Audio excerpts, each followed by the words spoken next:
Getting crazy. I don't know why it's doing that. It's good now. Is it good on everyone else's end? For me, like when I listen to it, restart the stream or something, like okay, I can't even hear it. This is getting crazy.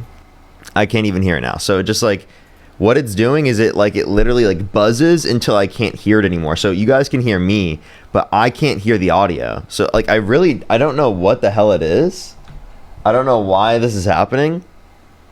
It's such a crazy fucking thing. I'm gonna try and fix the audio. I might have to restart the stream here in a second, because I've already tried. I might have to restart my computer. I've already tried multiple things at this point. This is really crazy.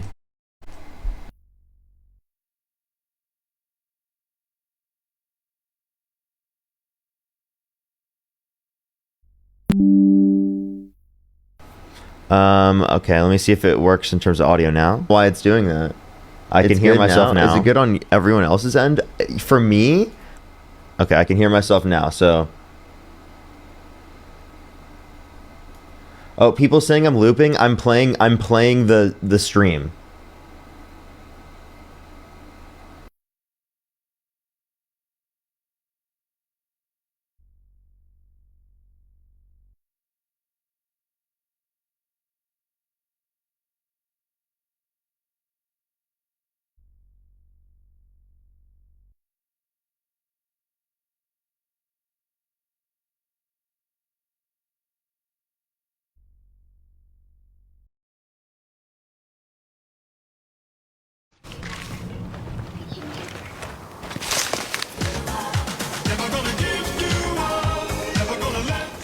Treated devaluing. Don't do that. Don't do that. Don't do that. That's it's actually insane. Insane comparison. That is an insane comparison for you to make. Give me the symmetry breakers. So why devaluing the? Yeah, give me the symmetry breakers. I'm sorry. Do you think that's comparable to your view specifically in terms of saying that individuals that are brain dead, that pulling the plug isn't murder because they're cellularly speaking alive, they're human? Is that the same perspective for you? Are you saying that's comparable? They're not going to sustain homeostasis. So they're not going to have the fight. They're not going to have the same characters. It doesn't matter. You can on the context of. Well, it's not analogous. No, if you keep them on medical services, they will stay alive until they decompose. No, actually, the second that they're put on machines at some point, if they are brain dead, they won't survive, and they'll never regain consciousness, and you know that. Wait, no, but they will survive until a certain point. So you should keep them alive as long as you can. To a certain point, right? Exactly. Okay, then your perspective is that pulling the plug is killing them preemptively. Right before they would have otherwise. So therefore, under your view, it's wrong, right? Well, that's why I don't normally pull the plug on somebody, because we might have technology that can reverse that damage. I have a question, but the baby will achieve the thing, right? Unlike a person that's brain dead, right? Okay, well, achieve what thing? Life. They will continue to exist. Well, no, they already are alive. They already are alive. What do you mean achieve life? They will achieve life. They already are alive. So what specific trait about life are you referencing? Brain dead people won't achieve consciousness again, and the fetus will, and that's what makes it. Wait, so did you just say consciousness? Oh my gosh, it's almost like exactly. Oh yeah. It's definitely one part of being. But that's what you're saying. You want potential for you. So the potential that's so much valuable. Well, that's why so are you selecting for the same trait? You're selecting for the same trait. I value humans. I thought it was all humans that were valuable. Oh no! If I was like you and I just valued one thing, then I would be bigoted like you. But I don't. I value a lot of things. You're actually ridiculous. You're so ridiculous. You're ridiculous. Wait, do you think it's bigoted for you to say that a brain dead individual pulling the plug on them is not murder? Do you think that's bigoted? Well, we know from the Guttmacher Institute that when half of the women in the 1.4 use no contraception at all, at the very least, it's lazy. What does that even? Oh, I'm confused. Yeah, I mean, when we know that half of the women use no contraception at all, they didn't think they can get pregnant, it's lazy. And the other half that used one form, only 20% of those people use the contraception properly. So at the very least, it's lazy, and they're unaliving children because of their laziness. I'm confused. Did you just say that to like rage bait people? Like you just said that's that to rage bait me? Like genuinely, no, it's not. It's ridiculous. It's ridiculous. Are you upset? Are you raging? Using contraceptives or not does not indicate whether or not someone is lazy or not. I'm confused. You could specifically wait. What is your definition of lazy? Nothing, and you're endorsing laziness. What is your definition of lazy? Yeah, wait, somebody I'm sorry. You're clearly rage baiting because people got abortions. I'm sorry. It makes you so mad. Are you raging because you don't like facts? I'm sorry. It makes you so mad. It makes you so Oh, mad. you're so mad because of watch facts. this. Watch this. Okay, can I tell you something? I have a question. Do you think it would be if I have a petri dish with a zygote in it and I slap it and kill that shit? Do you think that would be murder? Yeah, since my 3 children were made of in vitro, cost me 20 grand, and I have rights to that. Yeah, so you would be would you, if I've done this before you in the would have past to murdered my multiple, kids. if I've done this to multiple zygotes and embryos before in the past because I'm a zygote killer and I just like killing zygotes, would you say that I'm a serial murderer? Yeah, if I paid $20,000 would you for my continue to talk to me if you knew that I was a serial murderer? Yeah, you would have killed my kids. You would have been a murderer. Absolutely. On zygotes? I'm talking about a zygote, bro. Yeah, a single cell organism. my kids were zygotes. You were a zygote. Yeah, if you killed my kids, you would be killing. If you killed a zygote, and you used to be a sperm and an egg. So do you value sperm and eggs? No, those aren't a fully organized human being. It only becomes a wait, what do you mean by fully organized? Because I could say that point doesn't actually happen until sentience. Because you'd be disagreeing with 5,500 embryologists that had a survey that was put out to 1,000 so are you universities. saying that you judge the difference? Wait. Right? So then ask this question: Are you saying you judge the difference in people based upon DNA? Based 100% going DNA? to determine the difference in people. What does that have to do with anything? What are you talking about? Yeah, what specifically about conception will allow for you to identify the difference in a person? Yeah, you have the difference in a person. Yeah, yes. We're all Homo sapiens at conception. What are you talking about? No, that's not what I determine. I think personhood is distinct from just being a cellular human organism. Yeah. Right, you give personhood at a certain stage of development, which is bigoted. In the context of sentience. No, it's not bigoted. It's ridiculous for you to consider. You're only valuing one. Wait, I'm sorry. You didn't engage with any of the arguments that I provided in terms of the individual who would be I did. dead. I answered every single one. What are you talking about? No, you didn't. Under your own perspective, that would be bigoted. That you specifically hold the view that it is not murder to pull the plug on an individual in your family that's brain dead, but because you specifically don't value the human life in that context, because it doesn't have a potential future sentience. So actually, I like how you're laughing at me, but you're clearly rage baited. You're clearly rage baited. And give me the relevant distinction. I know you're upset because you're getting cooked. Give me the relevant distinction. I know you're raging. You're raging. Give me the relevant distinction. Yeah, because we know at conception from 5,500 embryologists and biologists, pro-choicers actually, that a tiny human being comes into existence at conception. It has DNA consistency, and you're disrupting its DNA. So. Yeah. So we don't judge the difference in people based upon DNA because there are individuals that have identical DNA. Okay? There are some individuals that have identical DNA, and in those circumstances, I wouldn't consider them one person. I would consider them two people because they have two different, unique, subjective experiences. Under your view, you can't account for that because they have the same DNA. I agree that there's a human life at conception. I don't agree that it's a person at conception because our distinction for what a person is predicated off of like a subjective experience. That's what it's predicated off of. Yeah. And you even acknowledge that because you say that it's valuable because it has a future potential subjective experience. Because cellular human organisms, such as those that are brain dead, you don't consider the same to be in terms of valuable. Not analogous. Because you don't think it's murder to pull the plug. No, you don't consider it analogous, but based upon the way that you defined it earlier, it actually is applicable. You're comparing a fetus to a brain dead person. Wait, he can sit there and you can try and laugh, but it's a cellular human organism like you were saying earlier, and you're saying it was bigoted for me to say that like I don't value zygotes. I don't value human zygotes. Okay? Yeah, why are you muting like a fascist? Because I'm laughing at you. Why are you trying to laugh over me and interrupt me instead of listen to the content of the words that I'm saying? Yeah, it's not fascism. You actually literally support a fascist, and you're going to try and call me a fascist? Do you even know what fascism means? Well, I would say it's somebody that censors people through force, like when you watch like the Trump administration with FCC, yeah. Like how he wants to put people in prison for a year for burning the American flag, how he specifically detained people for their free speech, specifically Mahmoud Khalil, detained for over 104 days for literally saying free Palestine. So do you want to talk about the violations of free speech under this administration? The courts have determined. There have been multiple courts that have determined that. Well, you're not going to respond to a single point that I made here, and you're just going to try and insult me or try to act like I'm just speaking fast because it is the case that I think I'm smart or something. Watch it. Put the Red Bull down, dude. Take a breath. Take a breath. So were you against all of the statues that were being taken down because of their racist past? You see how we just pivoted and didn't address a single thing that I just said? No, I just want to. I'm just curious. No. Address what I just said. No. We'll get back to whatever you just said as soon as you address what I said. How about you do that first? Because every single time you know that I prove you wrong, you just pivot onto a different topic. In terms of the censorship, we know from Elon buying X, and we know from Facebook that they admitted that they were being censored. They were being pressured by Joe Biden. Wait, pressured is not the same thing as forced. Admitted it.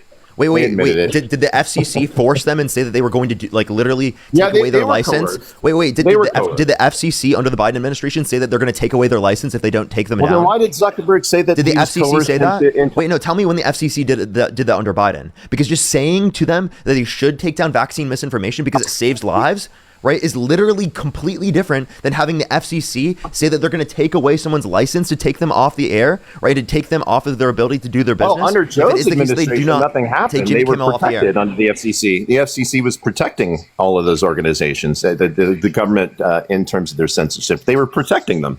They weren't going to go after them under Joe Biden's administration. Why would they? They were in cahoots, right? But let's talk about the 80% of the females that are being raped. Wait, don't. Don't pivot again. You see how he's pivoting again? I was letting you speak, but I don't want you to pivot again. Well, you went off in the weeds. No, we are addressing this. You called me a fascist and said that I'm fascist for you were muting and censoring. You said that. Yeah. You're cutting me off on the stream, so I'm going to mute you. You're saying I'm a fascist for muting you on my own live stream, which is not what fascism means. That's not limiting your free speech. This is a private a room, right, that I'm operating. It's my live. Right? You understand that that's different from the government restricting your speech. Okay? Those are two different things. It's not fascist for me to limit you speaking on my own platform. That's simply just free association, actually. That's exactly what it is. Now, what is fascism is specifically going to relate to, if you're going to reference it just from the violations of free speech, is Donald Trump putting people in prison for a year for burning the American flag, right, which is a violation of the First Amendment according to the Supreme Court. It's going to be the FCC going after, right, ABC and saying that they're going to take away their license if they don't specifically drop Jimmy Kimmel, right? That's the specific examples of them going after that. And that's going to continue to move on forward. And those aren't the only examples, right? Mahmoud Khalil was detained for over 100 days without due process for saying Free Palestine. We can point to plenty of other examples of violations of free speech, as that was specifically determined by a court recently, that there were multiple violations from the Trump administration in terms of the First Amendment.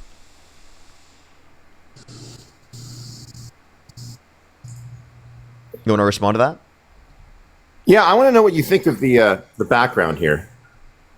He's not going to watch. He's going to ask me a question that has nothing to do with what I said. Watch.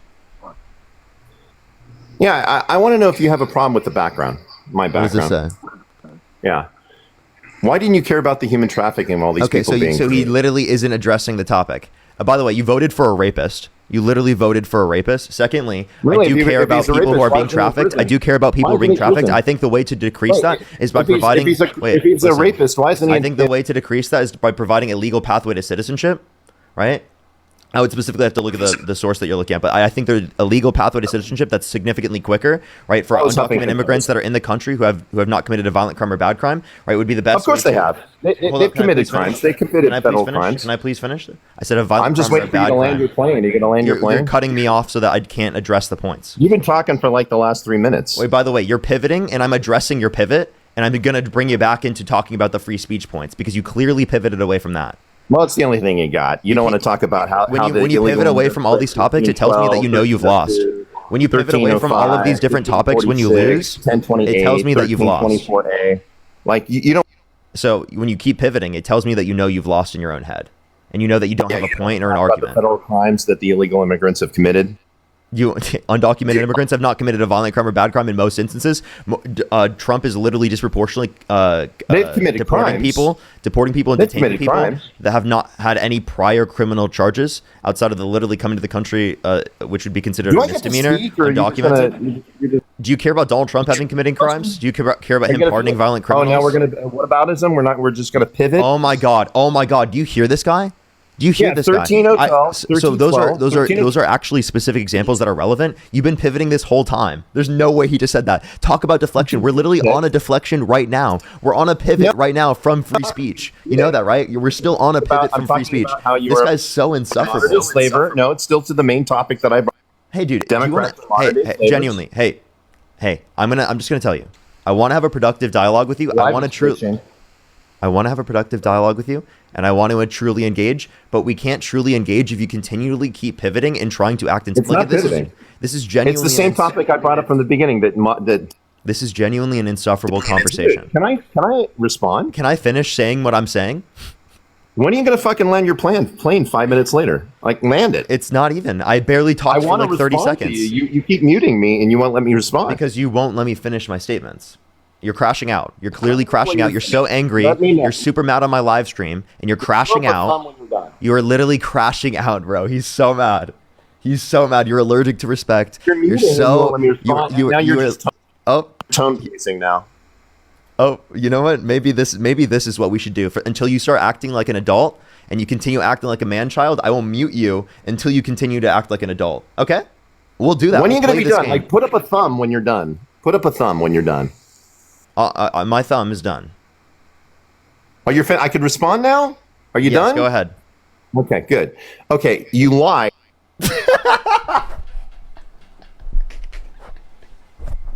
You just muted, so you won't let me respond, right? You don't want me to respond? Are you having some nervous laughter there, Parker? So they've broken 1302, 1312, 1305. It's so much fun. Oh my god. You know, like, it's so much fun. Am I a fascist for doing this? Am I a fascist for doing this? Do you hate fascism? Are you Antifa? You know what? Are you Antifa? Are you against the fascism of me muting you? Are you against this fascism? Are you against this fascism? Wait, hold up. Are you Antifa right now? Are you Antifa? Come on. Is Donald Trump considering you a domestic terrorist? Allergic to facts. Is Donald Trump going to consider you a domestic? Are you a part of Antifa right now? I thought you were better at debating. Look at Antifa. He just can't stop, dude. Look at him. I thought you were better at this, man. I thought you let people respond and debate. Yeah, so I do, but this is actually I'm not gonna do so when you act the way that you did. I'm gonna give you the same energy that you've given me, and you act like it's so bad when I do it to you, but when you did it to me, it was so okay. It was so okay. Well, you weren't getting muted, but you were interrupting me. You weren't engaging with the topic. You were completely pivoting, not addressing any of the points that I brought up, and you're continually still doing that right now. So I don't care how many conservatives consider me a child for specifically giving you the same energy that you've given me. I'm trying to debate, but you're not letting me respond. Then go for it. Actually, give me a response to the free speech points. Okay, don't mute, because my talking point when I came up was... I'll mute you so long as you do not respond to the free speech points, because I want to keep you on topic. I know it's hard to keep you on the same topic, but if you do not talk about free speech, I will mute you. Government limiting speech is different than you limiting speech. I'll give you that one. Now, can we move back on to That's not it. That's not the only thing that I addressed. Is it fascist for Donald Trump specifically? Because you said violating free speech is fascist. Do you consider it fascist for Donald Trump to undermine people's free speech rights in terms of Amumu Khalil held without due process for over 100 days for saying free Palestine, or the fact that he wants to put people in prison for a year for burning the American flag, or that specific I'll agree with you. I think that the flag burning thing was stupid. But now, can we move back on to the main topic? You see how he can't even... Wait. Do you agree that that's fascist? No, I agreed. I conceded on the flag thing. Now, can we move back on to how illegal immigrants... So can you say I agree that's fascist? Can you say I agree that's fascist? No, I think it's stupid. Just like when Joe tried to get those school loans pushed through, and those mandates for the vaccines pushed through, and it was all unconstitutional. He was slapped back. Vaccine mandates? One, could save lives and have saved lives historically speaking. That was in the context of federal employees, right, and for businesses that had over 100 people, and that was shot down by the Supreme Court as unconstitutional. Right, so it was never in effect in the first place. So you can sit here and whine about having to take a vaccine when it was going to save human lives during the context of a pandemic. Well, but again, you've pivoted from free speech again. Then you can file a report. Stay on topic. Then you can file a report on Trump breaking free speech. Then you can file a report and shoot down the flag burning. Perfectly legal. Go and file the report. Send it to the Supreme Court. We'll vote on that. That's fine. The Supreme Court has already determined that flag burning is protected by the First Amendment. It's symbolic speech. Okay, great. Then it's not going to go through. So no harm, no foul. A lot of presidents. What do you mean no harm, no foul? You can't just say presidents have put through all kinds of untouchable things. That's why we have the Supreme Court to shut those things down. Right. Okay, so that's why we have a legal system. Right. How do you feel about him saying media organizations are illegal and should have their licenses taken from them? If they disagree I don't know. I don't know. I'm not really focused on free speech. I'm talking about how you're not focused on free speech now. Okay. No. I'm talking about how you wouldn't let me speak. You didn't want me to respond when I was talking about the. Well, I didn't want you to pivot. No. Be clear. I didn't want you to pivot. Yeah, I know you wanted me to focus on the only thing that you can debate, which is the only point you got. So let's talk about how stay on topic. Illegal immigrants are. Wow, you're such a child. I want you to stay on topic. Focus on free speech. I want to talk about how you continually misrepresent what happened in order to try and make yourself look better. You historically revise everything that occurred and to try to make yourself look better. Go ahead. Okay. You don't want to talk about the human trafficking. That's why you're focusing on free speech. Because that was your pivot. I'll address it now. Let's go. No, I just didn't like you muting when I was trying to talk to you about how you like human trafficking. I don't. You do. Yeah. I mean, at the very least, Trump was like best friends with a child trafficker. He wished Ghislaine Maxwell well, who's literally a trafficker. Okay, Donald Trump is held civilly liable of sexual abuse. Joe had the case. Why isn't he in jail with Gosselin or whatever her name is? You know that Joe doesn't put people in office or put people in prison, right? Well, yeah, but under his administration, he could have had the DA go after Trump, and hey, they wanted to get him out of the presidency. That would have been the best way. Just put him in jail for all those supposed things that he did, right? Like he was held civilly liable for sexual abuse. It couldn't have been in the context of a criminal case because of the statute of limitations in New York. That's based upon the local law that exists. That's not based upon what the president has jurisdiction over. Every jury is correct. So OJ didn't murder his wife. I never said every jury is correct, but I'm saying juries are most likely to be accurate in the context of situations with, again, a rich white man in power, right? Specifically, that has been held civilly liable, has literally lied multiple times in relation to the case, right? He literally didn't provide his DNA when specifically it was said that there's DNA of his on address. He said they never met. There was a picture of them together. He said that he wouldn't have sexually abused her because she's quote unquote not his type, but then in a deposition mistook her with his ex-wife. Donald Trump is literally is a pathological liar. Why are you pivoting to this when we're talking about the illegal immigration, which you know you'll get? You brought it up. You wanted me to talk about it. You actually brought it up. You did. I again addressed it in response to what you brought up, and then went off in the weeds, Parker. I mean, focus, dude. You asked me if I accept the jury determination of every single case, and I said I don't accept the jury determination of every single case. No, you went off in the weeds about the rapist thing. I didn't bring up the rapist thing. I had no interest in talking about the fraudulent case that was brought against him. I had no interest in that. You did. You brought it up. So let's get back on topic. You brought up a point, and I responded about how you like human trafficking. Again, you brought up again specifically human trafficking. You want me to put it back up on the background? How 80% of the women were raped and you didn't give a shit? I totally addressed it. I think that shouldn't happen. And I think that the way to address that is by providing a legal pathway to citizenship that's quicker, because then that defunds the cartel and defunds the different human trafficking organizations that rely on the border being like specifically in the situation it is, right, where it is the case that it is illegal to come to the country in so many ways, and it takes too long to get to the country for that process to even be funded in the very first place. If you had a legal pathway to citizenship that was quick, there would be no basis for them to have any power, any funding to be able to do that. Can I respond to that? Well, first of all, we don't have a quick system. That's intentional because we have a health risk. We have cultural tensions. We've got national security concerns. So we make the process very slow intentionally so we can vet people. We allow 1 million people in per year globally, right?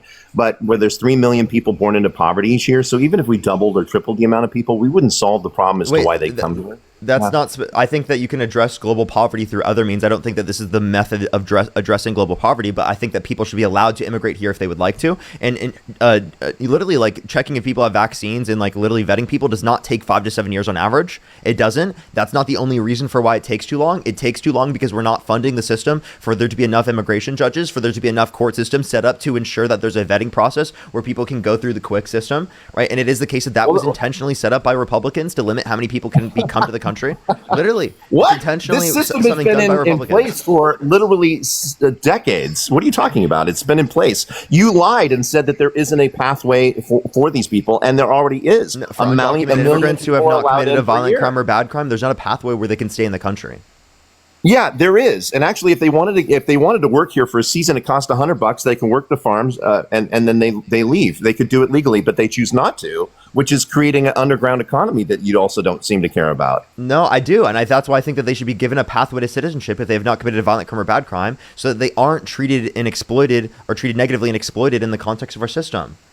But they're already being exploited. They get paid 30% less. I'm sorry. Can you acknowledge that my system actually will lead to more people being vetted? It will lead to more people having better treatment in the context of our immigration process. And your system leads to this negative treatment. And you're trying to blame me for that. That's actually incredibly hypocritical. It's ridiculous. It's ironic in of itself. And it shows that you have done no critical thinking about the immigration issue at all. Wait a second. We're talking about here. Because the issue is not the immigrants that are coming to the country. It's the system set up by Republicans and the system set up by people who are particularly in office that is so fucking horrible that literally causes the conditions in which people are mistreated in this way. Bridge the Galaxy, thank you so much. It's not because of the policies I'm advocating for. Well, so we know from me when that makes no sense to do so. We know from CPV.gov that under Joe Biden's administration in September of 2023, he allowed 349,000 people in September alone to come through illegally. Under Donald Trump, we've only got 9,000 in the same month, right? So there's been a dramatic drop in human trafficking. That means that the 80% of the females that were being raped to come here are not being raped. The incentive has been gone. And even the ones that weren't being raped, the men were paying the cartel to get here, and that money's being used to unalive people and drugs. This is not necessarily numbers on human trafficking. You haven't provided any of the numbers specifically on human trafficking. Yeah, I did. I could pull it up from CPV.gov. And also, if you do that based upon border crossings, well, then you would say at the end of Biden's administration, Biden brought it to a set of conditions that was better than what Trump had at the end of his first term. So the border that Biden inherited was actually less secure than the border that he handed over to Trump. That is not true at all. That's true based upon border crossing numbers. 10,000 encounters versus 349,000. You are lying.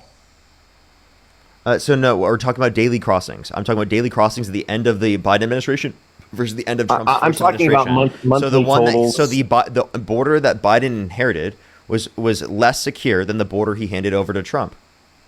You know what happens when 239,000 people come here? We have to take in their children, which is costing $68 billion just to educate these children. It's overwhelming our school systems. That's why California's on the bottom of education. Can I address this real quick? So, undocumented immigrants are multiple times less likely to commit violent crime, drug crime, property crime in the United States comparative to natural-born U.S. citizens. The idea that undocumented immigrants coming to the country are going to lead to an increase in violent crime is ridiculous. The National Academy of Sciences, Engineering, and Medicine found that there is actually a strong correlation between illegal immigration and certain types of crime. They might not be violent, but they're certainly what types of crime?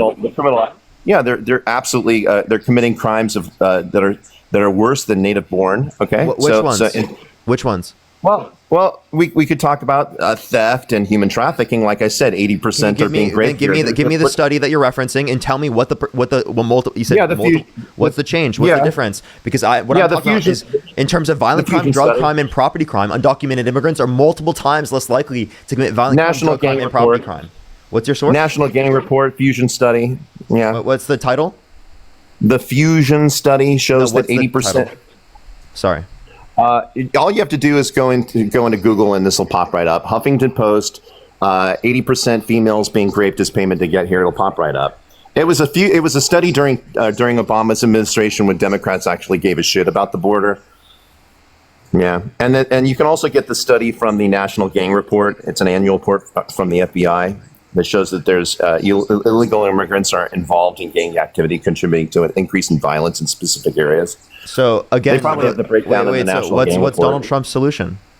Because he doesn't get rid of the process of this happening. I told you he stopped incentivizing it. He put our National Guard there and designated the cartel as a terrorist group. Hey, dude, there's no. Yeah, that's why he's blowing them up. You see him blowing them up, coming on the boats. It's awesome. That literally was without due process, and you don't even know if specifically what crimes they did. The due process is they're coming here with drugs and they get bombed. You don't even know that they had drugs. There was no evidence of that actually.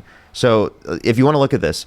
When I click on the source that they link, there is no site that it takes you to. There's literally no site that it takes you to. So Huffington report removed the source during Republican administration. I wonder why. I wonder why they removed it during when Trump's in office. Oh my God! Because they want to hide that 80%. He wants to come up with a new conspiracy. You're going to come up with a million new conspiracies. Conspiracy? Oh, Huffington Post is involved in conspiracies, guys. Your explanations are constantly that because we can't find this, it must be because some liberal did this, right, or something like that. You're creating a conspiracy theory.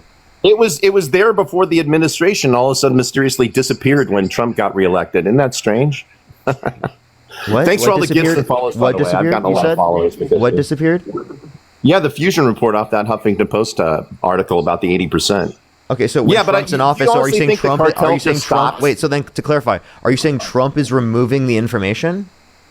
No. I'm saying they removed it because they don't want that study to show how many women were being raped. There's no good reason to believe that. Here. That's so ridiculous. When you take an 11-year-old article, 349,000 people coming through in September alone. I'd have to say some of those are women. How about this? Can you look at any of the sources in the bibliography in my bio, in my link tree? You can look at the sources, and you can look at the fact that undocumented immigrants commit multiple times lower rates of violent crime, drug crime, and property crime comparative to natural-born U.S. citizens. And by the way, people coming to our country getting assaulted does not mean they were assaulted by undocumented immigrants. They likely could have been assaulted by U.S. citizens that are taking advantage of them in these types of contexts because it is the case that they're undocumented and they are not granted legal citizenship. So it increases the likelihood of them being exploited. So providing them a pathway to citizenship would actually create better conditions for the people coming to our country.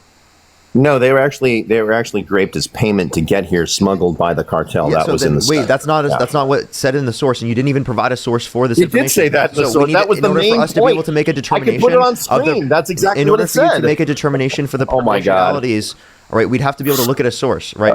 Now you're parsing it out in general. Well, I could just go to the National Gang Report. Says the same thing. Okay, and again, none of this is going to be better because of, again, a rapist being in the political office. Okay, you're saying you care about reducing. You're making a lie. No, if he was a rapist, why is he president? If he's a rapist, why wasn't he put in jail? See what I mean?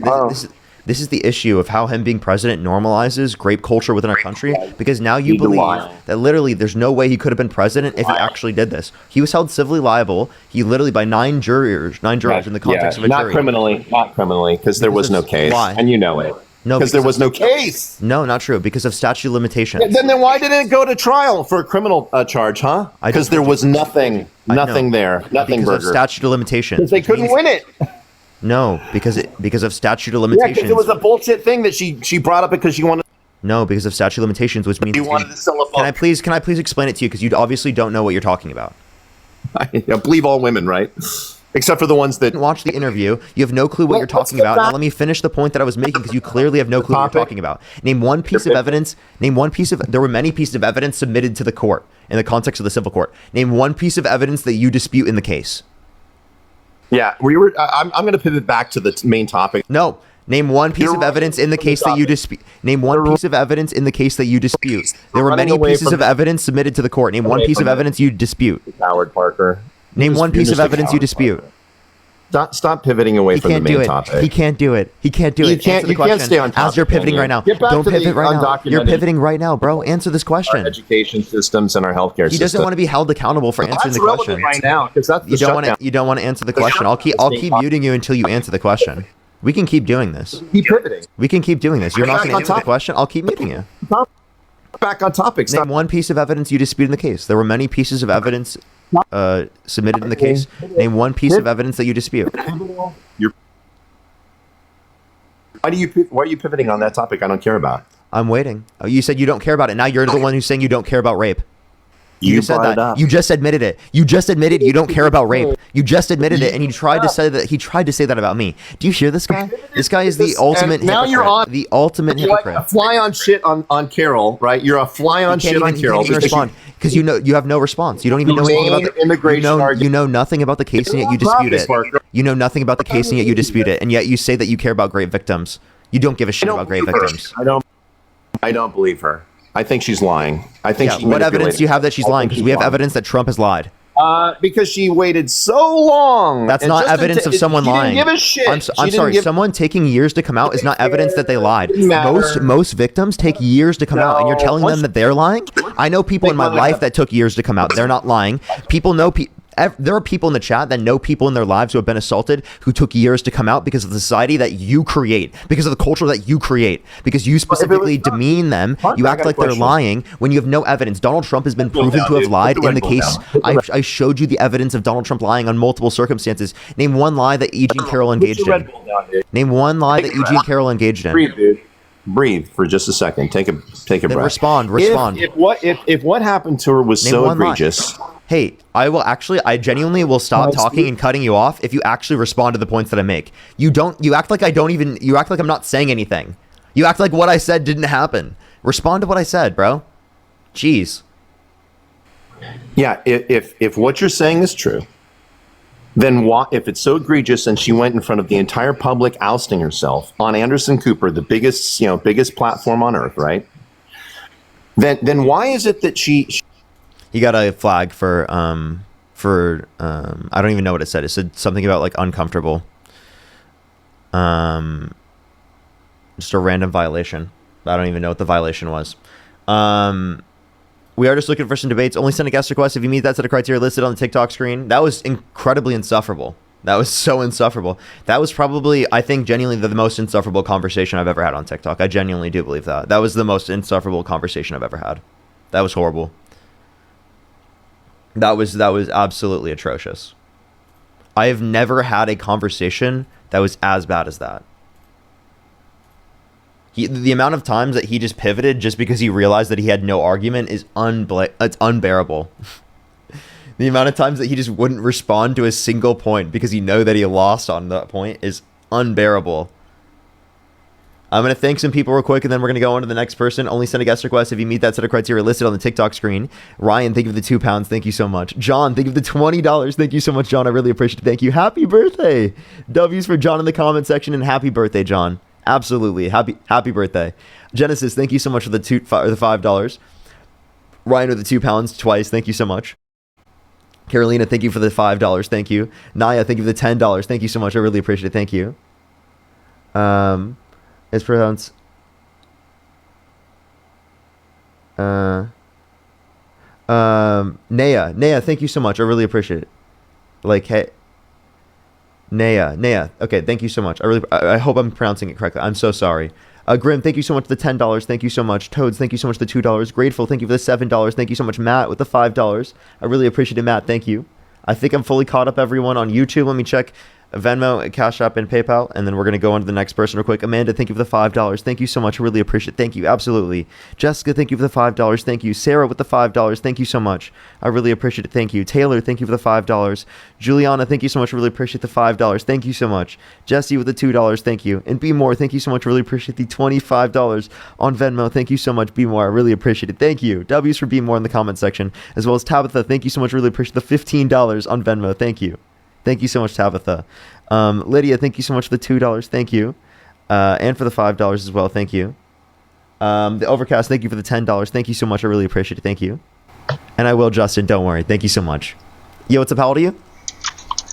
I'm 19. Do you support Donald Trump? Yes. What's your birth year? 2006. If you could go back in time and you could either vote for Donald Trump or Kamala Harris, who would you vote for? I'd vote for Trump still. Okay, what month were you born? May. Okay. So why do you support Trump? Tariffs. I'm a big fan of tariffs personally. What state do you live in? I live in Maine. I moved to America when I was 13 years old. Okay. What time is it? It's 1:09. Okay. Could you name 3 cities in Maine? What'd you say, sorry? Could you name 3 cities in Maine? Yeah, absolutely. Portland, Bay Harbor, Bar Harbor, however you want to say it, and Camden. Okay. All right. So why do you support Trump? Tariffs, mainly tariffs. Okay. Why so? I believe they are very beneficial to national security. Okay. So they're important for national security. So how are they important for national security? I think it was massive leverage. Okay. How so? Well, they're a bargaining chip. Not a good one. Do you think they're better than subsidies? Better than subsidies? Well, for increasing domestic production, that's different than national security. Are you saying that what's relevant in terms of national security is the increase of domestic production? Well, then why wouldn't you do targeted tariffs on specialized industries rather than universalized tariffs? Again, bargaining chips. What'd you say? Bargaining chips. It's not really much of a bargaining chip. If anything, it's put us in worse conditions for trade. How so? We can point to specifically like the level of confidence within our world leaders. Specifically, Donald Trump has significantly lower levels of public confidence amongst a bunch of different of our allied nations around the entire world, especially because of his tariffs. Okay. Right, and public confidence in that he would do the right thing for world affairs. Okay. Also saying that I don't think that children are able to make the necessary decisions. They don't have the brain power exactly to do that. That's why the doctors are involved and the parents. Yes, but I do believe that it's corruptible as a practice to be anything, a doctor included. So I think money is a big driver as to why they make those decisions. No, doctors aren't doing that just for money, because that'd be medical malpractice. How can you prove that? And, well, I'm just saying that doctors don't just do things that are harmful for the health of children or for any of their patients, because that would lead to medical malpractice lawsuits that would cause more costs for them in the long run. So what's the point of a plastic surgeon? Do you think they do unnecessary surgeries on people for profit? So we were talking about people like a typical doctor. If you're talking about specifically like plastic surgeons are doing it for profit. Yeah. And also plastic surgeons will do things that are medically necessary as well, like depending on the situation.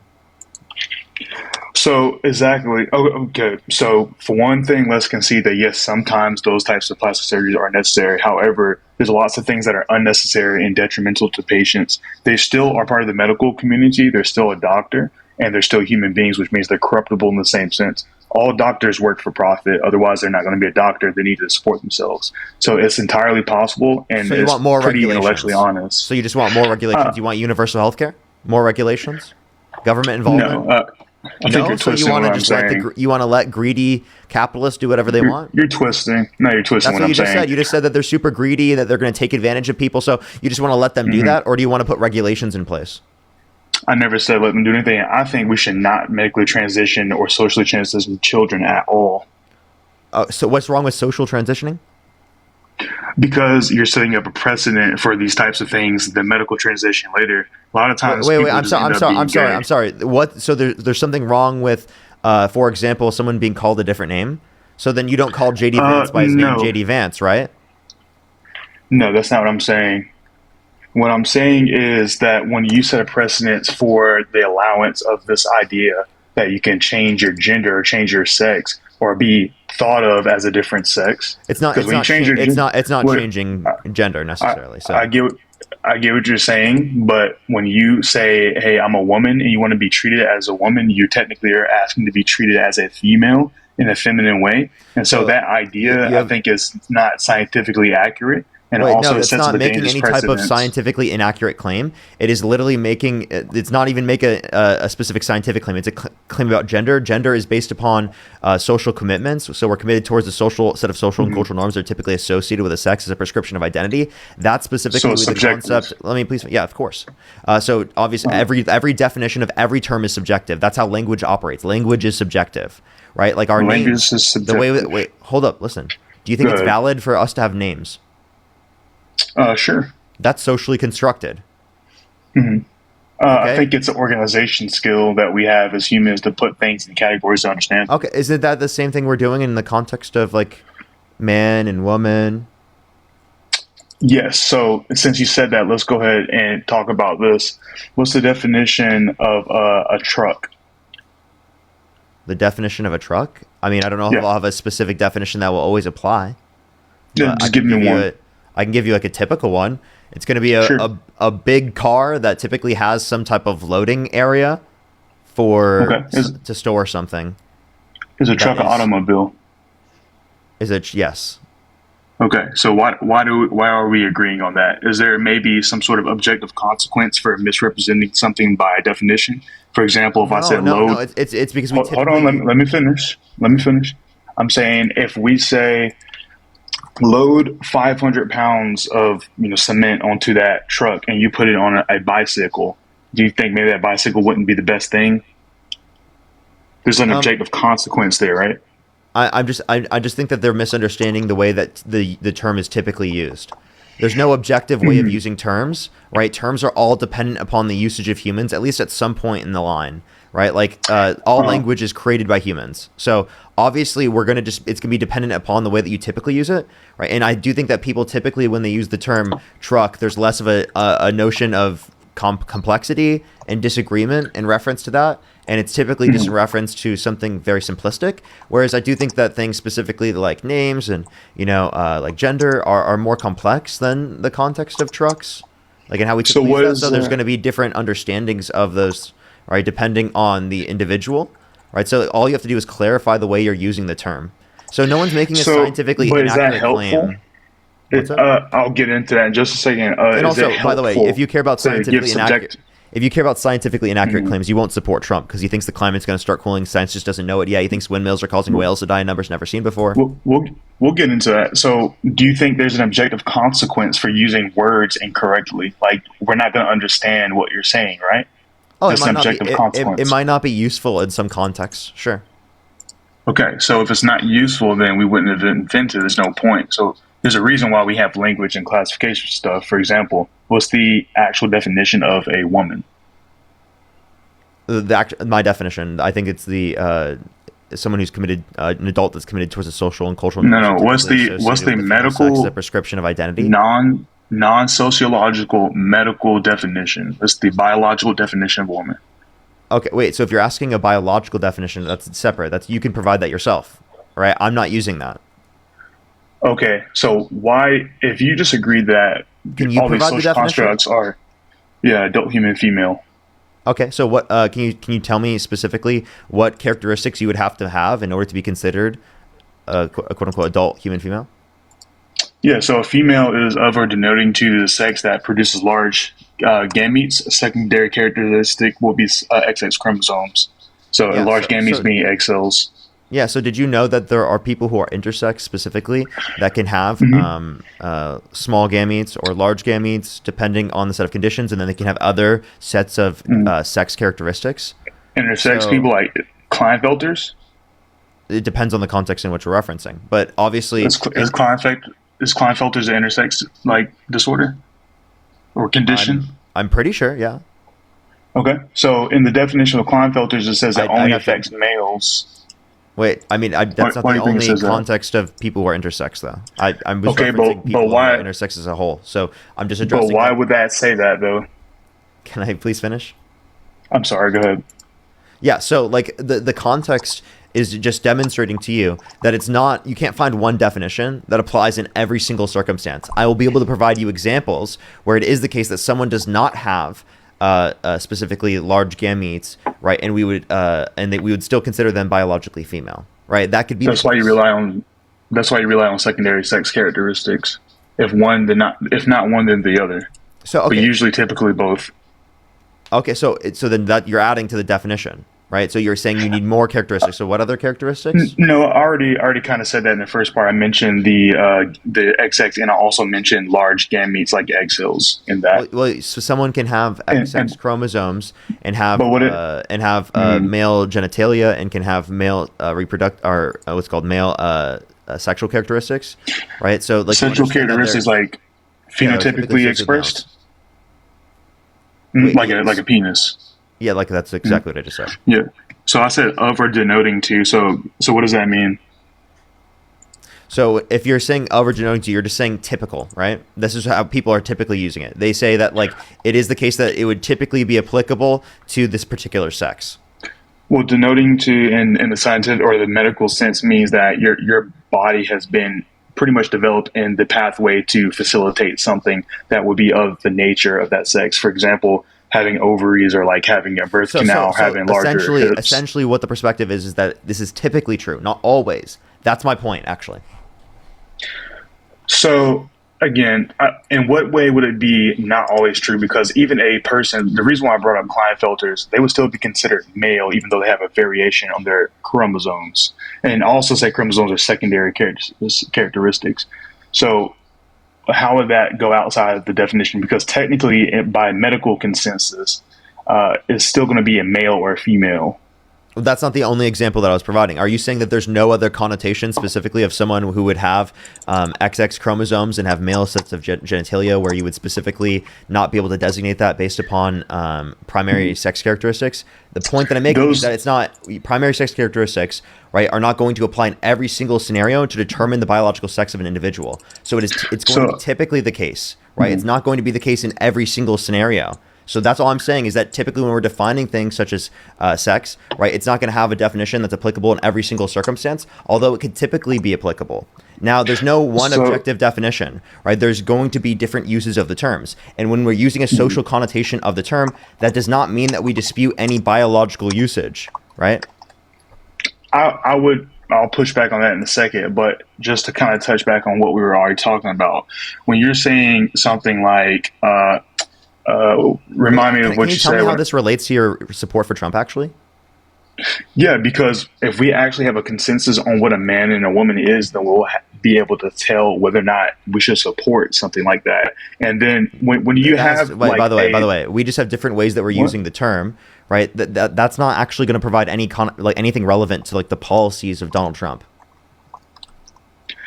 What do you mean by that? He's saying that you shouldn't have. So two things. He's saying don't transition children. What policies of Donald Trump do you support? Hold on. He's saying don't transition children. He signed an executive order for that, and he also said keep that out of government, meaning that you cannot identify as that legally on government documents. You just said that doctors should be the ones to determine. When did I say that? I said it should be a decision. Earlier in this conversation, you said it should be a decision between the parents, the doctor, and the kid. That's what you said earlier. So that's the conversation that we already had. That's antithetical to the perspective of Donald Trump. So, and what was that in relation to? What did I say that in relation to? For what? Transitioning children, right? Which is one of the things I support Trump on. And so that was exactly you deny what doctors are saying? You're the one that's denying the science. I'm not. That's why we started talking about science, because we had to get a consensus on what we're talking actually about. A woman blockers. is. There's no surgeries happening prior, like when kids are minors. I don't know what you're talking about. But I also said I disagree with the puberty blockers as well. I said hormonal. So if any hormonal change or social transition or medical transition, because once we socially transition you said you were against social transitioning, and we were talking about social transitioning. There's nothing you can point to specifically in terms of social transitioning that would at all be considerably something that you would say is wrong. You're just trying to say what people. No, I said you're literally trying to say that you're trying to say that kids can't wear clothes that they want to wear. You're saying that kids can't go by the name that they want to go by. I disagree with all of that, though. I said I disagree with all of that. And so as a specific point, the reason why I disagree with social transition is because now we have a sticky situation. How far are we going to stay consistent with this logic? If I accept you to be a girl and call you a girl or whatever you want it to be called, like a feminine name, and I accept that you can transition even without surgery into the opposite gender, now you're going to expect me to treat you as if you're part of that gender. So how far are we going to let that go? Do we let you compete in the sports of the opposite sex? Do we lock you up in the prison with females, even though you're biologically male? Again, all of these things are fucking crazy for you to take in terms of, obviously you would say, what is going to be the best in terms of safety for trans people? What's going to be the best in terms of safety for people overall? And that's specifically allowing for trans people to go into areas specifically associated with their identity. That is specifically the connotation. Trans people are significantly more likely to be harmed themselves when you force them into conditions in which it is the case that they are going to be more likely to be harmed. You understand that, right?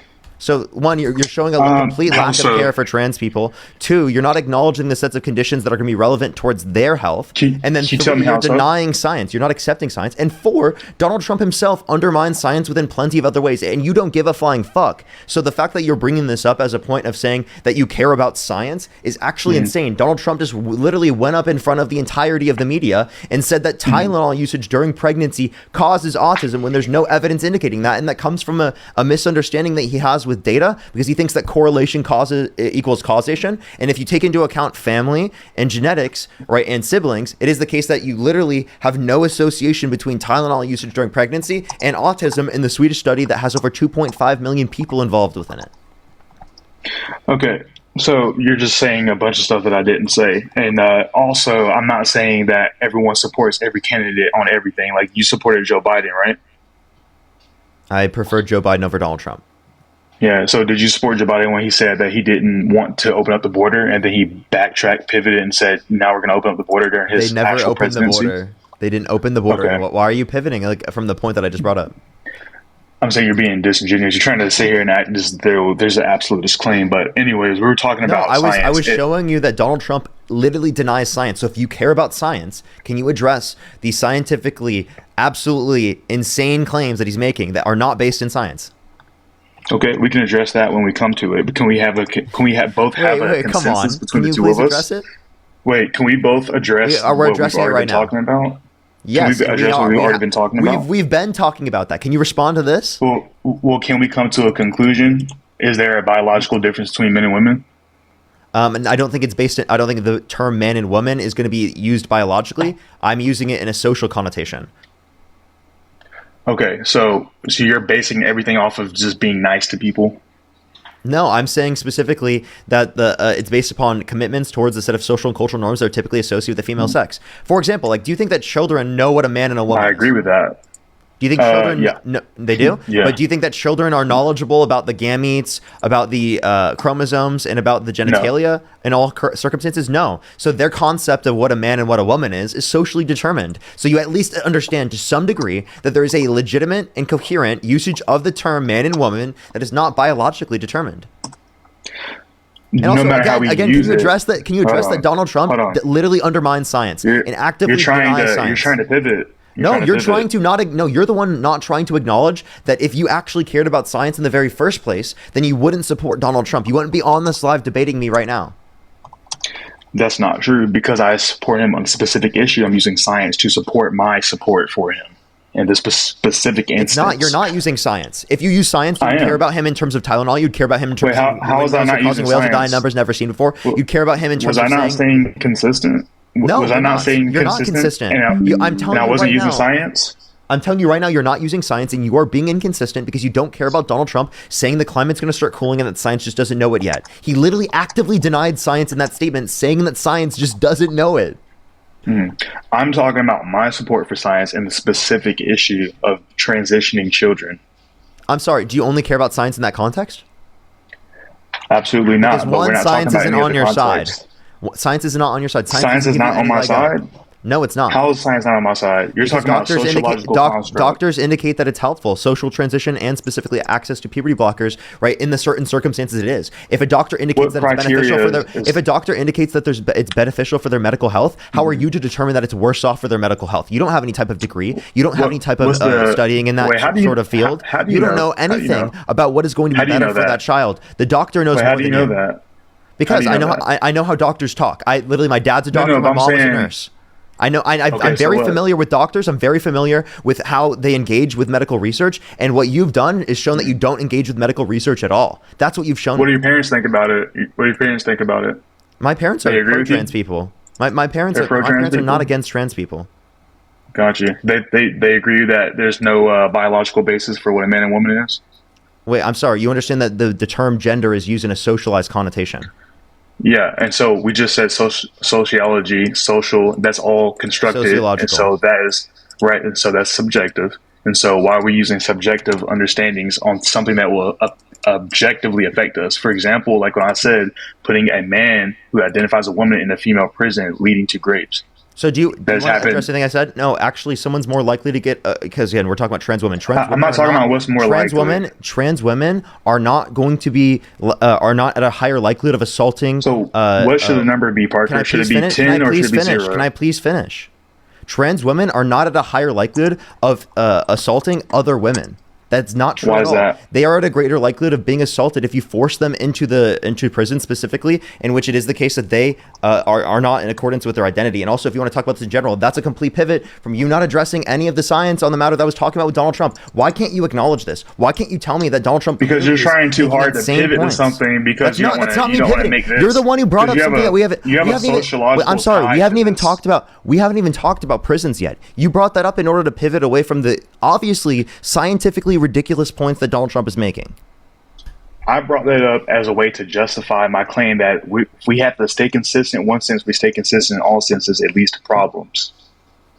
Can you please engage? Is that not a problem to you that women are getting raped by trans-identifying men? Can you give me any source that trans people are more likely to assault women? I'm gonna say that they're not. You know why? Because there's less trans people than general population. Give me a source. What's your source, buddy? What's your source? Did you hear what I just said? What's your source that they're more likely to? I said they're not more likely to because they're less. Oh, they're not more likely to. So you just saw. They're less of the population. You just proved yourself wrong. They're less of the population. Wait, so then, if you care about, do you care about sexual assault? Do you want to reduce sexual assault from happening? Sure. Do you think it promotes or dissuades people away from committing sexual assault if you put a person held civilly liable of sexual abuse into the position of political office in the presidency, in the Oval Office? You're trying to pivot because you want to use the Eugene No, Carroll he can't thing. answer any questions. He can't answer any questions. It's only a pivot because you have no response. I do have response, but I don't think it's productive because we're not talking about that. We haven't finished. If you don't answer any of my questions on the stream, I'm just going to kick you and go on to the next person. I'm done doing this. I've answered every single one of the questions you ask me, and you can't answer a single fucking one of my questions. It's so disingenuous. You want to bring up Eugene Carroll. Answer the question or get the fuck off my stream. Stop wasting my time. Okay, Parker, what's your question? If you want to reduce sexual assault, right, do you think it promotes or reduces sexual assault from happening by putting someone held civilly liable of sexual abuse into the position of political office in the Oval Office? I don't think there's any objective way to say that has an effect. Can I put a fire out and also cause a fire? Like someone who's a pyromaniac, can they also stop fires by putting them out with a hose? Can I have a direct answer to my question? I did give you a direct answer. What was my answer? I didn't hear. So you didn't listen to me? No, I just didn't hear you. I just didn't hear you, and I must have missed it. Tell me again.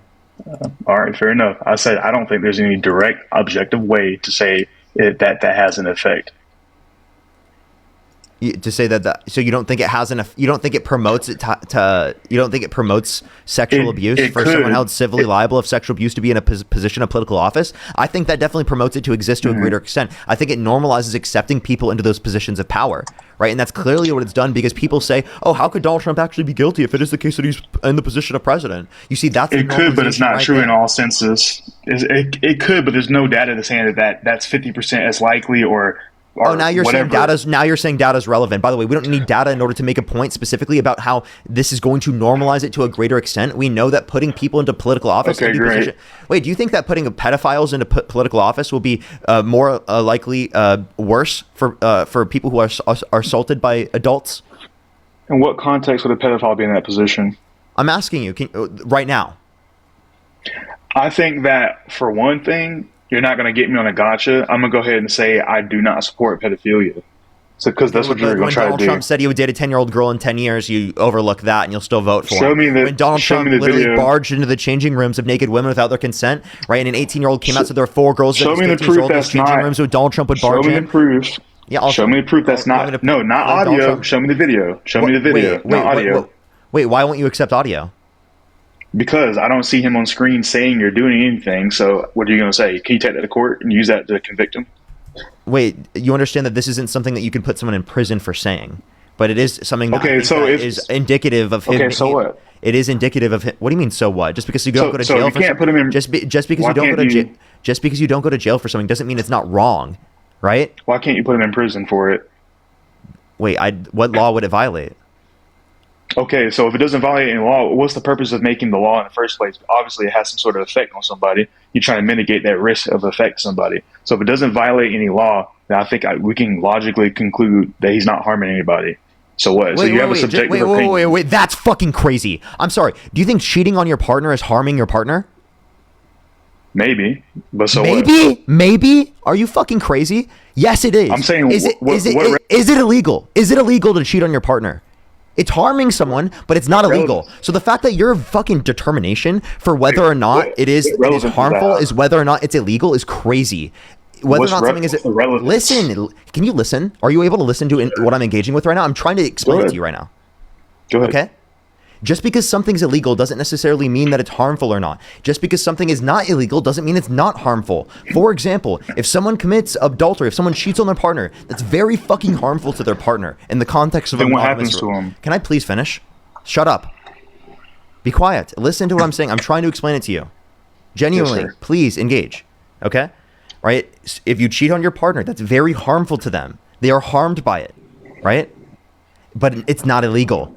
So just because something is illegal doesn't mean that it would be something that is harmful necessarily, and just because something is not illegal doesn't mean that it's not harmful. So you saying because it's not illegal means it's not harmful is a fucking crazy determination. Donald Trump said he would date a 10-year-old girl in 10 years. Do you think that's condemnable behavior? If that happened to specifically someone in your life, would you have an issue with it? Wait, what happens when you get cheated on? Do you just move about your day, or what? Or does that stop you? If you get cheated on, am I ever going to get any answer to my questions? Do I get answers to my questions ever? Hold on. If you get cheated on, and like when I ask, does he think all of my questions are rhetorical or something? All of your questions are pivots, are gotchas. This is gotcha politics. I'm literally, dude. Holy fuck, dude. Respond to a single point that I make. I have responded to several points made, dude. What are you talking about? No, you haven't. I haven't. You're going to sit and tell me I haven't responded to a single point. You're not responding to any of my points right now. You just completely started asking me questions instead of answering mine. All right, ask me a question, Parker. Because I remember saying this. So you admit you didn't listen. You didn't listen to me earlier. I did. You say you didn't hear it. You didn't listen then. Well, I clarified right after that I didn't hear. Okay. I said I must have not heard that. I thought I did. I thought I listened. I had the same micro conversation with you just a second ago when you asked me to engage. I said, "What's your question?" And we went along with it. Now you're saying I never engaged in any of your questions. So obviously I did. Just this one particular one you don't want. I was being hyperbolic with that statement. I'm saying you're not engaging with this point right now, and you've done it so many times. So I was being hyperbolic when I said it. I'm sorry. Restate your question. Fair enough. I accept that apology. Restate the question. I'll click back in. Give me a second. Harmful to them. They are harmed by it, right? But it's not illegal. So just because something is illegal doesn't mean that it would be something that is harmful necessarily, and just because something is not illegal doesn't mean that it's not harmful. So you saying because it's not illegal means it's not harmful is a fucking crazy determination. Donald Trump said he would date a 10-year-old girl in 10 years. Do you think that's condemnable behavior? If that happened to specifically someone in your life, would you have an issue with it? So your question is, if that happened to me, okay, I'll give you an actual example. Yeah, so that did happen to me. I've had a lot of old ladies say, "I'm going to be dating you in a few years. You're a handsome young man." You've had adult women say that they're going to be dating you in 10 years? Yeah. I'm so sorry. That's horrible. What the hell? I mean, it didn't affect me at all. And honestly, I think that they weren't literally trying to say... Saying it didn't affect you is not a reason why that's not a bad thing. That's still a bad thing. What? When you were a child, when you were 10 years old, you had adult women coming up to you saying they're going to be dating you in 10 years. Yeah, but I don't think they literally meant that. I think they're just trying to pay me a compliment and say I was handsome. That's I don't crazy. think they really I'm sorry. actually... That's insane. That's not a compliment. That's grooming behavior. A compliment. I've never seen them again. How are they grooming me? They had no intention. I'm sorry. That is not normal behavior to specifically say that you're going to be dating a 10-year-old in 10 years. That is not okay. I would not be okay if anyone was doing that to any of my kids, whether it's my daughter or it's my son, right? If an adult was saying that to them, regardless of whether or not they're a man or a woman, I would think that's absurd and insane, and I would not be okay with that. I'm sorry. Would you be okay with that? Would that happen to your kid? In the South. Wait, I'm sorry. I know people. What do you mean that happens a lot in the South? I know people from the South. They do not say that happens a lot in the South. You know people from the South. They don't live in the South though. You live in California, don't you? You mean like the South on the East Coast? And yes, I know people from the South on the East Coast that do not say that about the South on the East Coast. Because technically, I live in Southern California, so I do live in the southern of the country. But the South is like the Southwest. On the East Coast. Yeah, Southwest, whatever. Okay, still though, when you talk about the South, come on, you mean like Civil War era, like below the Mason-Dixon line, South? That's what we're talking about. You know, we're not talking about Southern California. Come on. Yeah, okay, I just clarified that. I mean, I'm sorry. Can you listen to any of the words that I'm saying?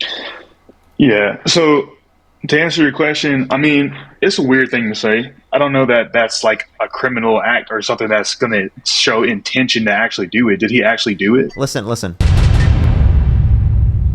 Thursday night. You going up the escalator? No, I know the audio. I want to see the video. Can you please just let me play it?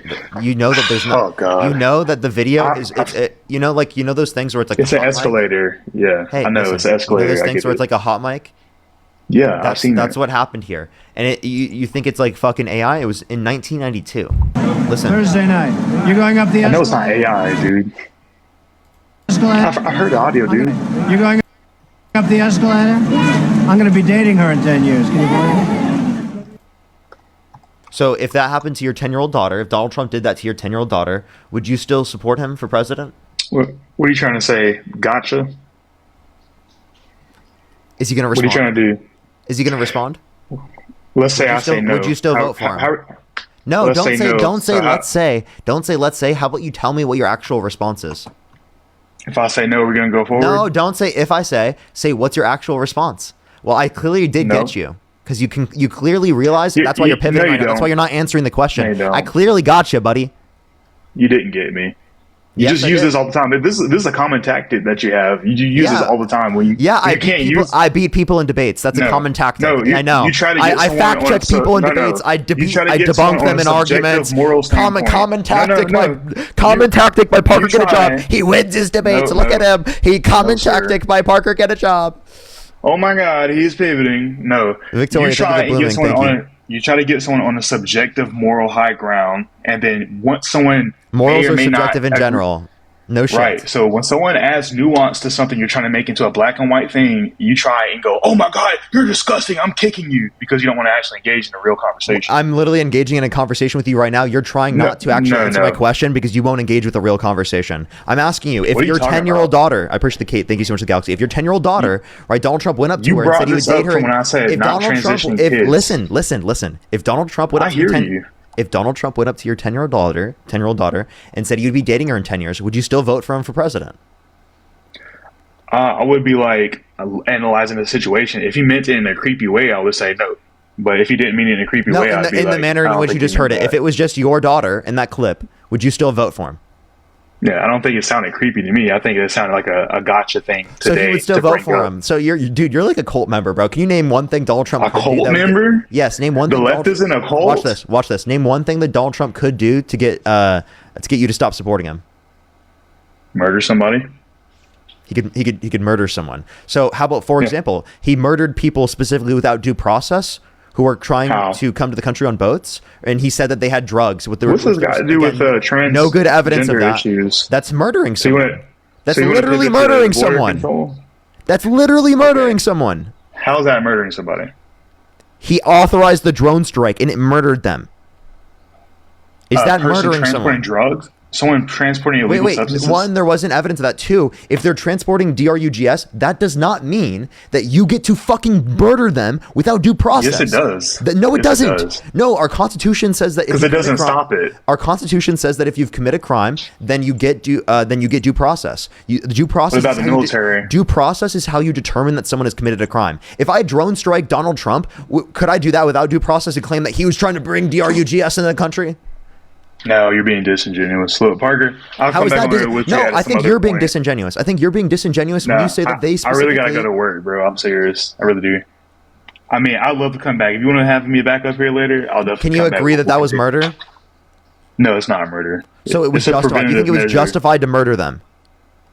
It was not. It was not a murder. It was without killing due process. them because they were murdered them without due process. He literally murdered them without due process. They were bringing that fentanyl in the country. Well, I'm sorry. Do you think drug dealers should get the death penalty? Not all of them, but specific types. Yeah. Okay. They're trafficking. So then, how do you know the drugs they were specifically that they were supposed to be dealing? Which we don't even know that they had drugs in the first place. How do you know that they were the drugs that would mean that they should specifically be murdered?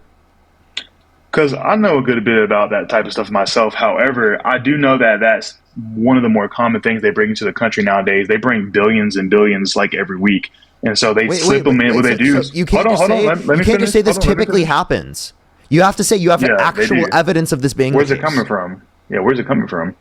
Wait, so typically men commit crimes. Does that mean I can put you in prison for committing a crime? Because typically men commit crimes? That's not how you use data. You can throw them in jail. Throw men in jail. Throw them all in jail. They typically are committing the crimes. Put men in jail. Put them all in jail. That's not how you use data, Parker. You know that's not how you use data. You think you could just murder men without due process and drone strike them because it is the case that men typically commit crimes? I'm sorry. This is a ridiculous point that you have here. Do we go overseas? I'm sorry. Due process is how you determine that someone has committed a crime. You cannot extrajudicially murder people and drone strike them without due process when it is you don't even have evidence that they have committed any type of bad crime. Is there a due process? And that's not even deserving of the death penalty. Is that, first of all, If you are conducting a military operation that ends in someone dying, do you need due process for that? If it is the military? Yes. No, you don't. What's yes, the due process? If you kill an innocent, there needs to be due process. Yes. No. I'm not saying kill an innocent. I'm saying if you go overseas and you're conducting warfare operations, there's due process. Actually, I'm gonna have Eli talk about this. I think he would know perfectly about this. Actually, honestly, Parker, I really do have to go to work, dude. I got to. Just listen to one point he's gonna make real quick, because I think there's a point real quick. Yes, you can. Yes, I will get in trouble. I will get in trouble. Can you hear me? No, can you hear me? Yeah, Eli, okay. I'm not trying to be rude. I really gotta go to work. I hear you. I'm sure you're gonna make some point. I just want you to know really quick. I'm a 32-year-old trans man, and I served 13 years in the military. I got you. I know. And you wouldn't last a single day. But I don't believe that you served, because you would know that you General can't. Order number 1 for the Army. So you can't. I didn't. So I didn't. The fuck are you doing right now? What branch you serving? Air Force. What's the first general order? They have the same thing, just like Navy has order to the century. What's the general order? Bobby, I don't know why you're doing listen to what he's going to say instead of just doing this. Yeah, no, I got it. Because you can go. I'll come back at a later time. Are you afraid? Are you afraid right now? He's so afraid. He's so afraid. Come on. I'm sorry. He can spend the time to like ask questions that are irrelevant, but he can't listen. That's so ridiculous. Yeah. That's all it was. You would know that it would be an international war crime to go into where those boats were being like BOMB'd, that were in international waters. So we don't have any jurisdiction, if you would, to unalive people in international waters. So that is a war crime. That is not like, and we do go through due process, and you would know that. Like, and saying that you served 10 years, I won't even deny your service, but I will say that you can be a service member who doesn't know every single thing, and to go up and represent like the military, standing on something when you are not factually like, you don't have the basis, you're not correct. That's just harmful. You're not saying anything correct. Also, my app is glitching, so I can't see if he dropped or anything like that, and I'm not going to be able to drop myself. So. Oh, he did drop. But is he still here? Yeah, he dropped. Okay, well, sorry about that. But yeah, that's an international war crime, and it's happened more than once now. Didn't he do it twice? Yeah, I think he's done it twice now. Did it twice. Yeah, and also, it's crazy. Trans people, just saying this for the chat, trans people have always existed and we will always exist whether you like it or not, and HRT saves children's lives, and so you cannot claim to be pro children, pro supporting like American or global trans youth or children's youth, if you are not in support of that, especially when as a 32-year-old trans guy, the one thing that I can tell you I've never said I would date a 10-year-old in 10 years. There's no fucking way you could catch me ever saying that, because that's disgusting. That's creepy. That is predatory, and it's PDF behavior.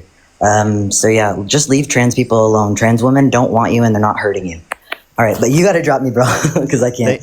Don't worry. Thank you so much. Good to see you as always. Thanks, Parker. Good to see you. Of course. Let's go on to the next person, everybody. Only send a guest request if you meet that set of criteria listed on the TikTok screen. I have some people to thank real quick, and then I will go on to the next person. Only send a guest request if you meet that set of criteria listed on the TikTok screen. We are just looking for some debates. I actually have a lot of people to catch up on. Jessica, thank you for the $5. Juliana, again, thank you for the $5. Joy with the $10. Thank you so much. I really appreciate it. Juliana, thank you so much. I really appreciate the $5. Thank you. Thank you so much. I'm pro-Palestine. Tanya, thank you for the $10. Thank you so much. I really appreciate it. Thank you so much, Tanya.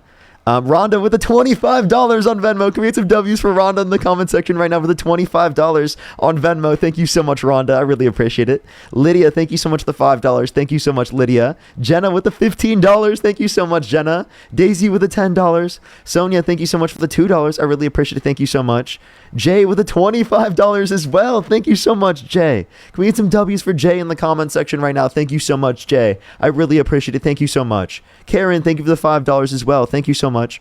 I really appreciate it. Thank you. Laura with the $25. Thank you so much. I really appreciate it. Thank you. And Ida Louise, thank you so much for the $50 on PayPal. Thank you so much. Can we get some W's for Ida Louise?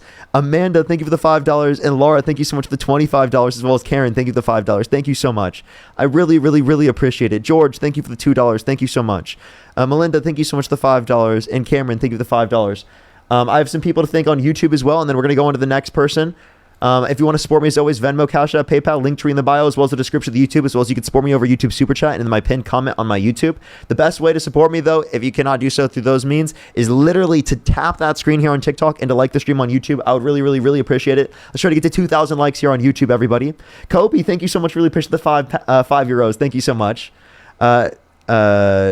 No Channel, thank you so much. Really appreciate the $5. Thank you so much. Zach with the $50. Thank you so much, Zach. I really appreciate it. Seriously, they never will be able to answer that question. Thank you so much, Zach. Let's get some W's for Zach in the comment section right now. Thank you so much. I really appreciate it. Thank you. Aaliyah, thank you for the $2 and for the $10. Thank you so much. I really appreciate it. Thank you so much. Absolutely. Thank you so much. I really appreciate it. Thank you. Malin, thank you so much for the $5. Thank you. Ryan, thank you so much for the $2. Thank you. Jazz, thank you so much. I really appreciate the $10. Taka, thank you so much. I really appreciate the $5. Thank you. I really appreciate it. Northern, thank you for the $5. Zach with the $20. Thank you so much, Zach. Twice. Thank you so much for the $20 two separate times. Thank you, Zach. W's for Zach in the comment section right now. Carrie, thank you so much for the $5. Thank you. Tylen, thank you so much for the $2. Carolina, thank you for the $5. John, thank you for the $5. Zoya, thank you for the $5. Overcast, thank you for the $10. John with the $20. Again, thank you so much. Again, happy birthday. Ryan with the £2. And then Bix, thank you so much for the $5. All right, everyone. I'm completely caught up. If you want to support me, as always, Venmo, Cash App, PayPal, link tree in the bio, as well as the description of the YouTube, as well as you can support me over YouTube Super Chat. If you want to debate, make sure to send a guest request if you meet that set of criteria listed on the TikTok screen. Riley, thank you for the $4.20 on Cash App. Thank you so much. And Tammy, thank you so much for the $3. I've shut it down. I would recommend to go to Dean's. Let's go on to the next individual.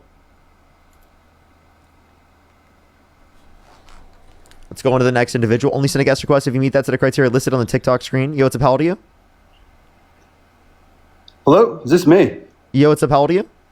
Oh my gosh, cool. I didn't know I was on. I'm working. Hey, I'm 34. Do you support Donald Trump? Yeah, you know what? Yeah, I do.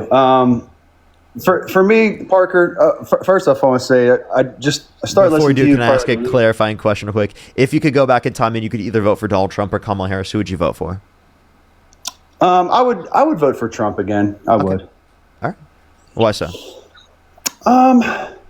So, like I said, there's a lot of things has said and has done that I staunchly disagree with. For example, what you said or what he said about the 10-year-old girl. There's a plethora of things. I think for me, the conservative side more aligns with my worldview, and so for me to, when you elect a president, you don't just elect that president. You elect a bunch of different officials, and so for me, that's why I would go back. But I'm not like hardcore. He can do no wrong. You know what I mean? Sorry. Repeat what you just said. I was responding to something I had to real quick. I do apologize. Repeat what you just said. I'm really sorry. Oh, it's okay. No, and that's fine. In summary, I just said I'm not like a hardcore Trump can do no wrong. I disagree with a lot of things he said and does. I am the conservative movement more aligns with my worldview and my beliefs, and so to elect a conservative official into the office comes with other officials that get to govern as well. And so that's why I would vote for him again. Okay, so you want just another conservative. So what about his worldview? Can you hear me? I'm sorry, it's super laggy. Like specifically, what about his worldview? Like what about his conservative worldview? So things that go ahead. I'm sorry. What? I wasn't saying anything. Hey, I might try again. It's Parker. It's super lagging. I think it's my phone service. So I'd love to call again next time you go live. Every time I speak, then it doesn't seem like you're hearing me, and it's just. Yeah. Oh, okay. Can you hear me now? Well, you have a huge delay. I currently have kicked him out of the stream, and I still heard him. So there definitely is a bit of a lag. Make sure to come up at a different time when you don't have that lag. I think that was the biggest issue there. I do really apologize. I also just was looking down. Justin, make sure to go look at Dean's link tree. That would be the best way to go. Sonoma, thank you so much. I really appreciate the $30 on Venmo. Thank you so much. Good some W's for Sonoma in the comment section right now. I hope I'm pronouncing your name correctly. Thank you so much. And Gontho, thank you so much. I really appreciate the $2. Thank you. And Riley, thank you for the $4.20. Thank you. Yes, I will. I will.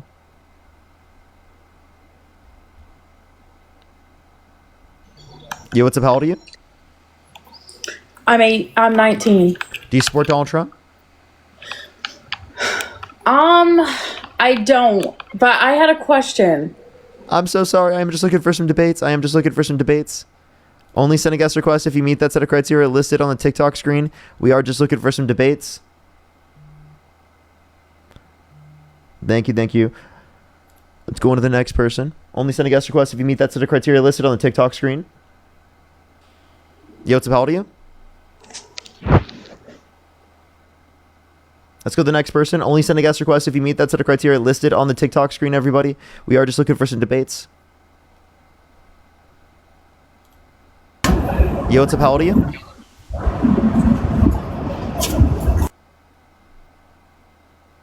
Okay, only send a guest request if you meet that set of criteria listed on the TikTok screen. We are just looking for some debates.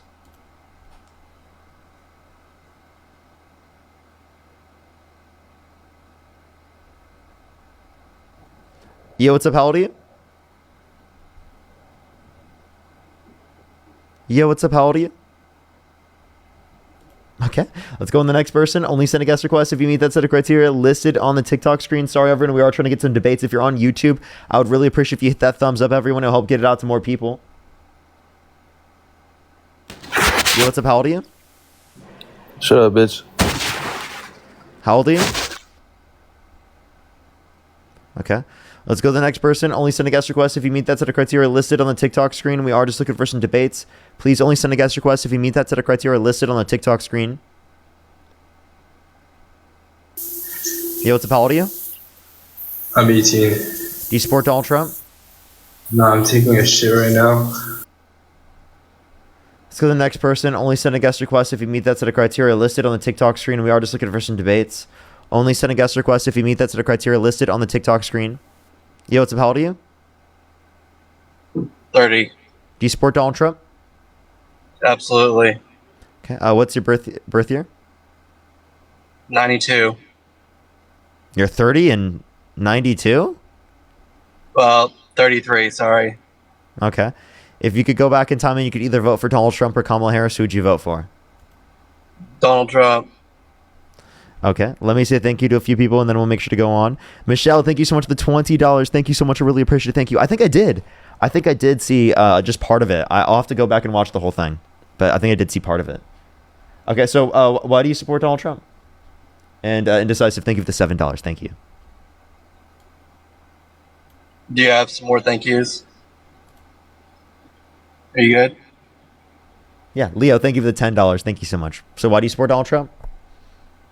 Yeah, so again, the conservative values thing, when you elect somebody, it's not just one person. You have a cabinet, you have, all the cabinet subordinates, usually all those people align with the views of the person that you've elected. So, and if it wasn't that way, then maybe I would have voted otherwise.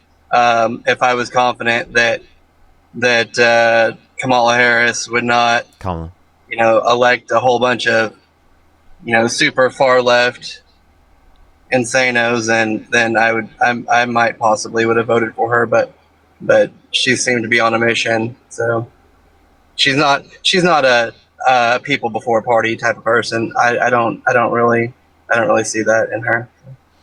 Okay. So can you give me an example of her being like party over people, and can you give me an example of Donald Trump being people over party?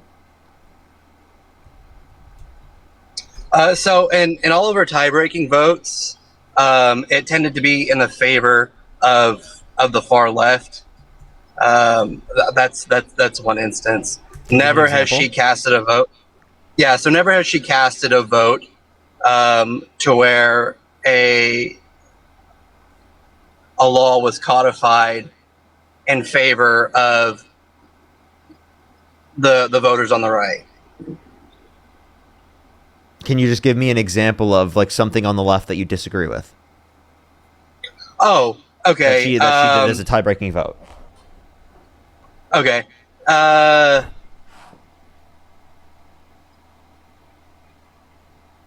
Man, how long has it been since she voted?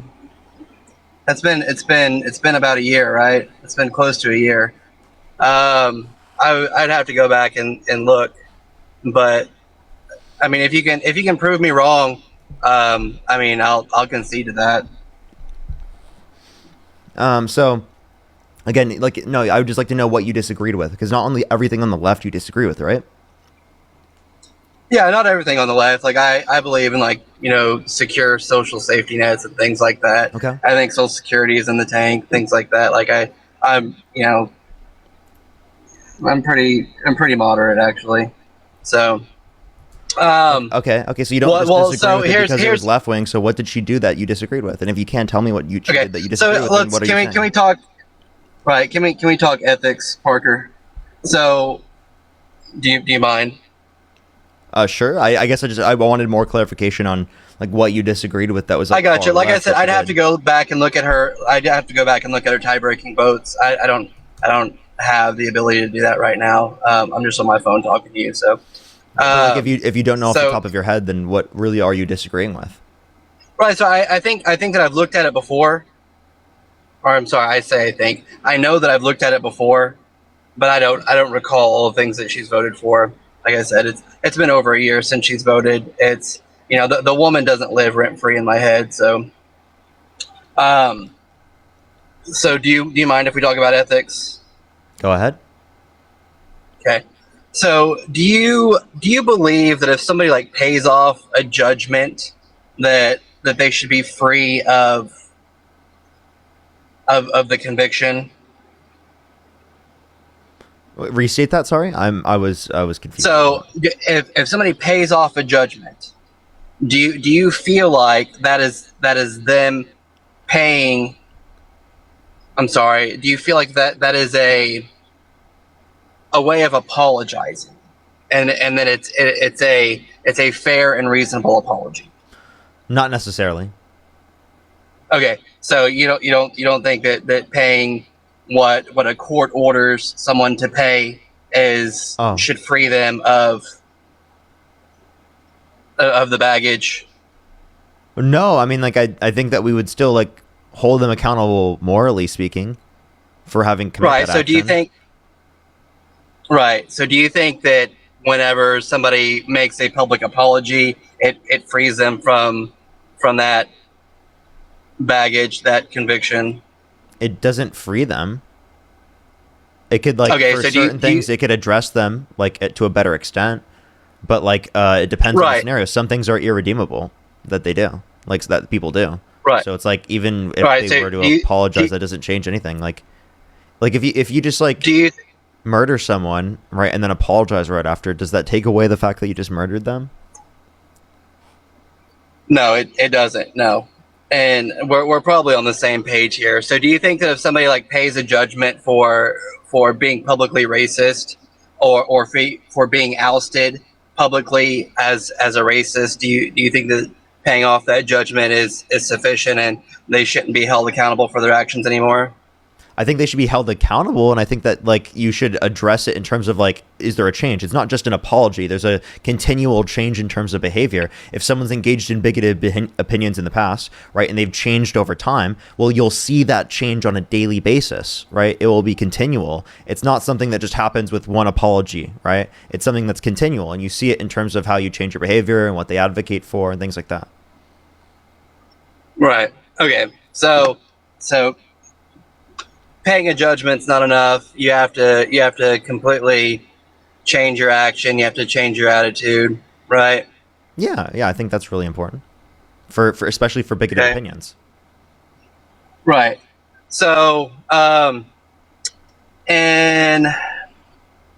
sheesh, I really wish I had these dates in front of me. Can you look up CA 32? I think it is. So it was a California decision regarding GEO, which is a large investor and holder in private prisons. Can you look that up for me? I don't know why we're talking about some random California policy. Do you want to talk about like why you support Donald Trump? Yeah, so I'll talk about Donald Trump, but I also want to talk about Kamala Harris. Is that okay? Kamala. Yeah. I mean. Yeah, Kamala. Yeah. We can talk about Kamala. I looked up what you said, and nothing came up. But nothing came up. Mm-hmm. Okay. Well, if you care to later, you don't have to do it right now, but later on, if you want to look up her involvement and the way that she favored Geo Corporation, which again is the largest investor in America for private prisons, and how she engaged and with Geo Corporation, right? How'd she engage with them? If you want to do that, so how did she engage with them? So she intentionally blocked or she stalled legislation which would hold Geo Corporation accountable for losses. We're talking about people that are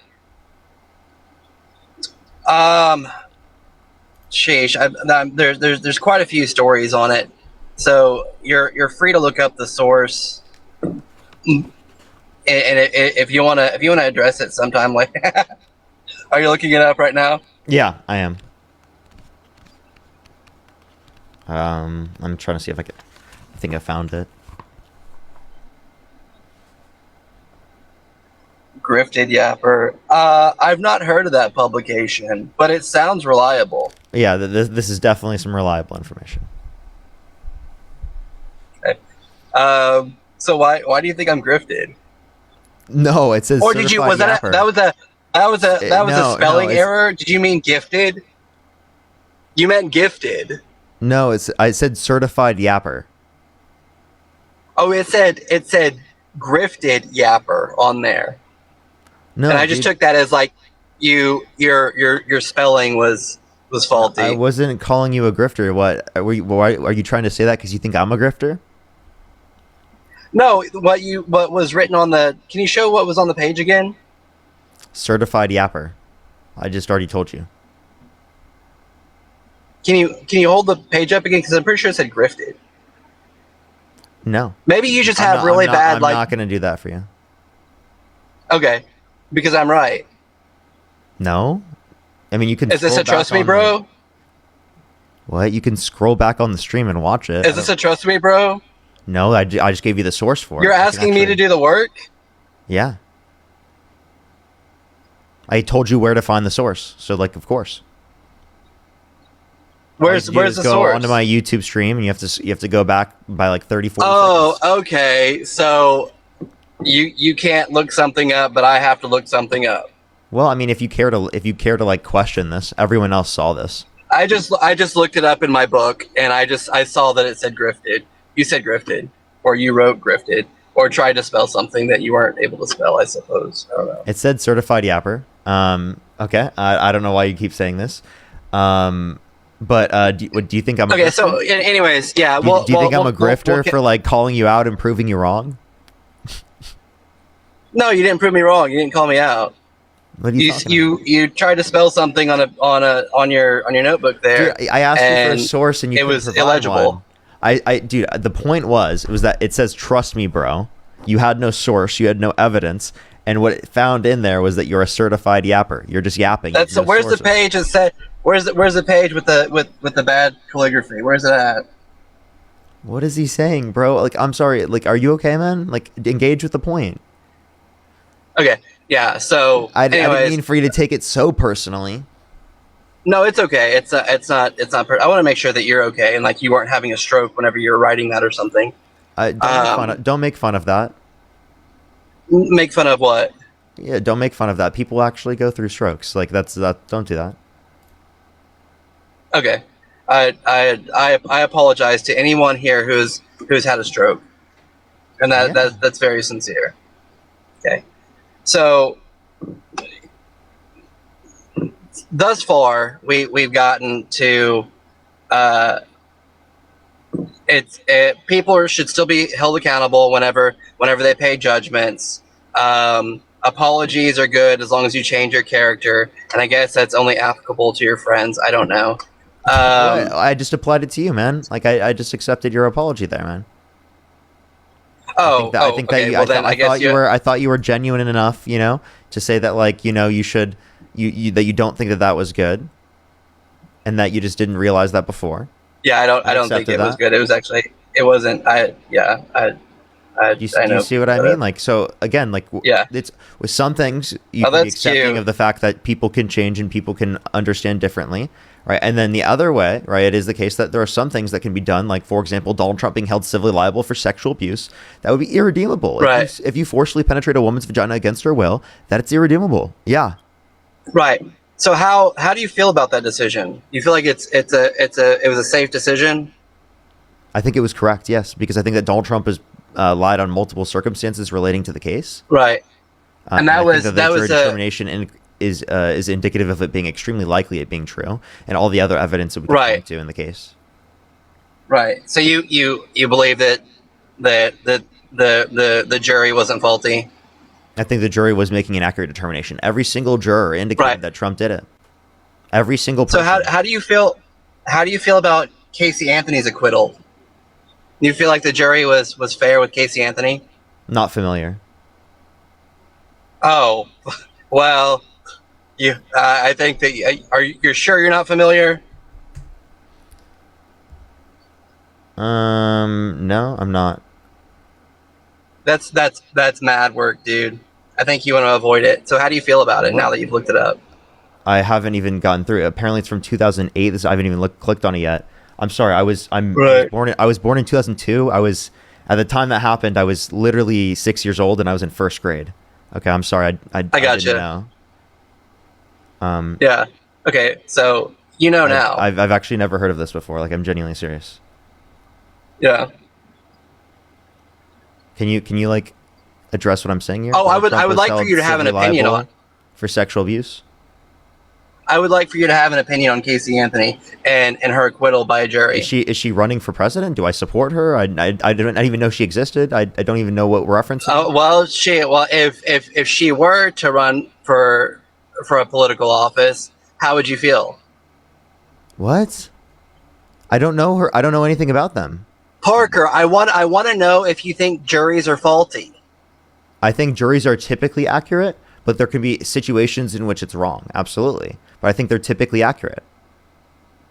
Okay, so I think that they made an accurate determination, not only because of the evidence that I can bring up, but because Trump was lying about the case.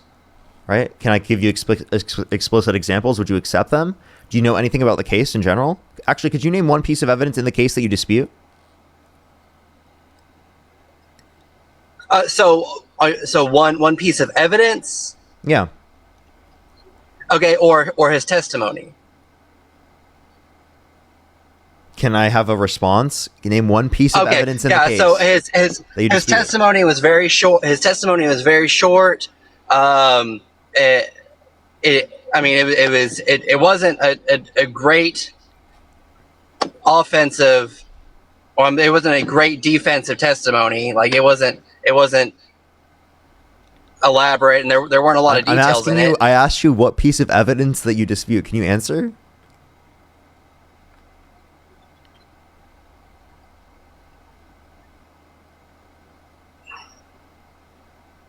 No, probably not. No. So then, why are you saying you don't accept the case when you have no like basis to believe anything about the case, because you don't even know anything about it?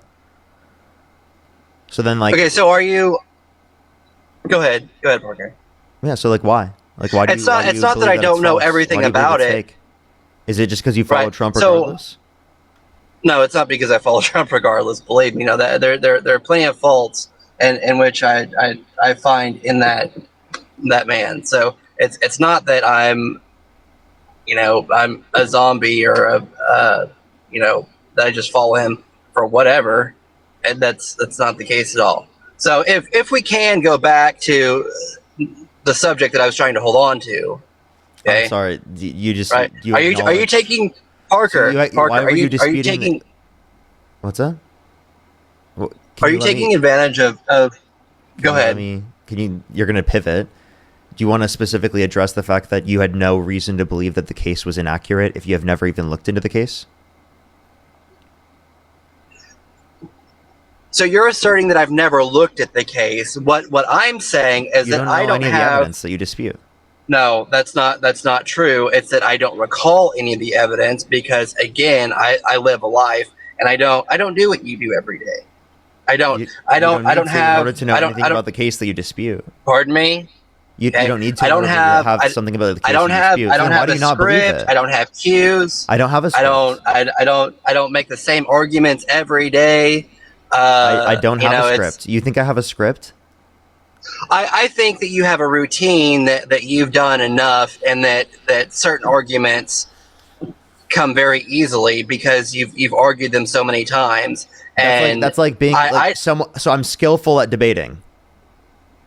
No, you're skillful at being repetitive. Okay, which in turn translates. Practice makes perfect. You know what I mean? Like, yes, you're right. Practice does make perfect. This is like going up to someone going up to someone who beat you at chess and being like, you know what, you've just done it more than me. You know what I mean? Of course. That's why I'm trying to provide facts for people. I'm trying to get people to critically think. I understand that I'm going to be able to show you what's right in this context of the scenario. I think that I'm going to be able to win the debate. I understand that. But the point that I'm trying to do this for is to get you to get to a point of realization, to see that Donald Trump is a horrible person. Donald Trump's policies negatively impact the average American, right? To literally benefit rich people. That's what I want you to realize. That's the point of these conversations. Okay. Right. So Donald Trump, you think Donald Trump has the capacity to write legislation? I think that Donald Trump signs legislation into law. Right. As the president. He influences from people that write in Congress. He influences people in Congress, especially Republicans, to support certain legislation. Like, for example, the quote-unquote big, beautiful bill. That was horrible. That was terrible. Can you acknowledge that was horrible? 420,000 children cut off of free school lunch and breakfast every single month on average. 2.5 million people cut off of food stamps every single month on average. And over 10 million people cut off their health insurance while adding $3.4 trillion to the debt, according to a Congressional Budget Office estimate, which is a nonpartisan committee from the federal government. Okay, so what I have not seen is I have not seen the direct effects of food, food support. I guess like they just cut the funds for everybody, right? They made the budget smaller for everyone, right? So they what they did is they made it harder to qualify for these programs, which would cut people off. Right, so higher expectations for people to work. Which is going to negatively impact. Like 14, I think it cuts off kids at 14. Which will negatively impact. Well, it's 7 for food stamps. So it will negatively impact disabled Americans. You're saying it's that not specifically 14? Have not yet qualified for disability, right? You understand that, right? Right, and I think that we'll already probably for agree food on that, stamps. Parker. And by the way, I just want you to know, for food stamps, there was a work requirement. You know that it already existed. They just made it harder to qualify for the work requirement. Yeah. That's so. Again, I don't think that the man's infallible. I'm sure that somebody somewhere told him that this would benefit the economy. I don't think that he came up with that idea himself. Okay, but he advocated for this. This is the bill that he got. This is his big bill that he wants. The quote unquote big beautiful bill. This is the thing that he was proponent as amazing. Provide a source? Like I would like the like Congressional Budget Office, a nonpartisan committee from the federal government. The Congressional Budget Office.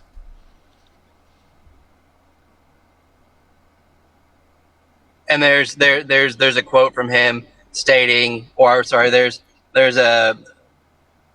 there's some sort of testament from him that indicates 420,000 children will be cut off of free school lunch and breakfast. No, that's not what I'm asking, Parker. Then what are you asking? I'm asking how exactly did he advocate for cutting the funds? like it was his idea, and he said, "This is my idea." Yes, he was on his Twitter and his True Social saying he wants the big beautiful bill and saying it's amazing, and he signed it into law himself. Right. So how many pages are in that bill? I'd have to go look. It's a lot. Okay, it's a lot, right? So here we go. Like, you know, you don't know every detail of it, and it's one of those things that you probably haven't argued before. This is what I'm talking about, Parker. Okay, and it's okay. I'm not going to hold it against you. Okay, we can carry on. All right. So if I find something that I like, if I read, do you read for fun? Depends on what. I don't like read like books typically. I don't have a bunch of time to read books all the time, but like I definitely read like articles, and I read like, you know, like things about like the news and what's going on. Right. So do you know much about Stephen King? Like, do you know about literature? I know somewhat. I've heard the name, but like I'm not like super familiar. Okay. So I'll give you, you know, just some Stephen King books are good books. Why are we talking about this? And because I'm trying to get to something here, Parker. Just trust me. I'll bring it around. I'm not a weaver. Okay. So some Stephen King books are good books. Okay, but I don't really like Stephen King. Okay, he's a good writer, but his character's kind of shitty. Or pardon, he doesn't have great character.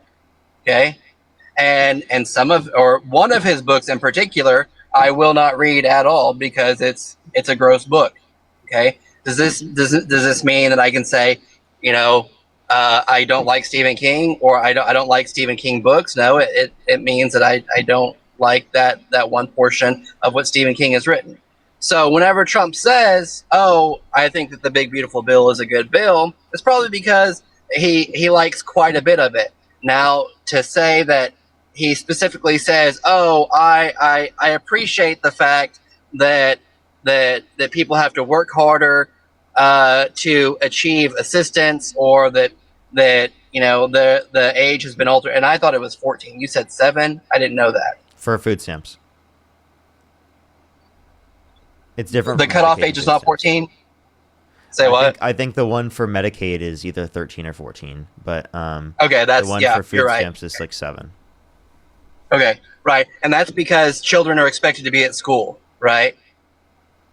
Well, that's the claim, and they won't even be able to get access to their free school lunch and breakfast.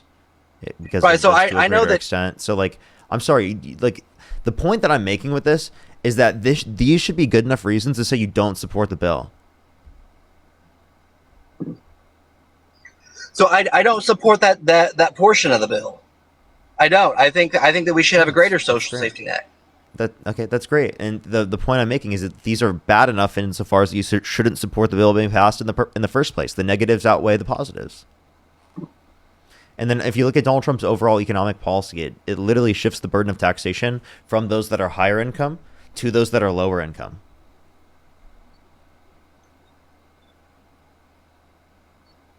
Yeah, I mean yeah, I don't agree with that either. Okay. Do you know how that happens? It's by replacing income tax with tariffs. Tariffs having our aggressive negative impact on consumers. Consumers are going to disproportionately, so people who are lower income spend a greater proportion of their income on consumer goods. So if consumer goods go up in price, they're going to end up spending a greater proportion of their income comparative to how much rich people will be spending in terms of their income to a greater extent because of tariffs being implemented, meaning that it has a regressive negative impact on lower and middle income individuals, meaning that when he's replacing income tax, a progressive tax structure that disproportionately taxes rich people, with a tax structure that disproportionately taxes lower and middle income individuals, that literally causes the taxation to be shifted from people who are rich to people who are lower income. That's literally taking money from the poor and giving to the rich. Yeah, I mean, we don't have we don't have a disagreement on that. I think that there should be greater taxation on people making over 2 million. Like, I think that's reasonable. Okay, so you want higher tax. So Kamala Harris and the Democrats were advocating for higher income tax for income earners over $400,000 a year, and that she was going to maintain all the tax cuts for income earners under $400,000 a year. Yeah, that's crazy because I've never seen legislation, or I've never seen Democrats boast about legislation that would increase like corporate taxes on energy companies. I've never seen that, and mostly because a lot of energy companies are in favor of left-leaning politicians. There have been plenty of tax cuts proposed, or tax cuts and tax credits proposed for renewable energy companies in Democrats' policies. What are you talking about? Right. So no, you're talking about is the bipartisan infrastructure bill had it within it. Again, I'm talking about taxing energy companies. I'm talking about taxing tax credits. Tax credits reduce the level of taxation. No. I'm not talking about reducing taxation, Parker. I'm talking about increasing taxation. So you want to increase taxes on firms like relating to energy? Why would we want to do that if we want to build up renewable energy infrastructure? I want to be fair, okay? I think that any corporation, okay, that makes a boatload of money, I think that they should be taxed at a higher rate, okay? And I think that taxation then should why'd benefit. You vote for Trump, dude? But why Parker, specifically energy is essentially what I'm saying. Like there's so many other aspects of the economy. Like if we want to put some level of like incentive towards investment in a particular industry, we want to put it towards renewable energy because we know what the future is going to look like in terms of energy, and we want to be on the cusp of it. Parker, so what I'm hearing from you is that you don't think that companies that make a large sum of money should be taxed at a higher rate. If they do, yes, I think that they should be taxed at a higher rate. Yeah, that's what I'm saying. Okay, so we agree on that. Yeah. So I'm not going to divide. I'm not going to divide a. Let me make my point real quick, Parker, and then we can go on. Okay, I'm not going to separate a solar power or a wind company that makes $1 billion a year, or whatever. Okay, I'm not going to separate that from an oil and gas company that makes $1 billion a year or whatever. Okay, I think they should both be taxed at the same rate, and that those taxes should benefit people in lower tax brackets. Okay. What's your point?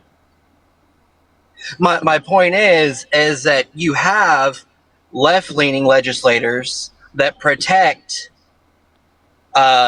solar and wind energy companies from having to pay so much, whenever they should have to pay just as much as oil and gas companies that the right-leaning people are trying to protect. Okay, let's say you have that disagreement. That disagreement is smaller than the disagreement you'd have with Donald Trump in terms of his tax policy then. So, like, how is your point showing you that you support Trump more?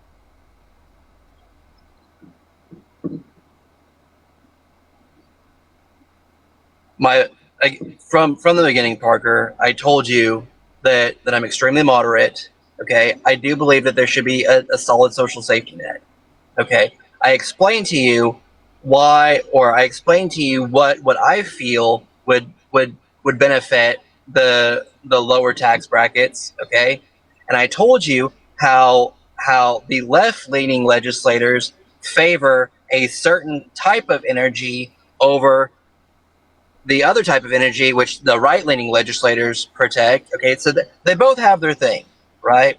Mm-hmm. Okay. Which one's better for the environment, better for people? Okay, that's not what... windmills take a ridiculous amount of effort to maintain.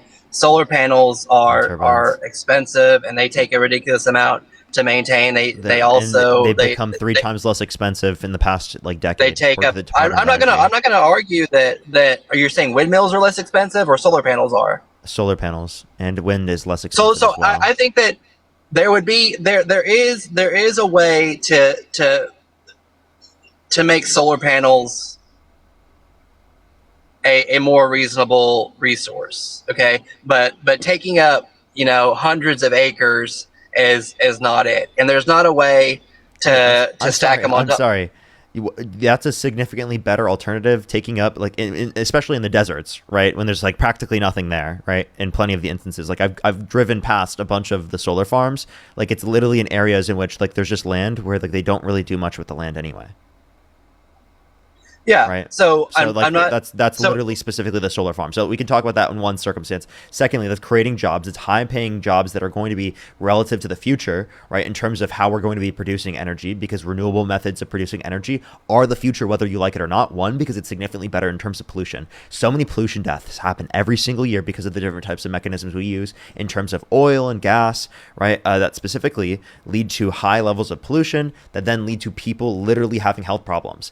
Those types of health problems can be reduced as a society if we adopt other types of mechanisms of producing energy, such as renewable energy production, like wind turbines and solar. And again, there are certain problems with wind turbines and solar, like inconsistencies that can exist due to the level of sun that can be applicable to certain areas, or the level of wind in certain areas given the different time periods. But the thing is, we can also advocate for offsetting that in terms of things like nuclear energy, right? Any type of situation where we would have any inconsistencies in it, we could bring out nuclear energy, right? And see how all of those different develop, because the technologies associated with that are more likely to actually produce, again, a no emissions future where we're not going to have as many health problems relating to emissions, right? Rather than what we have right now. And not to mention all of the other climate concerns that that's going to have in terms of the effect on the broader climate, in terms of agricultural production, migration. So patterns, who advocates for nuclear energy? Like which side advocates more for nuclear energy? I think that's advocated a bit more for, like, probably through Democrats. I mean, I don't think Republicans have really advocated for it as much, slightly, like, but they still do to a certain extent. Like, I would say that one exists on both sides, but like, if I were to say, it would be more likely to be seen on the Democrats. So I'm gonna say that it's a very centrist idea. I don't think that it's more so one side or the other. I've seen state senator. Right. So I've seen state senators like in Arkansas and Missouri, like kind of the Midwest, advocate for nuclear energy, on both sides. But I think I've probably seen a few more Republican senators advocate for nuclear energy in the Midwest. But that's the only place that I've looked. If there are more, what's your point? Democrat senators. My point is that nuclear energy is a good idea. I mean, I'm not saying that you're wrong about it. So I think that nuclear energy over anything is great. So we can probably move on to the next thing if you want. Okay, but what about the other aspects of renewable energy? That was just to fill up the inconsistencies. Okay, so you're right about. I mean, we can agree on putting solar panels in deserts where there's no farming, right? We can agree on putting windmills, and we can probably put windmills in those areas too. Wind turbines. Wind turbines. They have turbines in them, but they're windmills, whatever. So I don't agree with putting windmills near fishing areas, and I don't agree with putting windmills or solar panels in farming areas. So. Okay, I mean, regardless of what you think, you could still put them around the United States, right? And you still support that to some extent, correct? Right. So you can put solar panels in areas where there's no farming, and you can put windmills in areas where there's no farming or no fishing. So, okay, wait. So I have a question. So, do you think that windmills are causing whales to die in numbers never seen before? No, that's crazy. I don't know the science on that, and I would say because you're an economist, not an ecologist, that you should probably not speak out on that. Well, I just want to let you know there is no evidence, no scientific evidence indicating that whales are dying in numbers never seen before because of windmills, and that's what Donald Trump said. Okay, well, I think that there are some independent. Wait, and also, is Donald Trump an ecologist? No, he's not. No, he's not. Should he be speaking out on that? Somebody, I don't know who has told you. First of all, just give me your source real quick, so that way I can answer your question. Who's told you that windmills are good and that they're not hurting whales? No, I said that there's no scientific evidence. Seriously, researching. Oh, okay. There's no scientific evidence. Okay, so if somebody at NOAA told you that windmills were hurting sea life, would you? If there was evidence that windmills were hurting sea life, I would believe that evidence. Okay, right. But they can't just be a professional that studies marine biology, and even if there's no specific study, you wouldn't just take their word for it because they're a marine biologist or an ecologist. I would honestly, like, when talking to them, I would, but I would research it, because I would say that they would typically have their position on evidence. Like, I would ask them for the evidence, like, what evidence have you seen of this? And maybe they'd point me towards a study or point me towards something that I could see. But yeah, typically, like, if I know someone who has, like, understanding within that field, yes, I do believe them, but I obviously do my research. Yeah. Okay. So I mean, I think the guy is just taking somebody with a badge and saying, "Hey, I'm gonna believe what you have to say." I don't have. I'm sorry, you mean someone with like a degree, who's done actual research and is educated in the field? Yes, of course. What? Yeah, that's what I'm saying. That's exactly what I'm saying, Parker. I'm saying he's going to listen to the person who says, "Hey," or like, somebody that is an authority on, marine life or whatever, or ecology over there. He's going to say, "Okay, yeah, I'm going to take your word for it. Let's make windmills, less of a thing."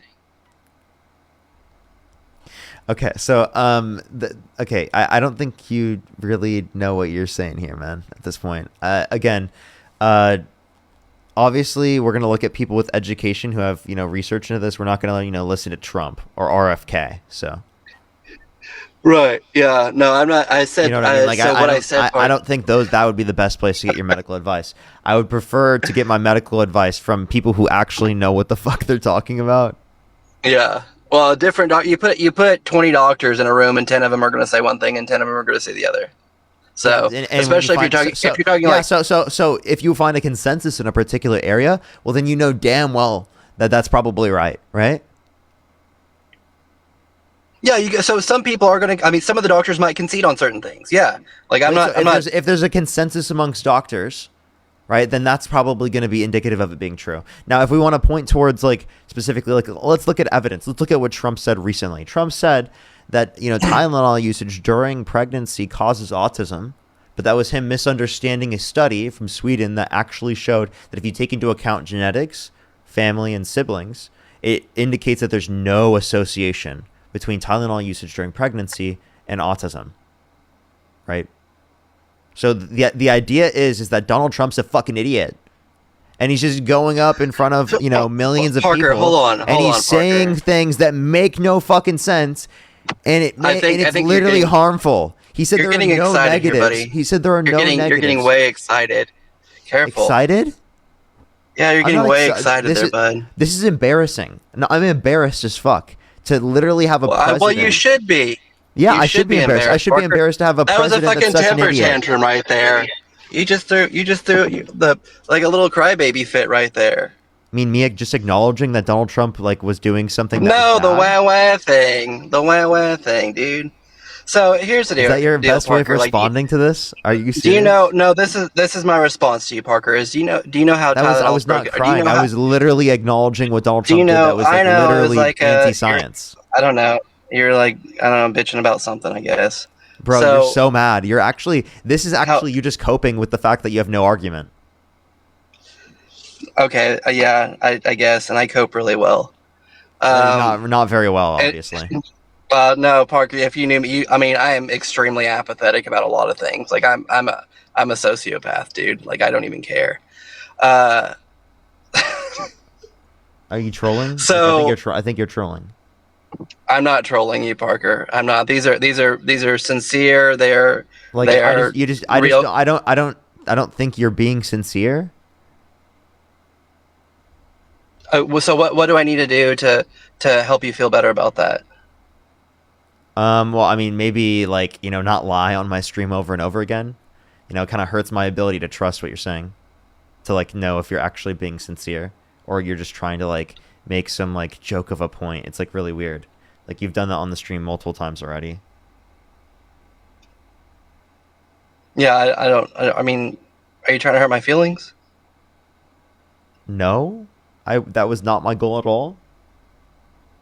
Oh, okay. Well, you did. Literally just acknowledge. Okay. I'm sorry that I hurt your feelings. Okay. So, what I was getting to, Parker, is that do you know how acetaminophen is broken down?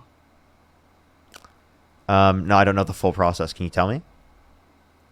I can't. I just know that it's a very. Okay, so why'd you ask the question if you don't know either? Hold on. Why do you ask the question?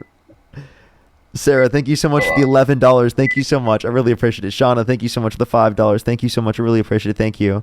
Oh gosh. Oh my. Jessica, thank you so much for the $5. Thank you. JV, thank you so much for the $10. Thank you.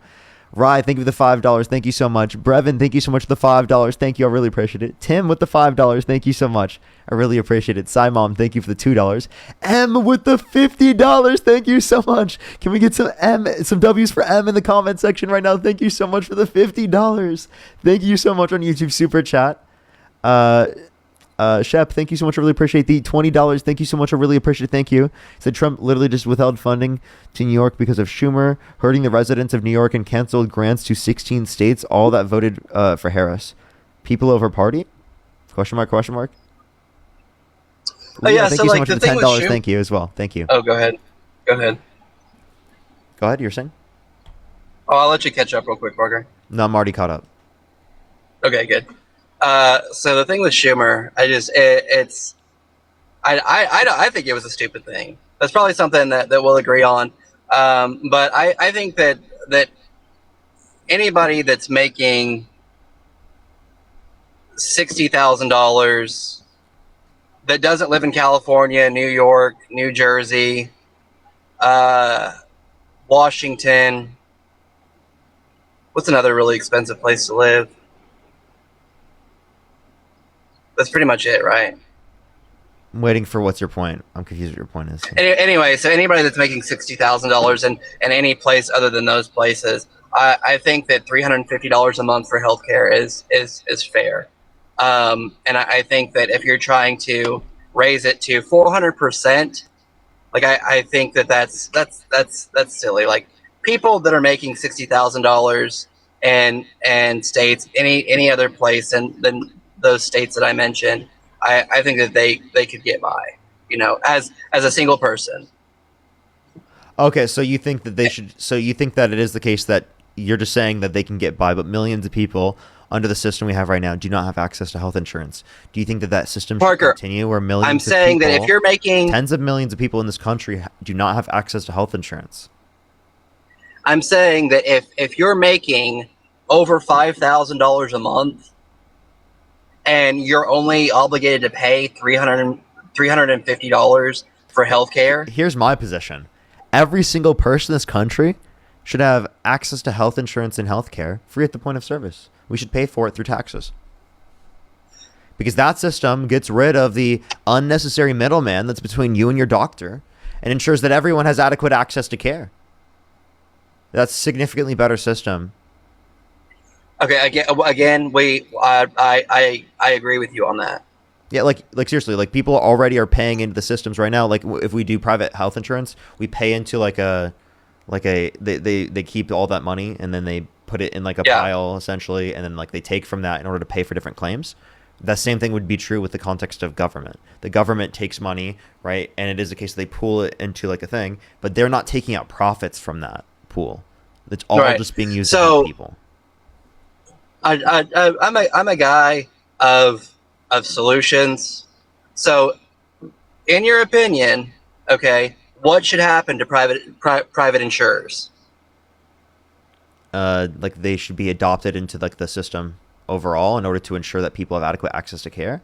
For the right, like, that would just be adopted into like the system as a whole if it's needed. in order to be able to be a part of like the healthcare and insurance processes. So what do you mean if it's Typically needed? the people who are setting up insurance, still are going to be a part of the process of, like a healthcare system still. And also, you can still sell insurance. Like if there's private health insurers, right? It is the case that they can still sell insurance. I don't think that it is the case that like it should be illegal for them to sell private insurance. I just think that there needs to be public options that are provided for everyone to have access to. And I think the public option should be good enough where you don't need to like go to like a private option at all. Right. So that would make private options obsolete. Yeah, essentially. Yeah. That's kind of like the point. Yeah.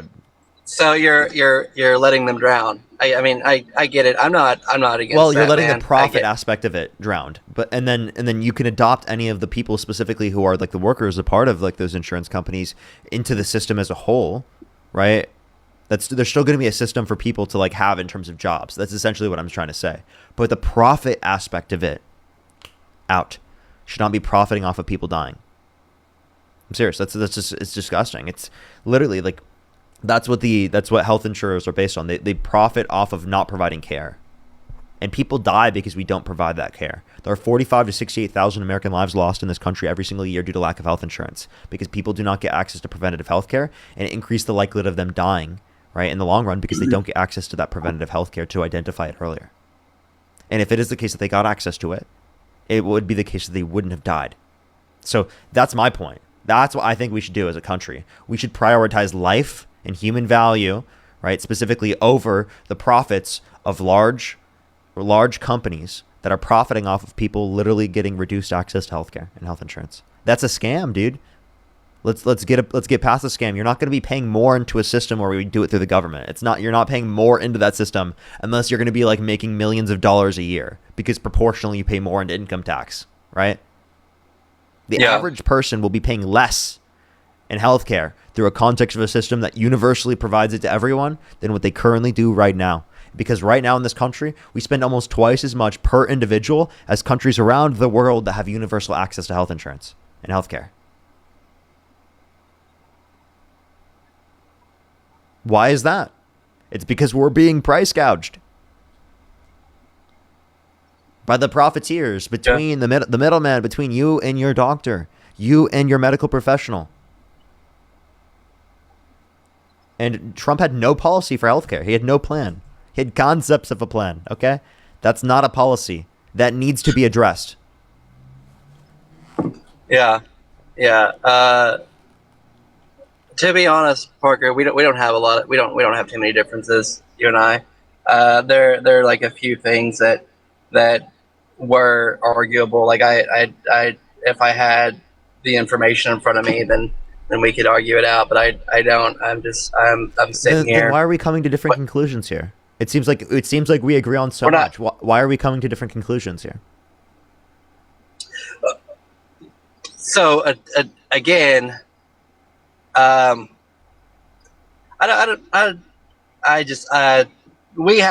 have some differences that I'm really conservative on, and like what?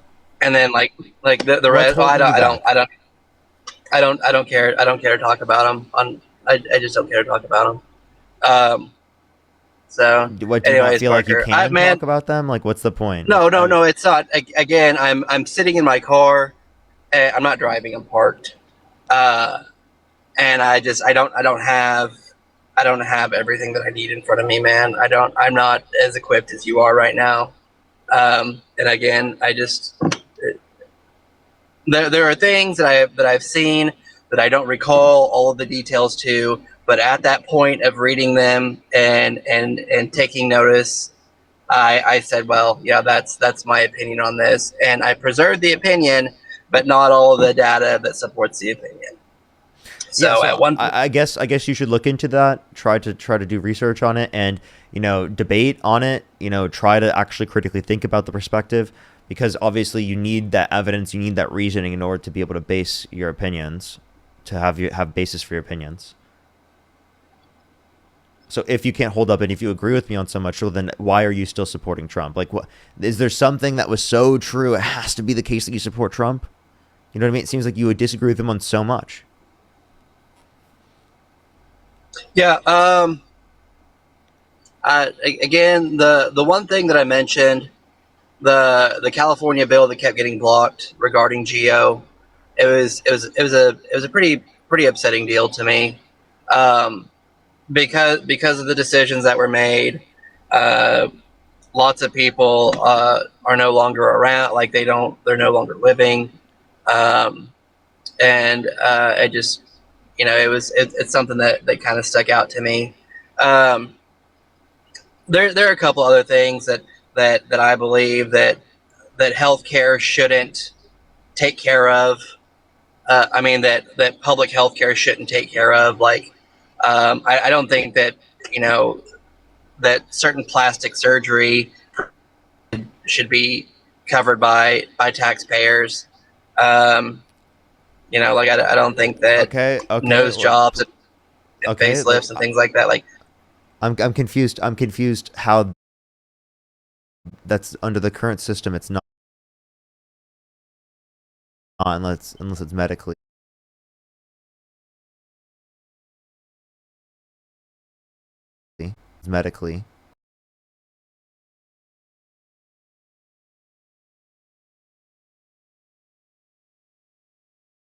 necessary.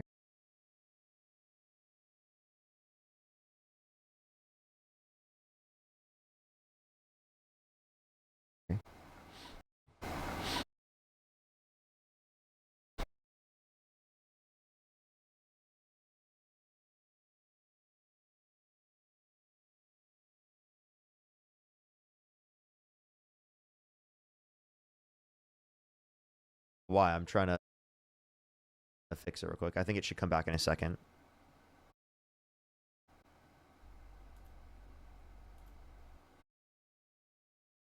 Is it you're fine good. now, Hey everyone? Parker, I'm gonna let you go, man. It was good talking to you. Okay. All right. I'm sorry, everyone. I don't know why it's lagging right now. I'm trying to see. I think it's getting better. I apologize. It should only stay around for a very small period of time. It should go away. Oh my gosh. I'm so sorry, everyone. Please come back. Is it coming back? Good? Oh God. I don't even know. Better? All right.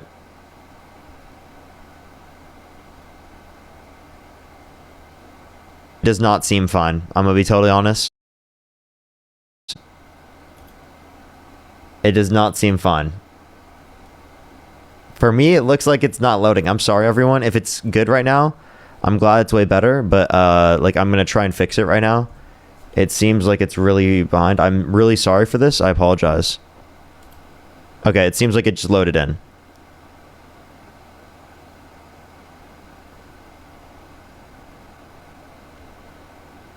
I might need to restart. So if I do have to restart at some point, just let me know. Or I mean, just come right back. I meant.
Okay.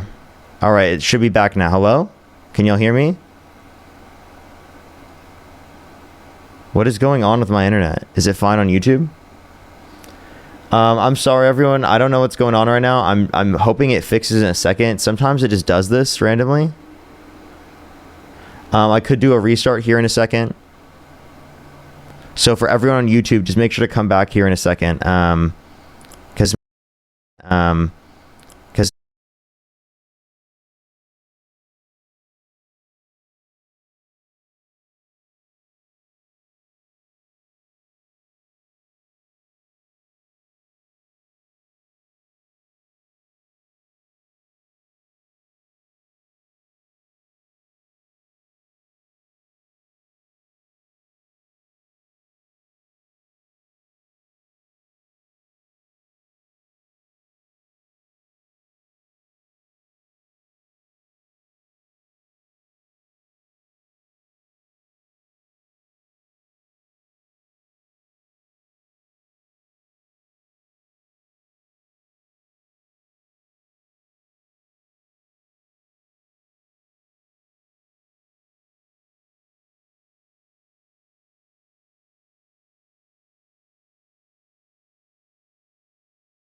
oh, that was 2 minutes ago. Okay.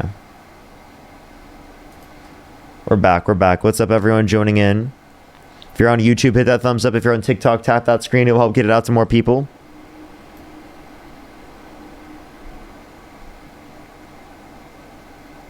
Alrighty. Do give it a second for people to join up. CK, thank you so much. You're amazing. Thank you. If you want to support me, as always, again, everyone, Venmo, Cash App, PayPal, Linktree in the bio, as well as the description of the YouTube, as well as you can support me over YouTube Super Chat. Let's go on to the next person here real quick, everybody.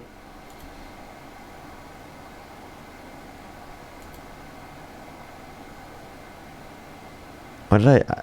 Let's go... Oh, it's not like loading. Is it... Am I lagging? No request button? I think I got that issue on TikTok where I need to restart my TikTok live studio. I'll be right back on TikTok. It's a TikTok issue. I'll be right back. People can't send a guest request. There's no request button, so I gotta hit a restart on the TikTok. So go over to YouTube. I would recommend to go to YouTube. Grateful. Thank you for the $4.20. Thank you. You guys. You've cut out. I can't hear you. Hear me? Yeah. Hold on. I can leave this room real quick. It's a little bit loud. Okay. Yeah. So it's just how she said that she wouldn't support nothing differently, like how we were sending money to Ukraine, which I didn't support, and how we are still sending money to Ukraine, which I don't support, that Trump is doing. He's sending them money. Give me something relevantly different with the Democrats comparative to the Republicans, like in terms of Trump here, that would mean that you would support Trump over the Democrats. I can't really give you one right now. Okay, so if you can't tell me anything that's relevantly different between the two, insofar as that you would like one over the other, then it seems like you view them equally. Actually, hold on. Let me say this. I didn't like Trump because of what he would say. Like he said that he would date his daughter or something like that. I heard about all those things, and I'm not someone that's just gonna hear those stuff and not go look into it. And I looked into it. So why would you vote for him? No. I said that no. That was before I figured all that out. So I was. So if you could go back in time right now and you could either vote for Donald Trump or Kamala Harris, you wouldn't vote for Donald Trump? No, I wouldn't vote. No, I'd probably vote for Kamala, yes. But based. Let's go on to the next person. Only send a guest request if you meet that set of criteria listed on the TikTok screen. We are just looking for some debates. Let's go on to the next person. Only set a guest request if you meet that set of criteria listed on the TikTok screen.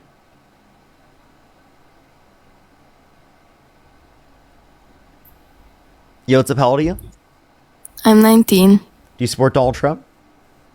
Yeah. What's your birth year? 2006. What month? September. If you could go back in time and you could either vote for Donald Trump or Kamala Harris, who would you vote for? Trump. Okay, why so? So the main reason is that wait, so I kind of hear myself in the screen. Oh, Okay. I don't think that's through my microphone. Okay, so the main reason is that he's against abortion and that he's against the LGBTQ community. Okay, so you want him to be against the LGBTQ plus community? Why? I mean, not really, but like, the main reason is that it's because he's against abortion. Okay. I mean, I'm confused how those were interrelated. Why did you say that about the LGBTQ plus community and then talk about abortion right after when I asked you about it?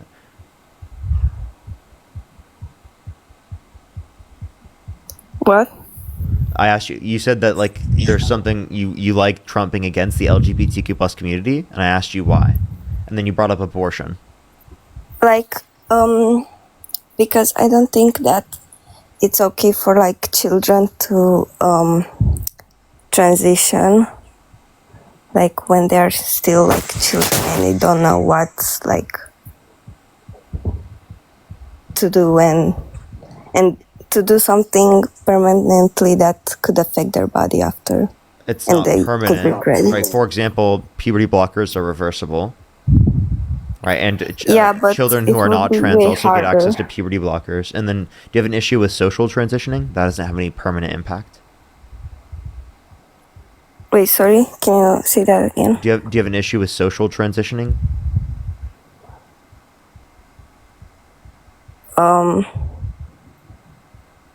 Well, socially, like not really, but like I feel like only like I'm against only like children changing their like bodies and they could regret that after.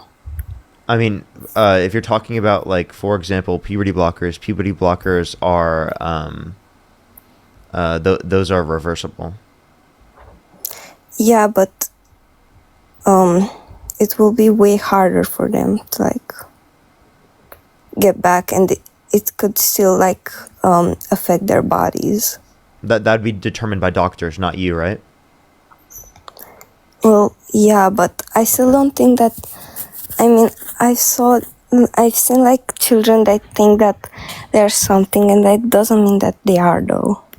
Okay, so hold up. So doctors are the ones to determine. So if a doctor indicates that a kid should have access to puberty blockers, do you think that they should then be allowed to have access to puberty blockers if the doctor indicates it would be better for their health? Well, how can it be better for their health though? For example, there are situations of precocious puberty where a doctor will say that a child needs access to puberty blockers because they have early puberty. So you understand there are medical reasons why doctors specifically give access to puberty blockers, and that's for the doctors to determine, not for us, because we're not medical professionals. Yeah, well, yeah, in those cases, I guess, but like when they just want that to transition on for like medical health. What do you mean? Like when they just want to like change their gender and like. You said you had no issue with social transitioning, right? Yeah. Okay. So then what specifically do you support Donald Trump on? Like, what is the reason why you support Donald Trump? Like, if it's for health, you understand that Donald Trump was undermining science relating to health. For example, he said that Tylenol leads to autism, right? When used during pregnancy, Yeah. which is not true. right? That the study that he specifically was trying to reference, he misinterpreted. It actually indicated, when taking into account genetics and siblings, that it is the case that there's no association between Tylenol usage during pregnancy and autism. In over 2.5 million different I'm sorry, I just wanted to talk to you. Children. I just wanted to talk to you, sorry. Okay, so you don't support Trump? No, sorry. Okay. Let's go to the next person. Only send a guest request if you meet that set of criteria listed on the TikTok screen. We are just looking for some debates. Please, everybody, only send a guest request if you meet that set of criteria listed on the TikTok screen. Yo, what's up? How old are you? I'm 39. I was just wondering if I could share a quick story, and it's related to abortion. Donald Trump? You can kick me if you want. I just want to see if I could. Okay, I'm sorry. Let's go to the next person. Only send a guest request if you meet that set of criteria listed on the TikTok screen. We are just looking for some debates, everybody. Only send a guest request if you meet that set of criteria listed on the TikTok screen. Yo, what's up? How old are you? Am I on? Yeah, do you support Donald Trump? Yes, I do. Okay. If you could go back in time and you could either vote for Donald Trump or Kamala Harris, who would you vote for? Well, I really like Kamala, but I guess right now I support Trump. So you would vote for Trump in that context with your information that you have right now? Yeah, he's a businessman, so he knows what he's doing. Do you know any good businessmen other than Trump with 6 bankruptcies? Yeah, you're right about that. I do agree with you on that. Okay. So what? But he does own a lot of like, hotels and stuff, and you know what I'm saying. Okay. So then, like, what specifically, what economic policies of his do you like that are showing of the fact that he's such a great businessman that's going to influence his policy? I'm gonna break down your live. I don't support Trump. Okay. All right, let's go to the next person. Only send a guest request if you meet that set of criteria listed on the TikTok screen. We are just looking for some debates. Please, everybody, only send a guest request if you meet that set of criteria listed on the TikTok screen.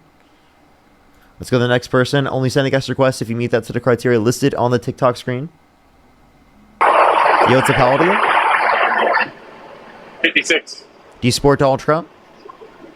Yep. Okay, why so? Or if you could go back in time and you could either vote for Donald Trump or Kamala Harris, who would you vote for? All day, every day, Trump. Okay, why so? Well, like the last lady said, he's a businessman. He's not a politician. Doesn't need to scam money from us. All those kind of good things. So then why is he dropping a meme coin? He, by definition, is a politician. Like, he literally is the president right now. He was running for president. He's been doing it even since 2000, so he's a politician, definitely. You could say he's a businessman, but it doesn't mean he's a great businessman. He inherited $400 million accounting for inflation from his dad, and he bankrupted 6 times, including a casino. I understand where you're coming from. And I thought it was 11 times he bankrupt, but he always comes back. And on top of that, if you look at like 1980s and all his past and everything else, everybody loved him. Everybody thought he was the greatest. And then when he started running for politicians and outing everybody and doing what he's been doing, now he's a racist. Now he's this. Now he's that. I don't agree with everything he does, but I just need somebody to put America first. Who cares about other countries? Do us first, period. Our veterans, our homeless, our citizens, all that stuff. And then we can worry about all the countries that we give money to that burn our flag and hate us and all the other bullshit that's going on. Okay. One, people have been saying that he's racist. He didn't rent to black people in the 1970s. He called for the execution of the Central Park Five, even though they were exonerated based on DNA evidence. He popularized the birther movement, saying that Barack Obama was born in Kenya when it is the case that he was born in the United States, and there's a birth certificate of that, in order to say that he shouldn't be president of the United States. He said that Kamala Harris turned black, and he made up lies about Haitian Americans, indicating specifically that they were eating quote-unquote cats and dogs, when there was no evidence of that being the case at all. Plus, we can point to specifically homelessness. Like, Donald Trump, is there any policies ever passed specifically to reduce homelessness in this country? And if anything, I think his policies would cause more homelessness. Also, I can't hear you when you're out of the app.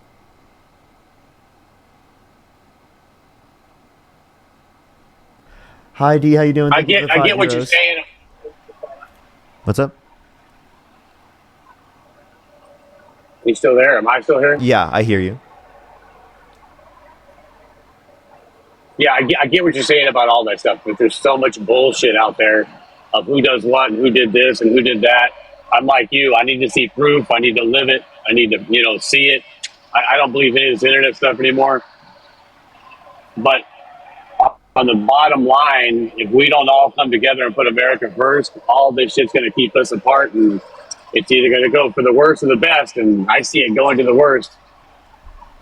So Trump doesn't put America first. He puts the rich first.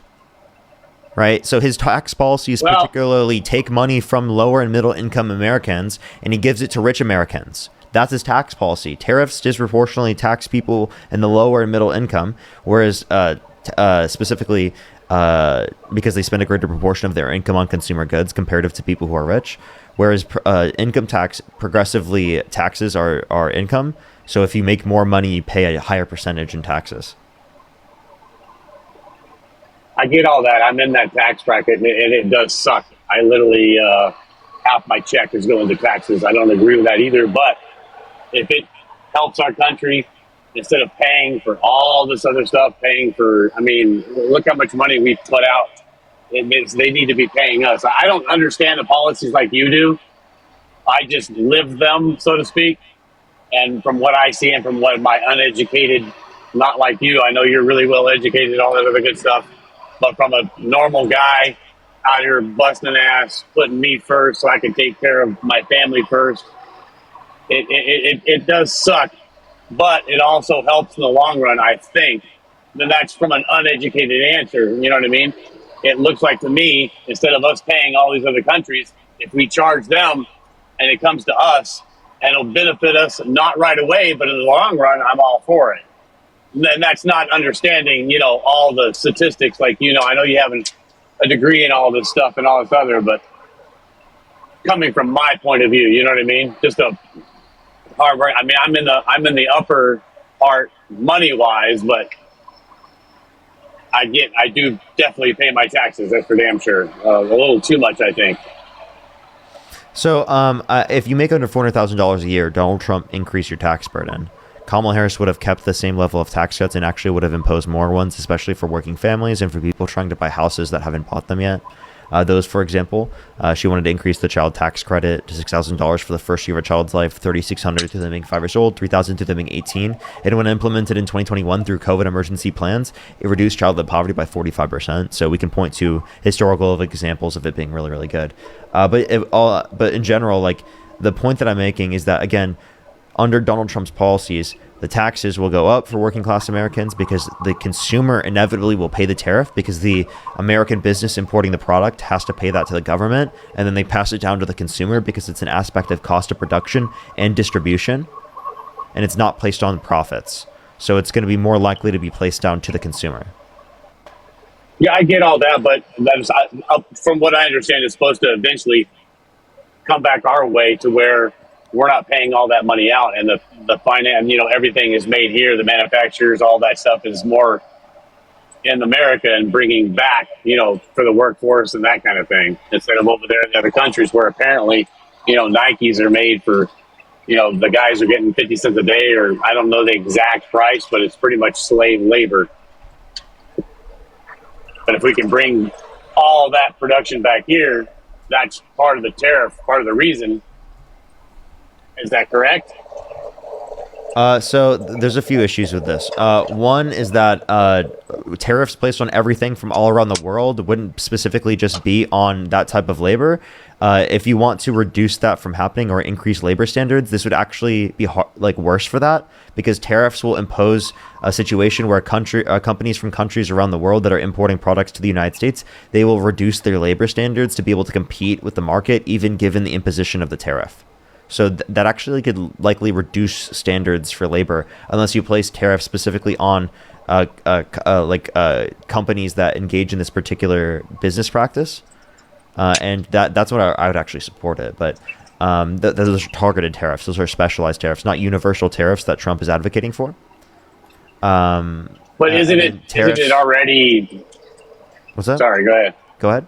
I was going to say, isn't it already reduced labor? I mean, from what I've seen, even in downtown LA, you go to I mean, it's the work that they're doing and the fabric factories and all that. It's terrible, and they're making nothing.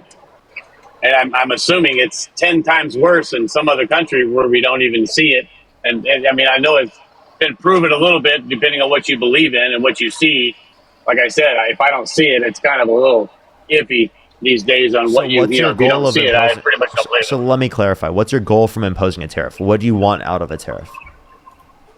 Well, from what Donald Trump says, and from what I understand, like I said, uneducated guess or answer, you should say, if we charge them for bringing their stuff in instead of paying them, that is a good thing.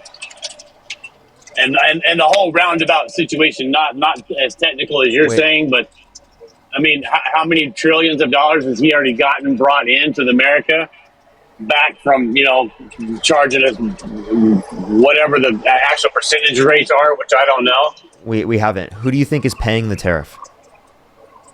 I'm sorry? Who do you think pays the tariff? When we place a tariff on a different country, who do you think pays the tariff? I get what you're saying on that. The companies that are, you know, all like all the T-shirts that everybody always gets, they get them from freaking China. I get that. We got to pay more for those shirts. I understand that. The companies. What companies? Correct. Whatever companies are out of the country sending their shit in here. No, so it would actually be the American companies that are importing the product. Right. Okay, so if it's the American companies importing the product, that you're getting in. Then it's U.S. companies that are paying it, and they're passing down it to U.S. consumers who pay it. It's not paid by the foreign country. So the foreign country is not. Comes to them. So Donald Trump was lying to people, saying the foreign country pays it, when that's not true. Economists indicate that's very, very clearly false. And if you look at how tariffs operate, in order for them to increase domestic production, it would literally rely on it increasing the cost of consumer goods coming from other countries around the world to either American companies or consumers that are buying. No, I understand what you're saying.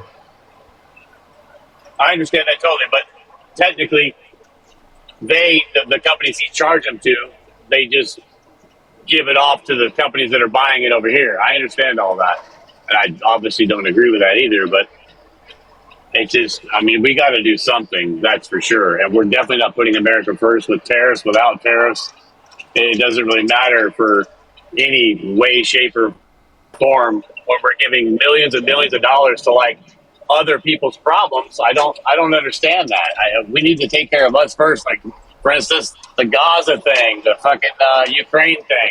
But what's the point of that? If they want to buy ammunition from us, great, go ahead. But we don't need to give them money. You know what I mean? One, Trump is giving money to Ukraine specifically to defend themselves now, and he thinks that they can take back the entirety of Ukraine back in its original form. And secondly, right, I mean, you understand that there are genocides happening and that you would want to like help defend people, like that would be good. And the money that Trump is sending is to literally enable it in the context of Gaza, like enable the genocide, enable Israel to be able to do it. Yeah, well, I don't agree with the genocide. I don't agree with children being in any kind of way, shape, or form hurt, obviously. But it's the same thing as, I don't know if you've got a wife and kids, but I got to put myself first so I can take care of my kids. Period. No matter what that takes, and that goes with business. That goes with, and Trump's making it worse off for you to be able to take care of your children. That's yours. He's made the economy worse off. But it's not. Let me give you the conditions. The real manufacturing investment has declined since Trump got in office. It massively increased under Biden. It's declined since Trump got in office and under his first term. Secondly, since Trump got in office, real GDP has increased at a slower rate. We've seen unemployment increase. We've seen the jobs report be so bad that he fired the head of the Bureau of Labor Statistics, claiming that the information was politically biased. And then we actually saw him put a new person in office, and they actually indicated even lesser jobs for the next month, which is around 7 to 10 times less than what we saw last year under the Biden-Harris administration, which has been so bad that Jerome Powell, the chairman of the Federal Reserve, said that they were going to risk inflation going up even more, right, than it already has, right, because it is the case that we are seeing such horrible jobs numbers that it could lead to stagflation. I see, you see it from the bigger view. You're into this every day. You talk about it every day. I'm actually out here living it, kind of thing. Like I said, I don't know. I just know what I live, what my experiences are with the taxes and what I believe in. And I totally believe in putting America first, regardless of what the situations are in any other country in the world. Doesn't matter. There's a reason everybody wants to come here. Can you name one Trump policy that's America first? I don't know the policy thing. That's where you get me on. I get all that. But from what I see and what I watch and what I hear, when I'm on here, whatever, being bored watching you guys or doing whatever, I don't agree with a lot of the things. The main thing is giving millions and trillions of dollars to other countries when we can't even support our own veterans that fought for who knows what. Wait, so you know again, what I mean? You don't have any reason to believe that Democrats are giving like more to foreign countries. One, two, what we give in foreign aid is a very small portion of our budget. Three, if you want to address how much we're spending on countries around the world, why don't we address our military budget? That's over $900 billion a year, where if we cut it in half, we'd still have the biggest military in the world, but over $100 billion a year. I'm all for a military budget. That's why we're the strongest military in the world. That's one thing we need to keep no matter what. You understand? We would still be the strongest military in the world. That's not giving it to another country. But that's not giving our tax dollars to another country. We would still be the biggest military. Actually, it's military bases around the world, but we would still have a strong military, right? Specifically, if it is the case that, hold up, we would still have a strong military if we still cut it in half. We would have the largest military in the world, but over $100 billion a year, I agree with over $1 trillion in over a decade, and we'd be able to bring back literally like $450 billion, right? Yeah, if that's true, I would totally agree with that. I would totally agree with that if that's actually true. But these days you can't believe shit anymore anyway, so it doesn't really mean until I actually have it. You know what I mean? And doing it, then it's a different story. I understand what you're saying, though.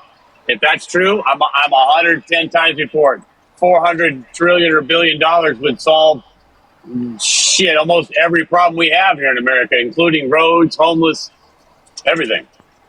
Okay, so if you want to address things in which people don't have access to resources that they need, Democrats are more likely to provide those access to resources under the Trump administration's policy. Let me give you an example. They've had that opportunity many years.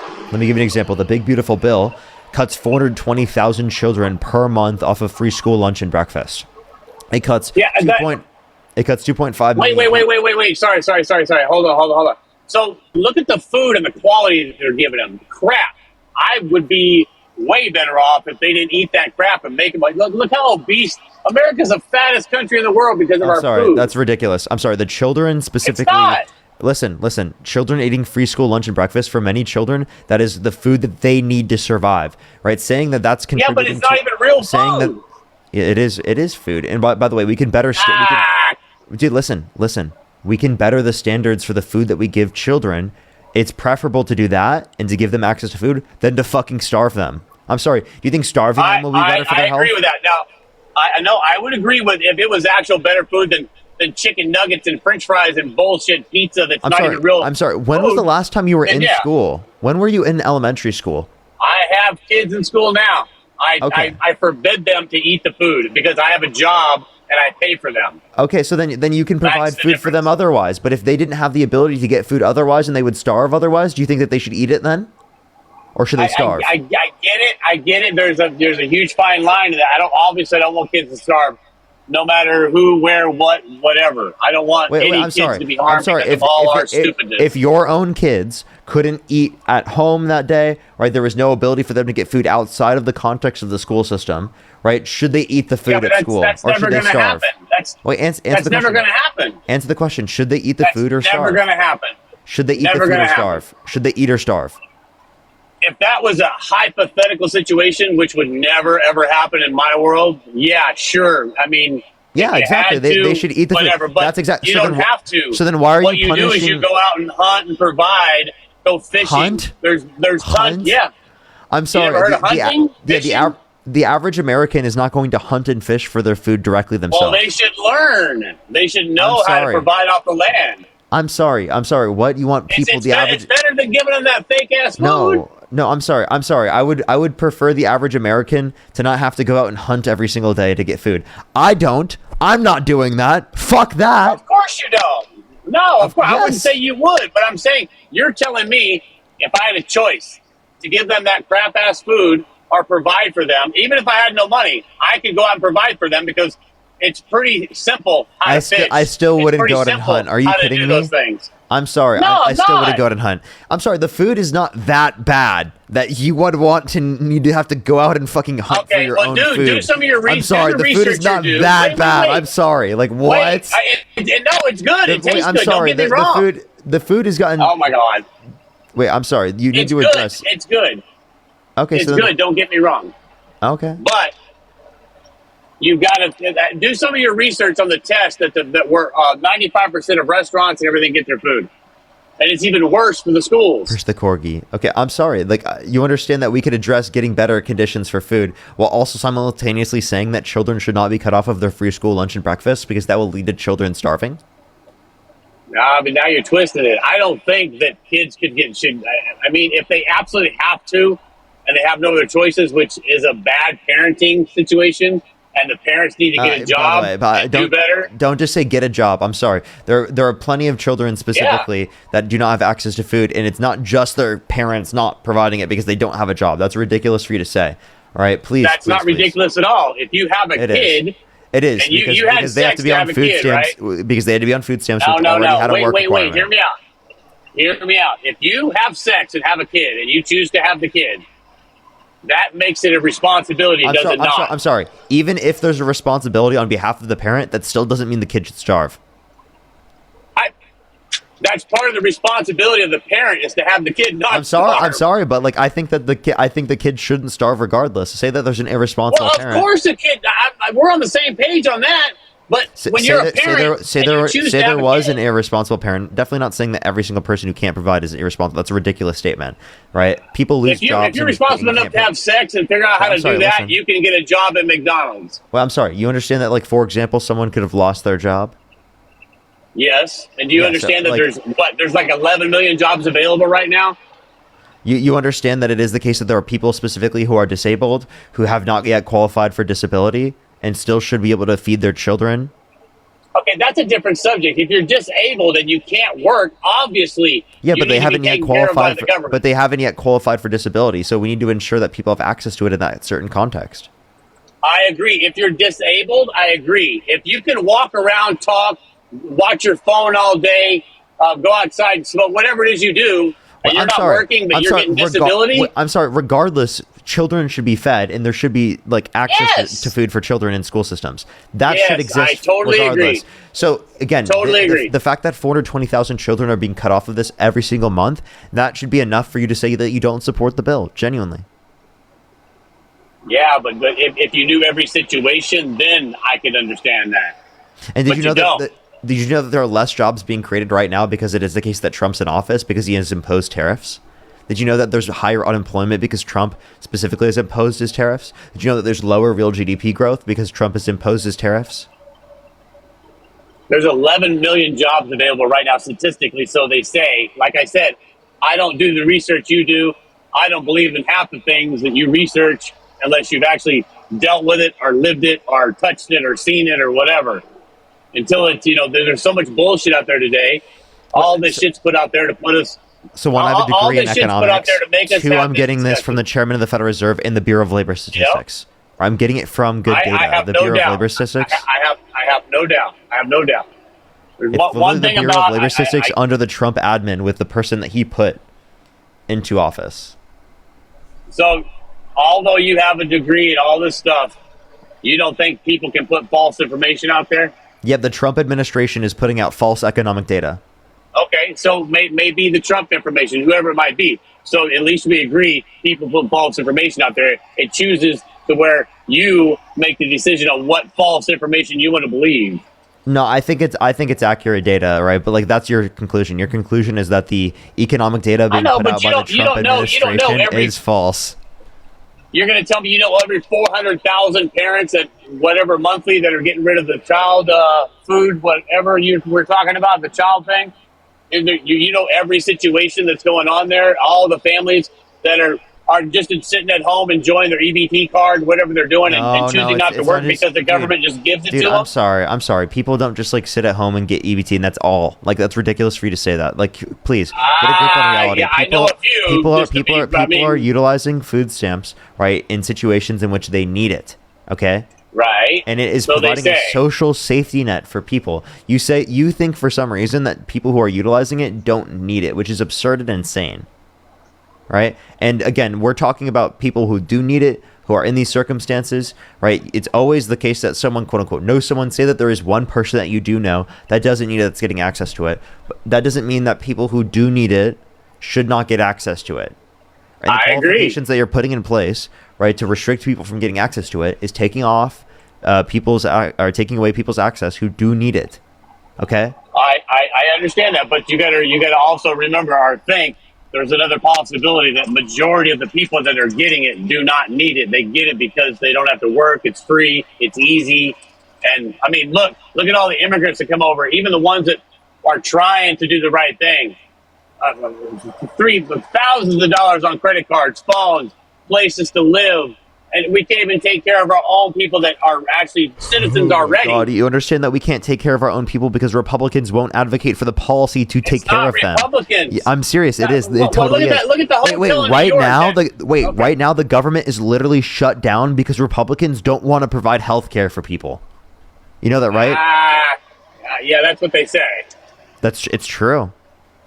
The government's literally shut down right now because of that. I understand. I've been watching TikTok all day, whatever.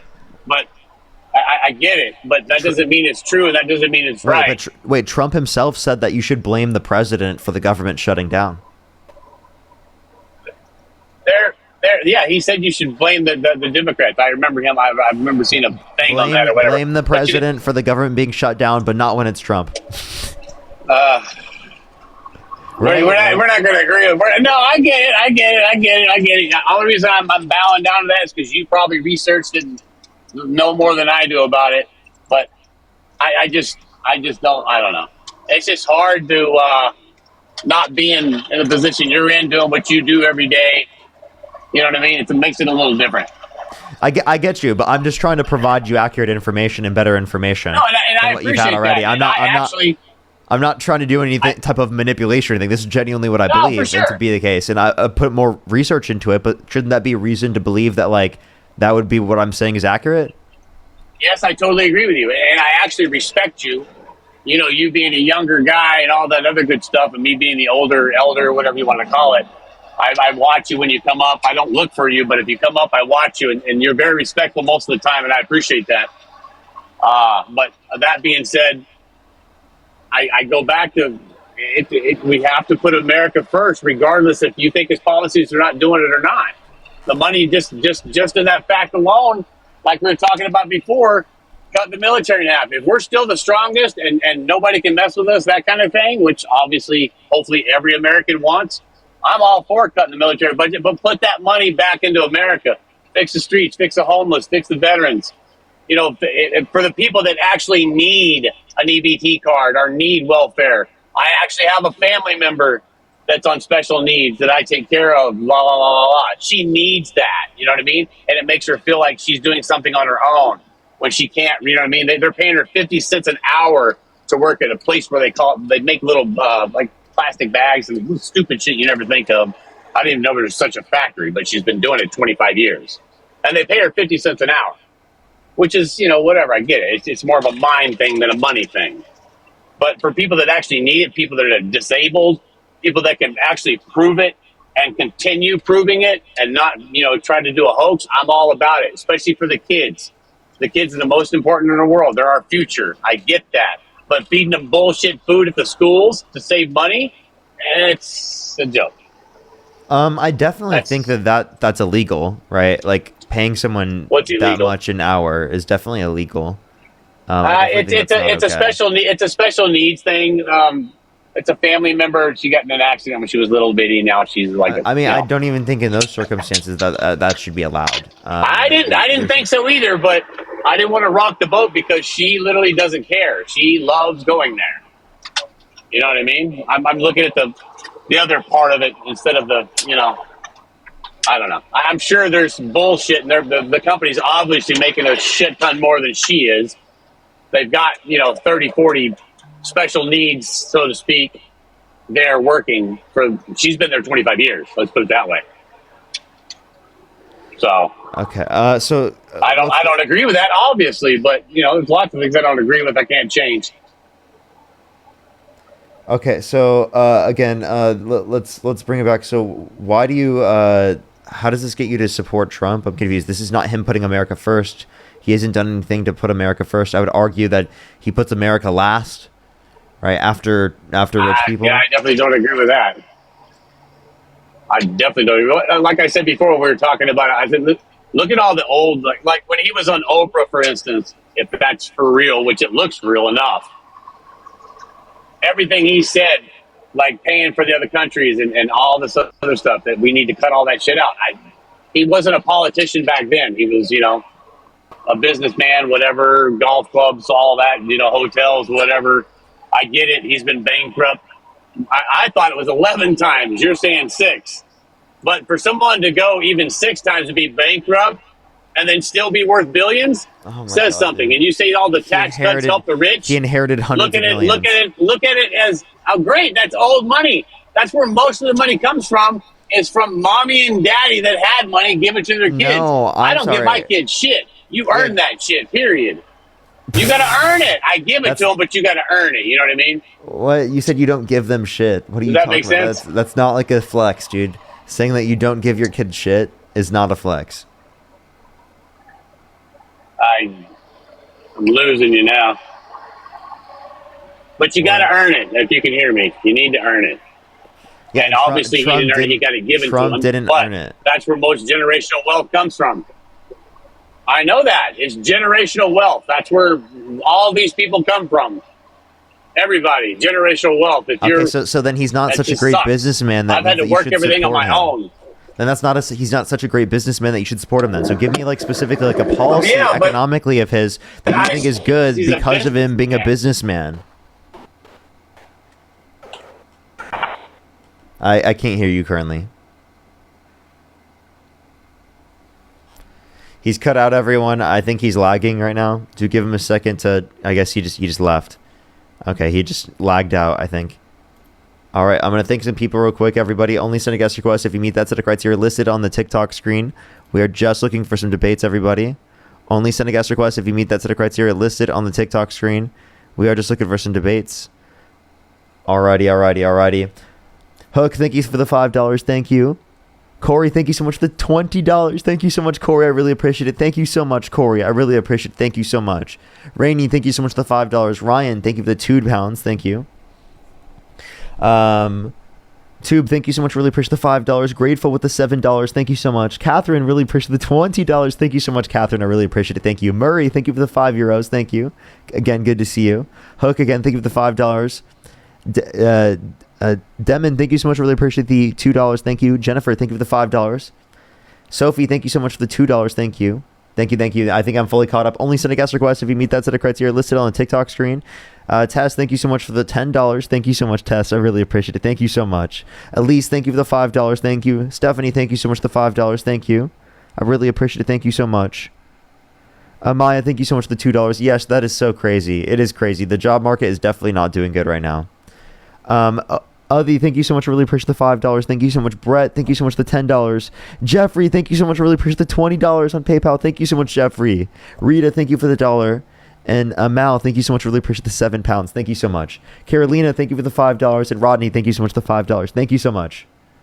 Literally, the taxes are going to be more expensive under Trump. Let's go on to the next individual, everybody. Only send a guest request if you meet that set of criteria listed on the TikTok screen. If you want to support me as always, Venmo, Cash App, PayPal, Linktree in the bio, as well as the description of the YouTube. As well as you can support me over YouTube Super Chat. As well as the pinned comment on YouTube.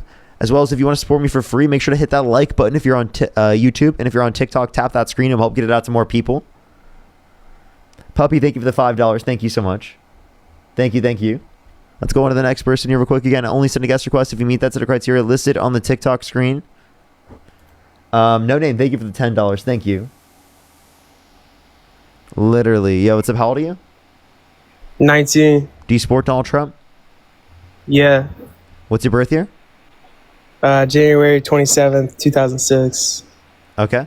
If you could go back in time and you could either vote for Donald Trump or Kamala Harris, who would you vote for? Donald Trump. Have you been on my live before? Nah, there was one time like when it was like late at night, I was snacking and I didn't respond, bro. So like you kicked me out, but that was the only time. Okay. All right. So why do you support Donald Trump? Well, I was just like, there's a lot of reasons, but I would like to talk about one thing. So you said like you want healthcare to be more affordable for everybody, right? Yeah. Do you think that could make the demand go up, and then like because of that, like they can't support everybody for it? Well, universal healthcare systems around the world actually have better conditions for health for their citizens, and they spend half as much as we do per individual. Yeah, but don't you think, like, I don't know, I just feel like if we make it like to where like anybody can afford healthcare, right? Wouldn't that like make everybody, so many more people go in? Because like I feel like I have a question. In America, if you have an insurance program and more people are a part of your insurance program, will that be better for the company? Wait, say it again. You lagged. Yeah, if a company specifically has more people that are a part of their insurance pool, will that be better for their company? Yeah, but what if they don't have enough people to supply the needs? If everyone is able to get health insurance in the country and our pool is everyone in the country, then our pool is bigger. Therefore, it will be more efficient. Yeah, but wouldn't that cause less money for the hospitals to like pay their? No, you don't think? Actually, no. It will allow us to provide more because then they're not divvying out profits. If it's not for profit, then they are doing it for less. Because if it's for profit, they have the cost of production plus profit on top. Under the context of the system we're talking about right now, it's just cost of production. There's no profit. No, I guess you're right. I was just kind of thinking about that. Like, I mean, I wasn't really like, I was just thinking like, well, if they made healthcare more affordable, then that would make more people want to go to the hospitals, and then they wouldn't have enough people to supply it. But I feel like that would make a shortage, because I did look it up, and they said it could make a shortage. On God, I looked that up, right? Like a long time ago. Like I don't have it pulled up, but like I'm pretty sure it. Like it's not like, oh, definitely gonna make a shortage, but it definitely could, like in the short term, make a shortage for a bit. Like there's not enough workers to supply. Like it would just be like everybody backed up, right? Like it would be like the same thing as like what you say with like rent control, because like if they make it where rent's more affordable, then there would be make less houses, you know, like to be able to the level buy. of price gouging involved, right? If we're talking about an inelastic industry, right, specifically like in the context here with like healthcare and health insurance, that's going to involve price gouging, and it's going to involve, the demand curve specifically leading to there being higher prices than what would essentially create more supply. So it's not that it really creates more supply. You can actually look at countries around the world that, again, have more doctors per capita than we do here in the United States, and yet they have universal healthcare systems. Again, there's no difference in how many doctors there are going to be, because, again, we can create the same system that we have right now and just save money by getting rid of the profits. That's it.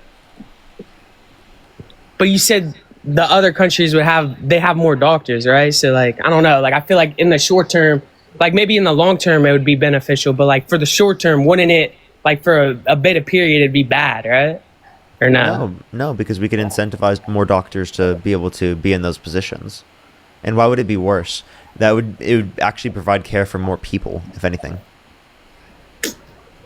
I guess I see what you're saying, low key, bro. Like I was just thinking about it. Like I wasn't like can't hear you currently. Lead to shortage, but like they also said it potentially couldn't. So like it was just like, what also lead to shortages in hospitals? The pharmaceutical tariffs.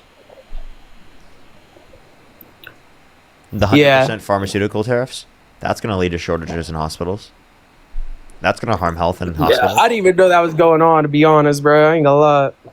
Like I don't be like in tune with it, but like so like if they were doing rent control, right? Like, you know, like how California and stuff like that, they do rent control. You think that leads to more homelessness because of that, or no? Do I think that leads to more homelessness? Specifically what, Yeah. Sorry, The you internet cut out sucks. again. Hold on. Yeah, that's on me. That's on me. Well, am I in my bag? So like, you know, like how like California and New York, places like that, they make rent control.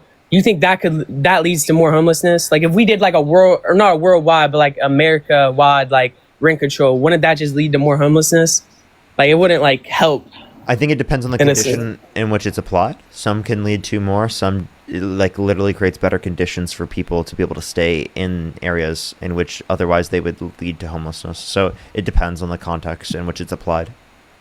Like California has rent control, and like that does lead to more homelessness. Don't you agree? Like it's prevented people in some contexts from going from being homeless. So if anything, I don't know if you would say it would increase homelessness. It depends on the context in which it's applied. There's not one specific rent control policy across all of California. So you cut out. I'm sorry. Say it again. There's not one specific rent control policy across all of California. So like it depends on the context in which it's applied.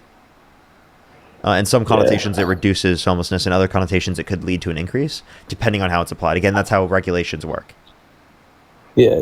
No, I agree. It needs to be regulated. But like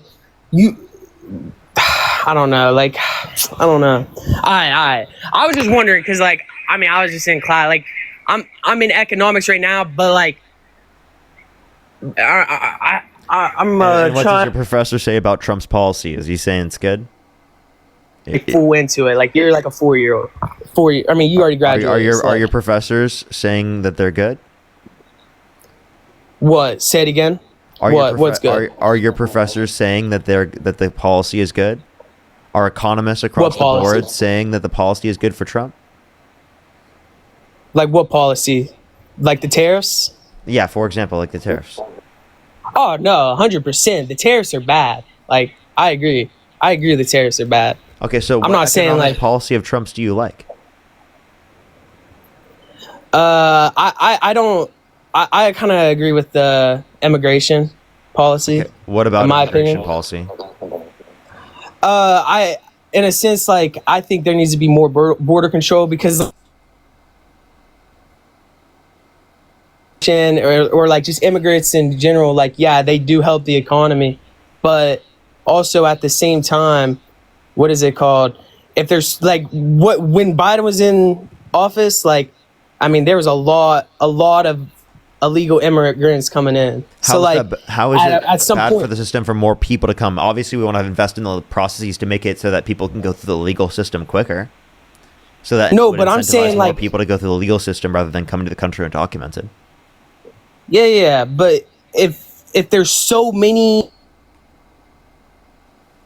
you cut out. Can't like keep up with it. Can you hear me? I hear you now. I said, like when Biden was in office, there was a lot more illegal immigrants coming in. There were so many that they couldn't keep up with it. Like, yeah, they do create more jobs that people wouldn't want to do, but in a sense, it would actually raise the prices if there's so many. Don't you agree? Like, wouldn't it raise the prices? It's because there was a backlog of people, and no, it doesn't raise the prices. I think that would be ridiculous to say it raises prices because it's going to increase demand and supply. So it's going to keep the same equilibrium, right? Yeah, that's if they get the... You keep cutting out, man. I don't know. You keep cutting out. What'd you just say? That's if they all get jobs, but like a lot of them come in with like a lot of kids and stuff. Like so, like it increases a lot of the demand. Immigrants have a higher labor force participation rate than natural-born U.S. citizens. Yeah, but like the demand would still be higher than the supply, don't you think? What makes you believe that? Because they come in with a lot more, like they come in with like big households, so it raises. Wouldn't that, if that's given that's true, that doesn't like reduce the content of what I'm saying. Again, No, I'm saying like the demand is probably going to be higher than the supply, though. Immigrants have a higher labor force participation rate than natural-born U.S. citizens. So yeah, but I'm saying like, huh? Like they come in with more kids. They come in with like bigger families. I agree, but at the same time, I don't know. You cut out. Immigration is good. Do you think illegal immigration is good? I would like to provide a pathway to citizenship for undocumented immigrants who have not committed a violent crime or bad crime. No, 100%, 100%. I agree with that. My only thing with Biden is, I'll tell you why I voted for Trump. I voted for Trump because at the same time you were making all these why do you support Trump when like all that campaign was going in, you were still supporting Biden when Biden was, he was too old. He was sick at that time. He was. I'm sorry, Trump is right now and you still support him. So I prefer him over Trump, yeah. I would prefer him on his deathbed over Trump. That's crazy, bro. That's crazy. I'm not trolling. Push the money again. Well, Trump was held civilly liable of sexual abuse incited a violent insurrection at the Capitol, called for the termination of all rules, regulations, and articles, even those found in the Constitution, is violating people's free speech rights, the First Amendment rights, violating people's due process rights. Right. Okay, you say freedom of speech. We can point to plenty of examples. Trump freedom of speech himself has people a part of his own movement, like Mike Johnson, that said that he's unhinged and unwell. Did you know that? Did you know Mike Johnson just said that recently? MAGA Mike just said that. My freaking bro, I don't even know what's with this freaking TikTok. Like I always be lagging when I be on these things, bro. But did you hear me? No. So you said freedom right speech, right? I said Mike Johnson specifically said that Trump is unwell and unhinged. Oh, he might be unwell, but not as bad as Biden was. Come on now. I think I think there's an argument to say that he's. I think there's an argument to say that he's worse. Off bikes and stuff. Yeah, at least he was one riding a bike too. Trump fell on the stairs, and then also you want to hear multiple clips of Donald Trump saying absolutely abhorrently insane shit. How about this? Watch this. Listen to this. I had a crowd so big, I said, there's no way I could lose California, but automatically they mark it down if you're a Republican as a loss. That you lose by 5 million votes. I said, 5 million votes. I guarantee if Jesus came down and was the vote counter, I would win California, okay? In other words, if we had an honest vote counter, a really honest vote counter, I'd do great with the Hispanics, great. I mean, at a level that no Republican's ever done. That's insane. That's actually categorically fucking crazy. Like he be trolling though. Like he just be trolling. He was being serious. He was being serious. No, he's not. He just be yapping, bro. Oh God, he just be yapping, bro. I'm sorry. Do you hear him? Look, listen to this. Listen to this. This is him again. But you have a better chance of being struck by lightning than hitting a whale with your boat. There has only been, listen to this, one such whale killed off the coast of South Carolina in the last 50 years. But on the other hand, their windmills are causing whales to die in numbers never seen before. Nobody does anything about that. They're washing up on shore. I saw it this weekend. 3 of them came up. You wouldn't see it once a year. Now they're coming up on a weekly basis. Did you hear that? That's crazy. Something like that. Do you think that windmills are causing whales to die in numbers never seen before? I say not numbers never seen before, but I think it probably is killing them a little bit. Okay. Right? So I think one area of mutual agreement and priority is vegetation management. But I think we want to work with you to really recognize the changing climate and what it means to our forests and actually work together with that science. That science is going to be key. Because if we ignore that science and sort of put our head in the sand and think it's all about vegetation management, we're not going to succeed together protecting Californians. Okay. It'll start getting cooler. You just watch. I wish science agreed with you. Well, I don't think science knows, actually. So just like you, I don't even care. Science. I don't care what. Can you tell me the process in which windmills, could cause whales to die?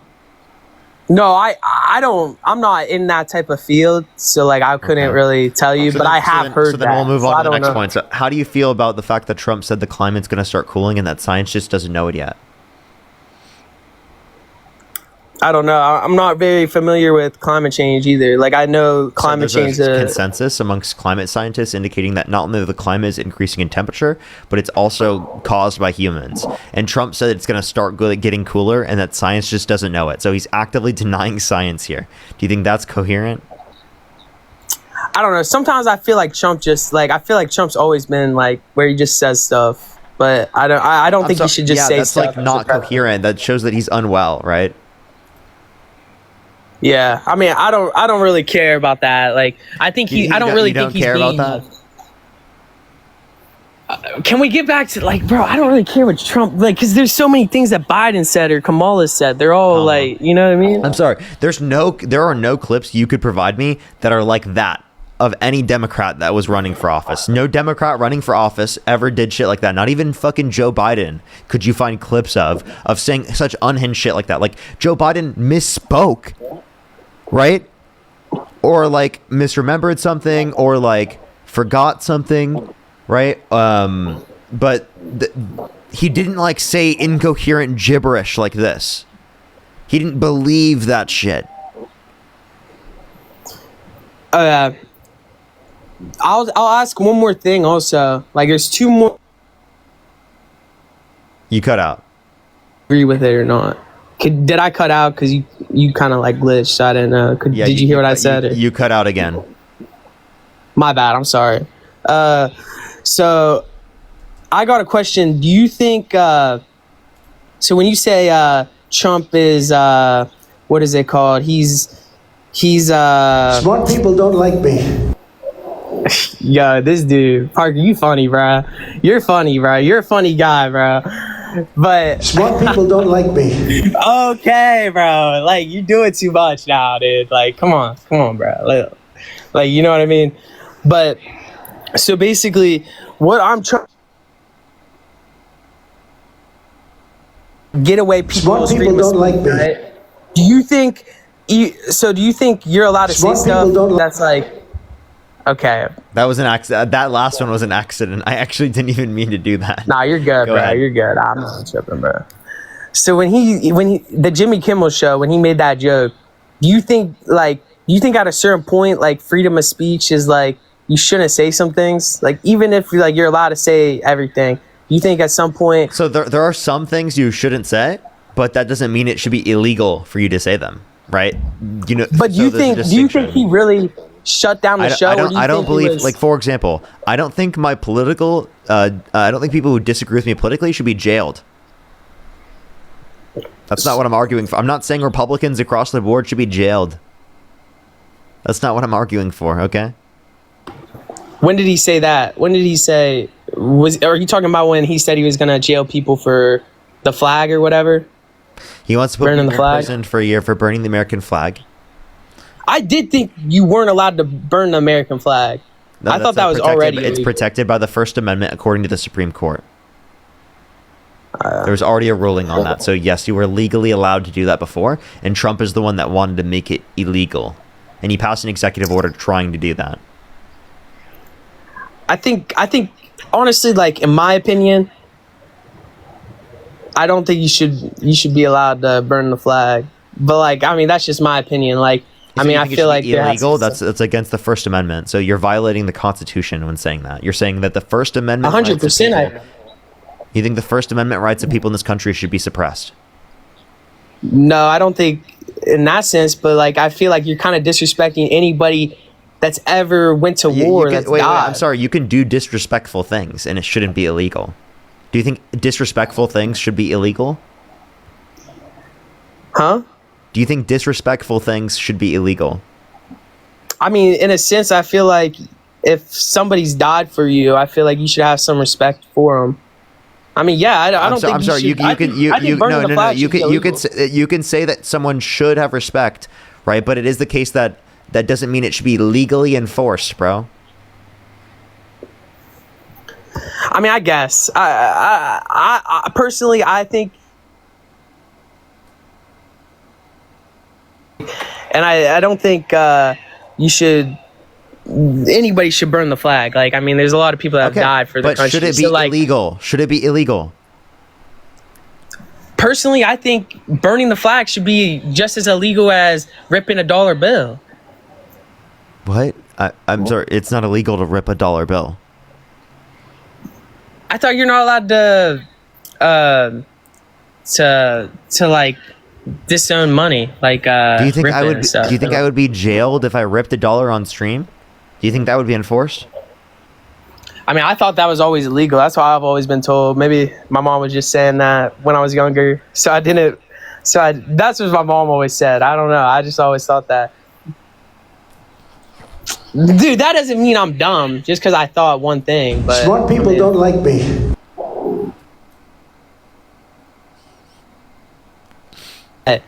I mean, I don't really care. Like, I mean, I feel like I get good grades, but like, I feel like I could be able to talk better. I need to expand my vocabulary. But can we get back on the Jimmy Kimmel thing? Like, I don't care about the I guess it was all like a part of it, but I'm saying, so the Jimmy Kimmel thing, do you think it was Trump that really got him off, or do you think it was, because when you're in a company, you can't say certain things that could hurt their brand image, don't you think? Like, that's Disney. Disney owns Jimmy Kimmel in a sense, like in the business world. Like, you know what I mean? It was the FCC that specifically went after them and said that they would take away their license. Bro, for anybody saying I'm not 18, also, you know, Trump has literally that's literally my picture, bro. Trump said that people has talked about taking I'm on a soccer team. Sorry, my bad. Go ahead. Trump has talked about taking away. I'm not 18. Trump has talked about taking away people's licenses and specifically saying that media organizations are illegal, right? And then his FCC chairman literally said that they would punish them if they did not take him down, and he issued an apology. Like, so you understand that, like, that they were appointed by Trump and that they're a part of the Trump administration, and that's actively going after free speech. They can say that Trump did that to Jimmy Kimmel, but at the end of the day, Disney made the decision. Trump can push something. It's the same thing as Biden administration taking off certain things on X, on Twitter. Remember when that was going? That's they freedom. Didn't do that. They didn't say that they would take away the license for Twitter to operate if it was the case they didn't listen to them. They just said you should take down vaccine misinformation because it kills people. It wasn't enforced. There was no punishment if they didn't.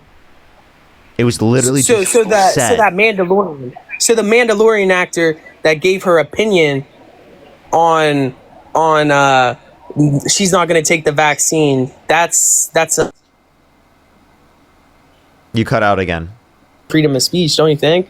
Or is it just because? You cut out again. What'd you say? Because somebody died. I said, so the Mandalorian actor, she said that she wasn't going to take the vaccine. That's bad. Like, she got kicked off Disney for that. Okay, that's like, isn't that her freedom of speech, though? No, that's not. But isn't Jimmy Kimmel's a private company? That's not freedom of speech. But this is a private company choosing to do that themselves. That was not the federal government enforcing something occur. Do you know the distinction? Do you know what free speech even is? Free speech is the government. But listen, if I kicked you off my stream right now, would that be against your free speech rights? No. Okay, because it's a private business. It's my private live stream. Okay? Same thing specifically when it comes to all those other businesses. Now, if the government forced me to kick you off of my live stream, that would be against your free speech rights. They didn't force them. They said, "Oh, take them off the show." If they said that, that's not forcing them. They said they would punish ABC. Specifically, the FCC said that they would punish the ABC if they did not. ABC's only saying that because his numbers are down. He was already a liability. They're just like, who cares? But then once they saw they got backlash, just lie about that for no reason. Now, if they did, we can hold them accountable. But like, that's ridiculous. That's obviously not the case. It was obviously because of the threats. You got to be serious. You got to be real. There's no threat. Like, it wasn't like there was a threat. I just told you. What was the threat? Oh, we want to take Jimmy Kimmel off the show, or what? What they said? Apparently the person got kicked off for being transphobic from The Mandalorian. Or no, wait, no, anti-Semitism. Sorry, that's what Santana just said. Darlene, thank you so much for the $20 on Venmo. Thank you so much. I really appreciate it. Thank you, Darlene. Thank you. Tess, thank you so much for the $10. Thank you so much. Really appreciate it. Thank you. Elise, the $5. Thank you. Because really low key, bro, I'm not gonna lie.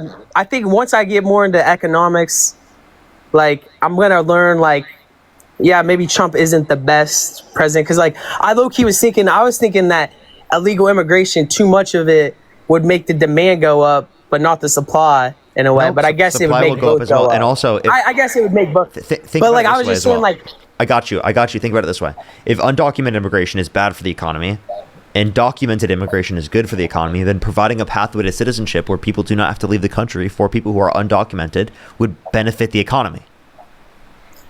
Yeah, and it comes to a sense of like, I don't support rent control. I do think, like, out of everything I said, I do agree. I think you're wrong on the rent control because California does. I'm pretty sure California does do that. They do rent control, and I think it does more harm than good. Same thing, I think, with what would be with the Medicare. I think it would do more harm than good, in my opinion. Okay, well, when it comes to rent control, in some circumstances, it does cause more harm than good. In some circumstances, it causes more good than harm. So there are conditions in which it's both ways when it comes to regulations. You have to specifically would tell me like which ones in which areas. In some places, it keeps rent down for people to reduce the likelihood of homelessness because of price gouging involved. And in other situations, right, it specifically could lead to a reduction in investment and building of areas for people to live, which could obviously harm the level of houses that exist for people to get access to. Bro, saying 15-year-old's crazy, bro.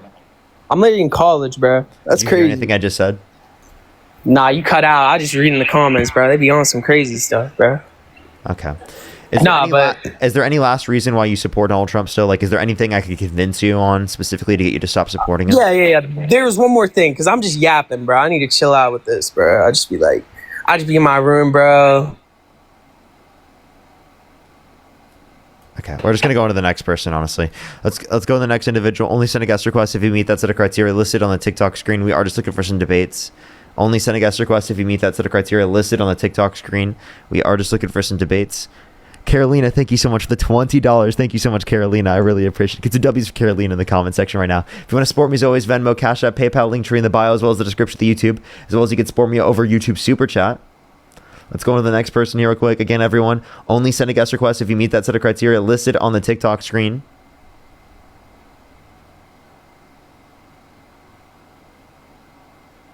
Yo, what's up? How old are you? Yo, what's up? How old are you? Okay, let's go to the next person. Only send a guest request if you meet that set of criteria listed on the TikTok screen. We are just looking for some debates.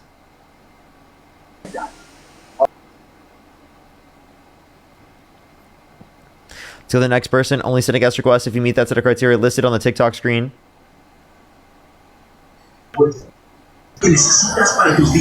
Yo, what's up? How old are you?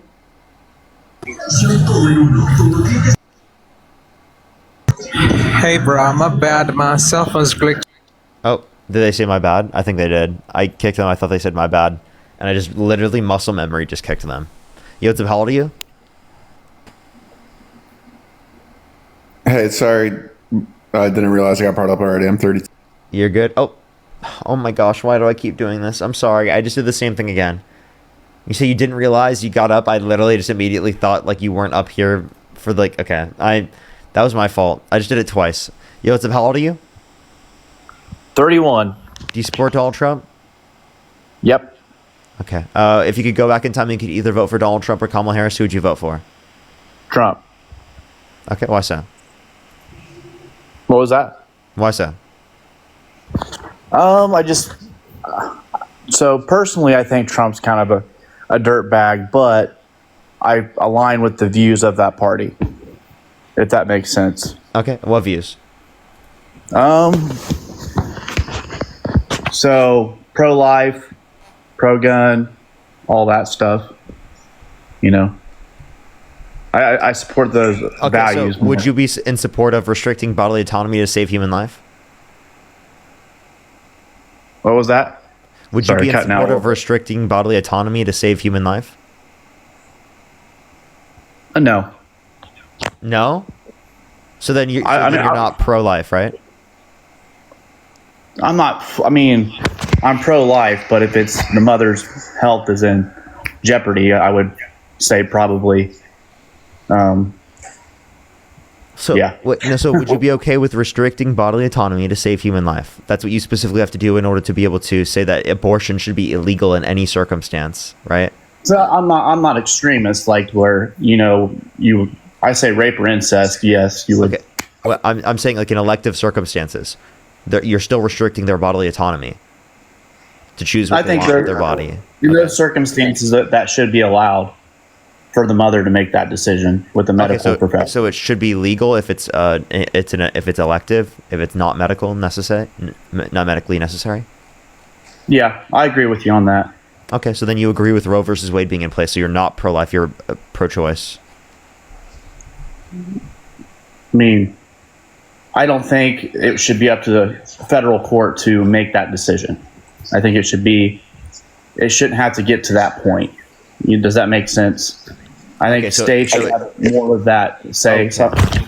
Wait, no, why shouldn't it be up to the individual? If it was federally protected prior to access to viability, it was already up to someone's choice. If you don't want an abortion, I would say due to my belief in God, I believe just for the sake of birth control, to take the baby out, to kill the baby is just wrong. You can say it's wrong, but it shouldn't be illegal, right? I think it should be illegal for just... Okay, so do you think every sin should be illegal? Yeah. Well, depends on what the sin is. I mean, if it's just... Exactly. So who determines what sins should be illegal and what sins should not be? I would say that it's discretionary. Okay, so it's dependent upon the individual. So if it's dependent upon the individual, then it's not predicated off of your belief in God. So then what specifically about your individual beliefs on the matter, right? So, the reason why you believe this? So I'm a born again Christian. So what I believe is when we are born again, saved, baptized, and all that, he writes the laws on our heart. So we necessarily we're not under that old covenant where you have to wear, a skirt or a head covering or whatever it is. We're under a new covenant. So I would say he would, as a human, what's right and wrong. We have that kind of downloaded in us when we're born, if that makes sense. Okay, well, apparently a lot of Trump supporters don't, because they still support Trump even though he was held civilly liable of sexual abuse, even though he incited a violent insurrection at the Capitol, even though he said he would date a 10-year-old girl in 10 years, even though he bragged about walking into the changing rooms of girls in Miss Teen USA because he quote-unquote owns the place to inspect them without their consent. Right, naked women while they were changing, and an 18-year-old came out and said there were 4 girls as young as 15 years old in these changing rooms who Donald Trump would barge in. He also called his daughter voluptuous, which means curvy and sexually attractive. He said he'd be dating his own daughter if it wasn't his daughter, and he said he had sex in common with his daughter when his daughter said real estate and golf. So apparently Trump supporters, right, didn't have it written in their hearts because they did not see that. Fair enough. I agree with all of you on all that. So I vote for the parties for the trajectory of our nation.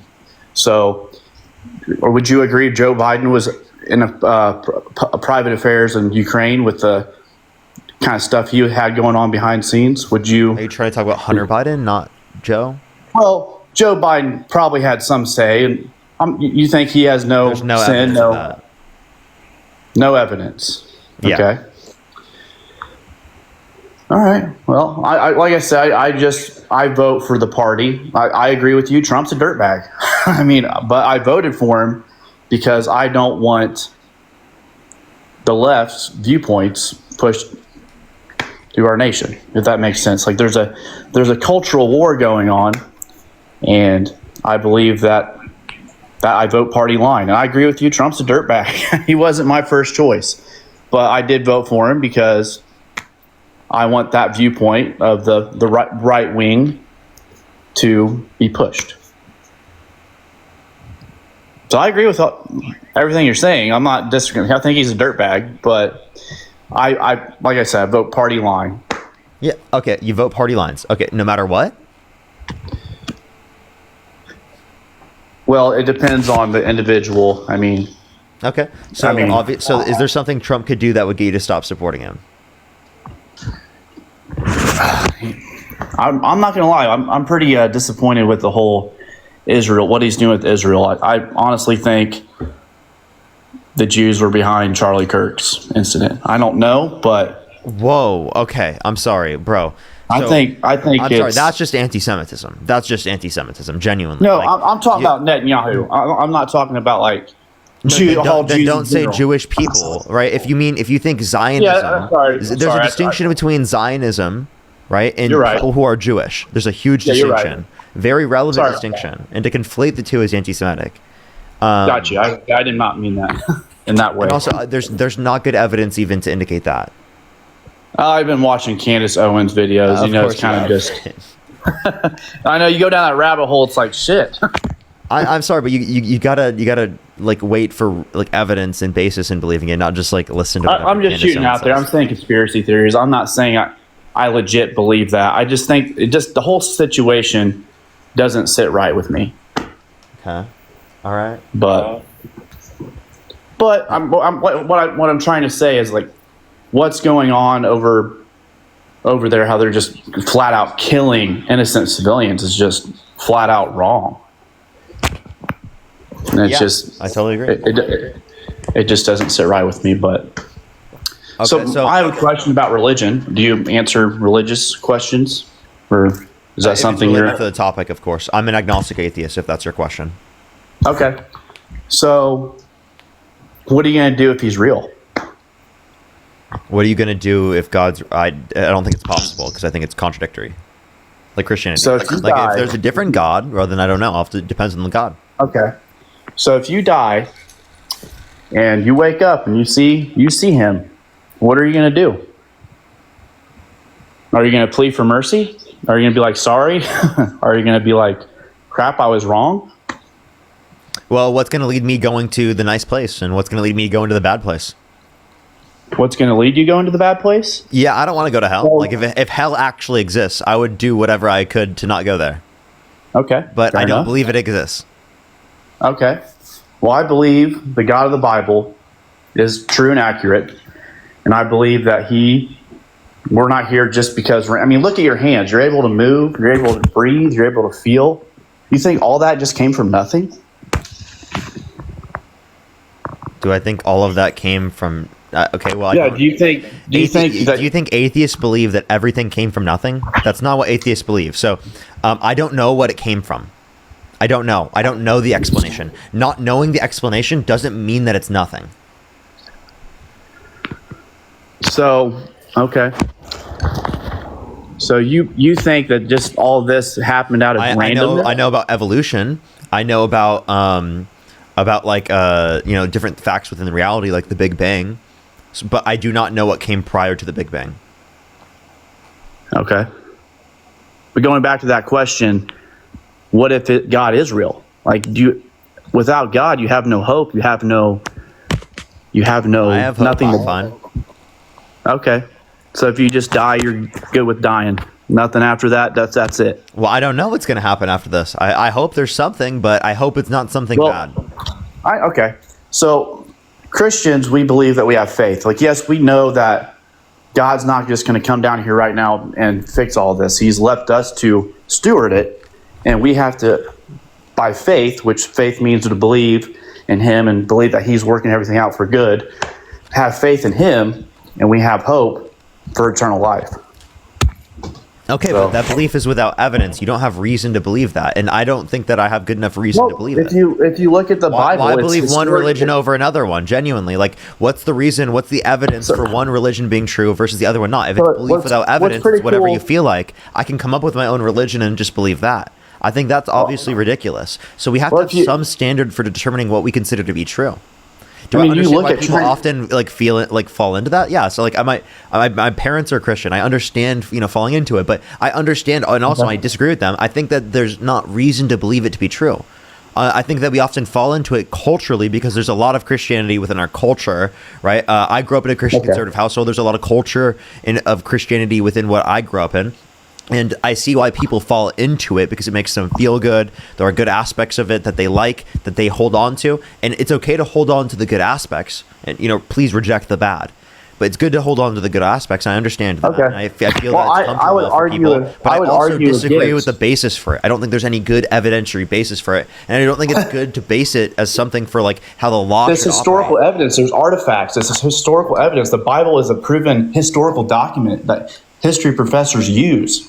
It's not. I mean, Jesus was a person. There's no denying that. I don't he was a legit person. There's no good evidence that he rose from the dead. There's no good evidence there's he turned water from wine. There's no good evidence that he walked on water. No, there's no good evidence of that. Right? If you want to look at the Bible, the Bible itself, New Testament, passed down word of mouth for a generation plus before it was even written down.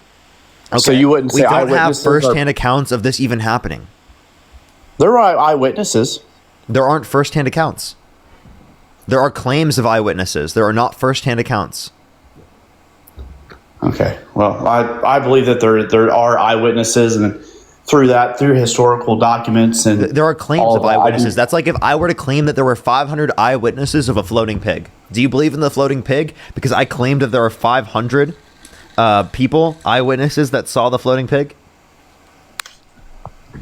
I mean, there's plenty of secular. Okay, here's what I'm trying to go at. So, if you look at the God of the Bible, so the creation story is actually accepted by the Muslims, Jews, Christians. They all believe in the flood and all of that.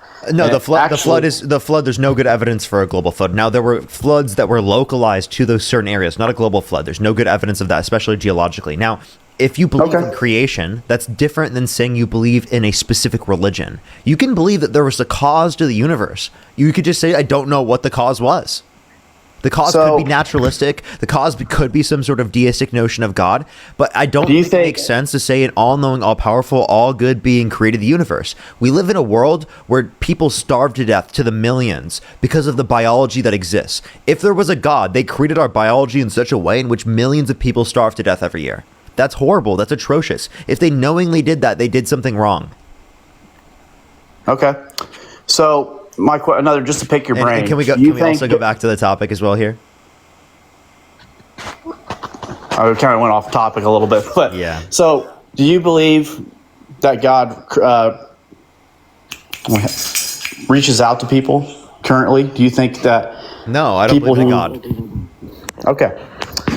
So what would you? I mean, I really do believe. Do you think God saved Donald Trump on the assassination attempt? Do you think that God saved him? I'm not. You know what? I mean, I don't know. I'm not him, so I can't really prove that. I was just gonna see how far you go. I mean, I'm not that extreme. I'm not. I don't worship Donald Trump. I'm not really a MAGA. Like, oh my grandpa. He has a flag. I love Trump. I'm like, okay, cool. I mean, I voted for him just because like I said, I vote party line, and yeah. So I don't. So you want to vote party line, you got to give me a good reason for that, because I think that everything that you believed in terms of the Republican Party is not Donald Trump. Like literally, the Republican Party prior to Donald Trump is a different party. What I did like about Donald Trump, his first term, what really screwed him over was COVID. If COVID didn't happen, he had this economy rolling. Like gas was below $2 a gallon. I haven't seen that since I was a kid. Like he had this economy going. That's, as an American, I looked forward to having cheaper grocery prices and all that stuff. And I really did think, economy-wise, like financial-wise, he did pretty good. The second term, what did he do? Definitely, it's been a different second term for him. I think it's not been as good, but hopefully it gets better. That was good. Well, the stock market was up. The gas was down. The economy was at its best since the 80s in his first term. But gas was lower under Obama in 2016 than Trump. Did you know that? Really? I did not know that. And the trending up stock market was already true under Obama. Okay, cool. I mean, like I said, I vote for the trajectory of this nation. Like I want to vote for the right wing views just because I believe in God and those values. So I don't know what else you want to talk about, but yeah, but like I guess in God doesn't mean you go towards the right. Like I think you should go towards the left to believe in God. You believe in Jesus, right? You want to love thy neighbor. You want to have compassion for those around you. You want to ensure that every person coming to the country is treated humanely. That would specifically be better on behalf of what's it called, the liberal side. I would say I'm actually pretty liberal in that sense. Like I'm pretty accepting. I'm pretty gracious. I think God's in the middle. I don't think he's right wing. I don't think he's left wing. I think he probably wouldn't even dabble into politics. He probably would just try to save people. But politics is how you save people. Like ensuring that children have access to adequate food, ensuring that people have adequate access to health insurance, ensuring that people have adequate access to employment. Yeah. Right, and don't have prices going up massively. That's all political, right? That is something that Donald Trump is making worse. Donald Trump is causing prices to go up. Donald Trump is causing unemployment to be worse. Donald Trump is causing the job support to be even worse. Donald Trump is specifically causing all of these economic tensions to occur. That's not good for our economy. That's not good for our system. Honestly, dude, I think both sides are corrupt, and you can spend your whole life trying to fix it, and you're not going to. That's just the nature of the beast. We can make a lot of change. I understand you're not going to be able to change everything as a single individual yourself, but this government is so bought and paid for. Think about it this way: I'm a single individual, and if I thought throughout my whole life that it is the case that I could never change anyone's minds, I wouldn't be right now in front of over 10,000 people currently changing people's minds on a daily basis. If I believed that, I would not be in front of 10,000 people right now. So you do have the ability to change things. You do have the ability to make the world a better place, one person at a time. Not everyone can do what I've done. I totally agree with that. But you can make a difference. And if I believed that I couldn't have made a difference, I would have never been able to do that in the first place. And on the opposite spectrum of you, look at Charlie Kirk. He made a huge difference on the right side. Like you can't say he didn't. He did a very good job. And I think that's bad. That's why I debated him and I went against him. I think that's bad. I think that's a bad push in terms of ideology for the nation.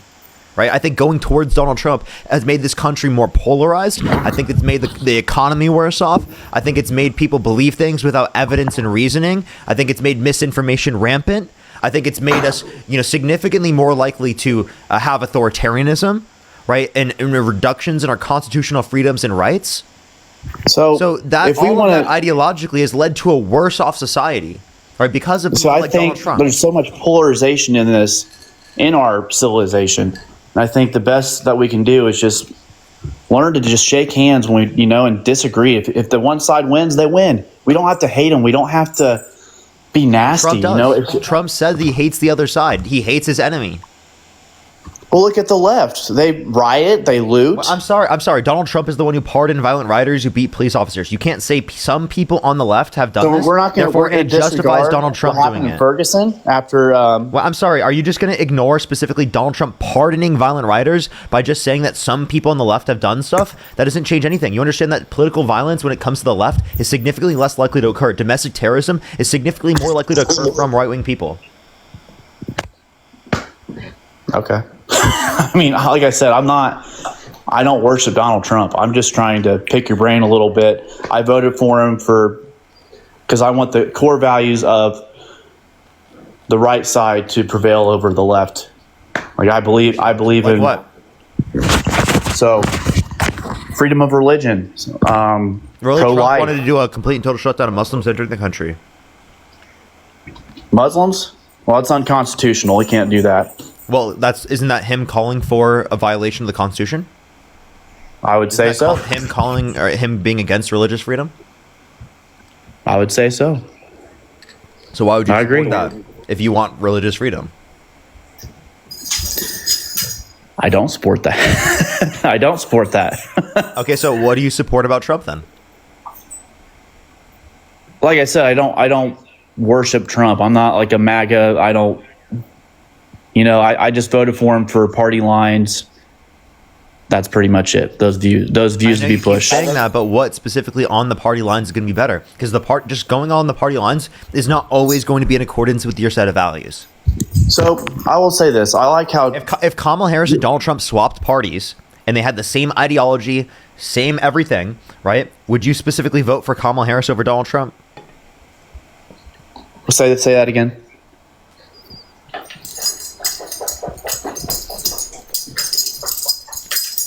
You get it. You got a bite. If Donald Trump and Kamala Harris swapped parties, nothing about them changes. They just swap parties.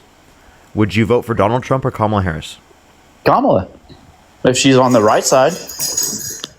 But their policies don't change. Their ideologies. Their policies don't change. Well, I would probably vote for whatever policies I agree with. Exactly. So it's not party lines; it's policy. Okay. Yeah. Okay. So. And also, you gotta shave your beard, according to Pete Hegseth. Oh man. So I do like this. So with Trump, I will say this: when he was president the first time, there were no wars, and you can't deny that freaking Vladimir Putin said, "Oh, Joe Biden's weak ass. I'm going to go after Ukraine. He's not going to do nothing. He doesn't know where the hell he's at." I mean, so I think the foreign policy of Trump is way better than the left. Peace through strength. We got to act. We can't just quiver and be like, "Oh, we just need peace." Really, is that what he did with Ukraine? Because he got rid of funding for Ukraine and gave more power to Putin. That's not peace through strength. What strength are you talking about? Where is he bolstering our strength? Ukraine has ripped us off financially, and so then why is Trump funding them continually? Because Trump wants to be on the right side. He doesn't want to support Vladimir Putin. Okay, so he wants to be on the right side. So what I'm trying to say is, so are you saying funding them is the right side? Funding Ukraine is the right side?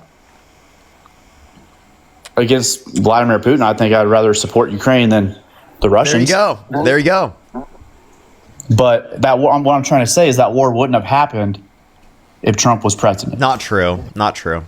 Vladimir Putin even said it. We're in a worse position. He was lying, of course. We're in a worse position right now, comparative to, and he also said that Kamala Harris was a better candidate than Trump. Do you believe him? So I like her personality. Do you believe him? better. Do you believe him, or do you think he's a liar? He also said that he didn't interfere in the 2016 election, and it was proven that he lied. Wasn't there like a Mueller report or something like that, or some report that there was no Russian collusion? There was Russian interference, but there wasn't determined Russian collusion with Trump. Now, there was collusion with people that were on his administration. Okay. Oh, what else do you want to talk about? Well, is there any reason why you support the guy still? I mean, I think ideologically we've shown you that you agree with me and not Donald Trump on practically everything we've talked about, right? I mean, I like I said, I vote party line. I'm not like worship Trump like some of my people. I live in Indiana. That's all they worship Trump. It's like Trump. Oh yeah, Trump.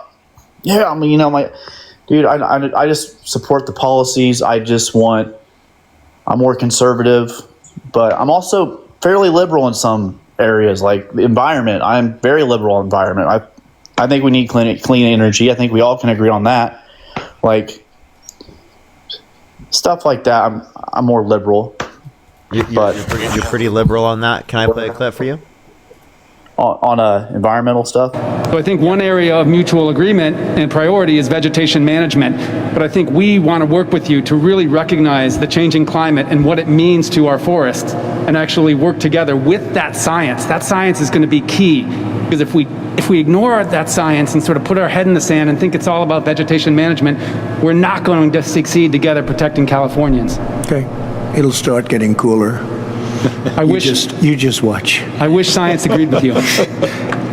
Hey, well, I don't think science knows, actually. What are your thoughts on that? Yeah. Crazy.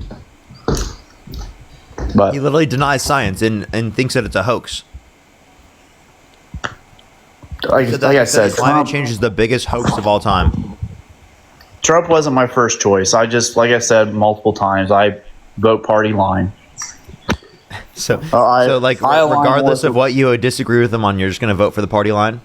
So do you fully agree with everything Kamala said?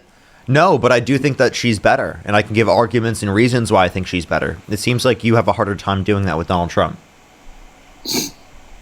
I mean, I just straight up vote for the right direction of this country. I mean, I just think the left has gotten so, not all left. I have plenty of good friends. I have neighbors I grew up with, they're very liberal, but they're not nasty liberal. Like some liberals are just so nasty and hateful and have daddy issues. It's like, my goodness. What? I'm sorry, that's pretty hateful for you to prescribe it as quote unquote daddy issues. I think that's pretty hateful. And also, like, if you say hateful, like, why don't you look at Trump? Trump is just a blunt force. Trump is the hateful one. Trump literally said he hates his opponents. No, like I said, I don't totally agree with everything the guy says. So it's like, at what point will you say you disagree with him enough to not support him? Can you tell me something he could do that would get you to stop supporting him? If he commits a serious crime, like not this little crap that went after, like with because he signed the wrong documents or something. The 34 felonies, the being held civilly liable for sexual abuse, the inciting of a violent insurrection at the Capitol. That insurrection. He didn't. I remember that day. He wasn't saying go fight. He literally said. He literally said fight like hell. He said take back the country from those that stole it from him, and then he pardoned violent rioters who beat police officers and called them patriots. I have not heard that. But if that's the case, then okay, whatever. Then you wouldn't support him? I would not support. I mean, I think, like I said, he's a piece of crap. But I voted for the party. So even if he incited a violent insurrection at the Capitol, you'd still support him? I remember that day plain as day. He didn't tweet until after the fact. He told everybody to go home. He wasn't like... Then why did he pardon violent rioters who beat police officers on that day? I did not. I honestly haven't heard that. I just don't keep up much. DJ Rodriguez drove a stun gun into the neck of a police officer after that police officer got hit over the head with a rod. Do you think that they should? Do you think they should have been pardoned? Absolutely not. Okay. So if you don't think that they should have been pardoned, then why would you specifically say that, again, if Donald Trump specifically did something that was like a violent criminal action or did something to support violent criminal action, that you wouldn't support him anymore? And then I give you an example of that and you still support him. So would you still support Kamala if she did all this stuff? If Kamala Harris pardoned someone who assaulted a police officer while engaging in a violent insurrection at the Capitol, I would not support her. Okay. Then like I said, I don't worship Trump. I'm not a MAGA. I'm not. Literally voted for him because I just feel like the policies are better. Okay. And I think that's what a lot of people on the left do that too. Yeah, but like what policies? On the right, like what I believe in. Just policies like I said. I think what helps me or what I like is the Supreme Court. Like that is huge for me. Like if I can get a right winger in there that supports religious freedom, pro-life, overturning Roe v. Wade, boom. And I think Trump has been awesome with that. Why do you want Roe versus Wade to be overturned? I just don't think it should be at the federal level. I think it should be. It should even like I think what that decision was pretty much saying was like this isn't even our ballpark. This shouldn't be up to the judicial. No, it should be legal. It should be legal federally. So do you think there should be federal exceptions in place to ensure that people in exception circumstances it relates to abortion so I think, always be able to get access to abortion, say if they've been assaulted or if there's medical health at risk? I agree with most right-wing people. Rape, incest, or mother's health. That is perfectly fine. So should there be federal exceptions in place for that to be protected?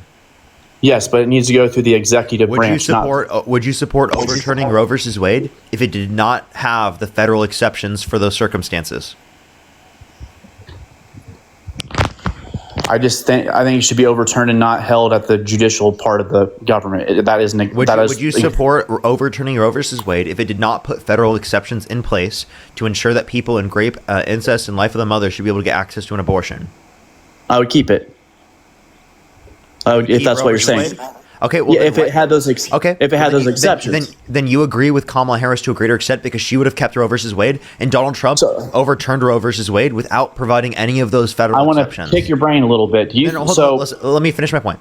None of the federal exceptions were put into place by the Trump administration.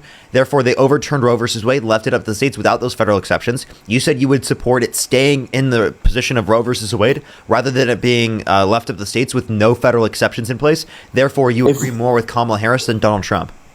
So this is where I disagree with Kamala. I don't think abortion for the sake of birth control is morally right. I think it's wrong. I think if you sleep with someone, you know the consequences. Can consider it morally wrong. You said you prefer it being legally protected prior to viability, right? It should be legally protected rather than getting rid of the exceptions. It should be legally protected for mother's health, rape, and incest. That's it. Yes, but again, you said that you would rather Roe versus Wade be in place rather than it being left up to the states without those federal exceptions in place. I don't know the specifics of Roe v. Wade. I really don't. I just think those are the exceptions that Roe versus Wade are that it federally protects access to abortion prior to viability. So I wouldn't agree with that. I just don't think you can get an abortion just to get an abortion. I just think that's wrong. Okay, you can think it's wrong, but should it be illegal? Yes. Okay, so then again, it's murder. Okay, but again, you said, do you agree with me that it's preferable for Roe versus Wade to be in place rather than it being left up to the states without federal exceptions in place for rape, incest, and life of the mother? I think if federally, it should have a baseline just so you don't have one state doing this, one state doing that, but if it comes down to just killing the baby just for birth control purposes, absolutely not. The whole conversation we were just having was you saying that you would prefer Roe versus Wade being in place rather than it being left up to the states without the federal exceptions for rape, incest, and life of the mother in place. But so I'm confused. So if you would, as long as it's not up to just motherly choice just to get rid of the baby, I'm fine with there being a federal minimum, like, okay, here's for mother's health, rape, incest. We have to keep a federal baseline for keeping that law in place or whatever. But all right, I gotta get off here. I gotta go. But nice talking to you. Godspeed. For sure. Let's go to the next person, everybody. Only send a guest request if you meet that set of criteria listed on the TikTok screen. We are just looking for some debates. We're going to say thank you to a few people and then go on to the next person. Laura, thank you for the $6.66. Thank you so much. Vicky with the $25 on Venmo. Thank you so much, Vicky. And Nina, thank you so much for the $10. Thank you. Azarda, thank you so much for the $5 twice. Thank you so much. I really appreciate it. Thank you. I really appreciate it. Thank you. Steve, thank you for the $10. Thank you. Thank you, Steve. As well as Mile, thank you so much. Really appreciate the $50 on PayPal. Can we get some W's for Mile in the comment section right now? Thank you so much. I really appreciate it. Can we get some W's for Mile in the comment section right now? Mile Square, thank you so much. I really appreciate the $50. Thank you so much. As well as I really appreciate it. Thank you so much, Joanna. Thank you so much for the $5. And Tara, thank you so much. I really appreciate the $5 as well. Thank you. Let me thank some people on YouTube. In the meantime, if you want to support me, as always, Venmo, Cash App, PayPal, Linktree in the bio, as well as the description of YouTube, as well as you can support me over YouTube Super Chat. Claire, thank you for the $5. Pressive, thank you so much for the $2. Ryan with the $2. Thank you. Chris, thank you for the $2. Claire, thank you for the $5. Alicia, thank you so much for the $6 or €6. Thank you. Hook, thank you for the $5. Corpsey, thank you for the $2. Death, thank you so much for the $2. No Name with the $5 again. Thank you so much. I really appreciate it. Thank you. Leah, thank you for the $5. Music, thank you so much for the $10. Back Alley, thank you for the $5. No Name again, thank you for the $20. Libby with the $10. Thank you so much. Ryan with the €2. Thank you. No Name again, thank you for the $2. Carolina, thank you so much for the $5. Serendipity with the $5 as well. Zach with the $10. Carolina, thank you so much for the $10. No Name again, thank you for the $5. Thank you. Thank you so much. Absolutely. Thank you so much. I really appreciate it. Thank you.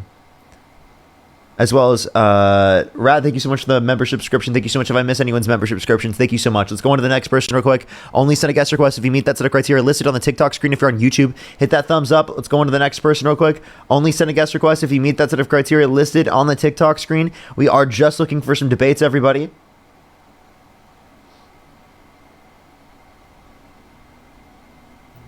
Yo, what's up, howdy? Let's go on to the next person. Only send a guest request if you meet that set of criteria listed on the TikTok screen, everybody. We are just looking for some debates. If you're on YouTube, hit that thumbs up, everybody. Let's try to get to 2,000 likes, 3,000 if we can. We have 3,300 people in the stream. We should be able to get to 3,000. Yo, what's up, how old are you? Hi, Parker. Do you support Donald Trump? No, actually. No, you don't? No, I don't. But okay, let's go on the next person. Only send a guest request if you meet that set of criteria listed on the TikTok screen. We are just looking for some debates. If you're on YouTube, again, hit that thumbs up. TikTok, tap that screen. If you want to support me, as always, again, Venmo, Cash App, PayPal, Linktree in the bio. On TikTok, as well as on the description in YouTube, as well as you can support me over YouTube Super Chat and in the pinned comment on my YouTube. That's where you can go through and find the Linktree as well. Alrighty, let me see how many likes we're at on the stream, everybody. Yo, what's up, how Hello? We're at 1,300 about. Do you support Donald Trump? Yeah. Okay. And you said, what's your birth year? 2007. What month? February.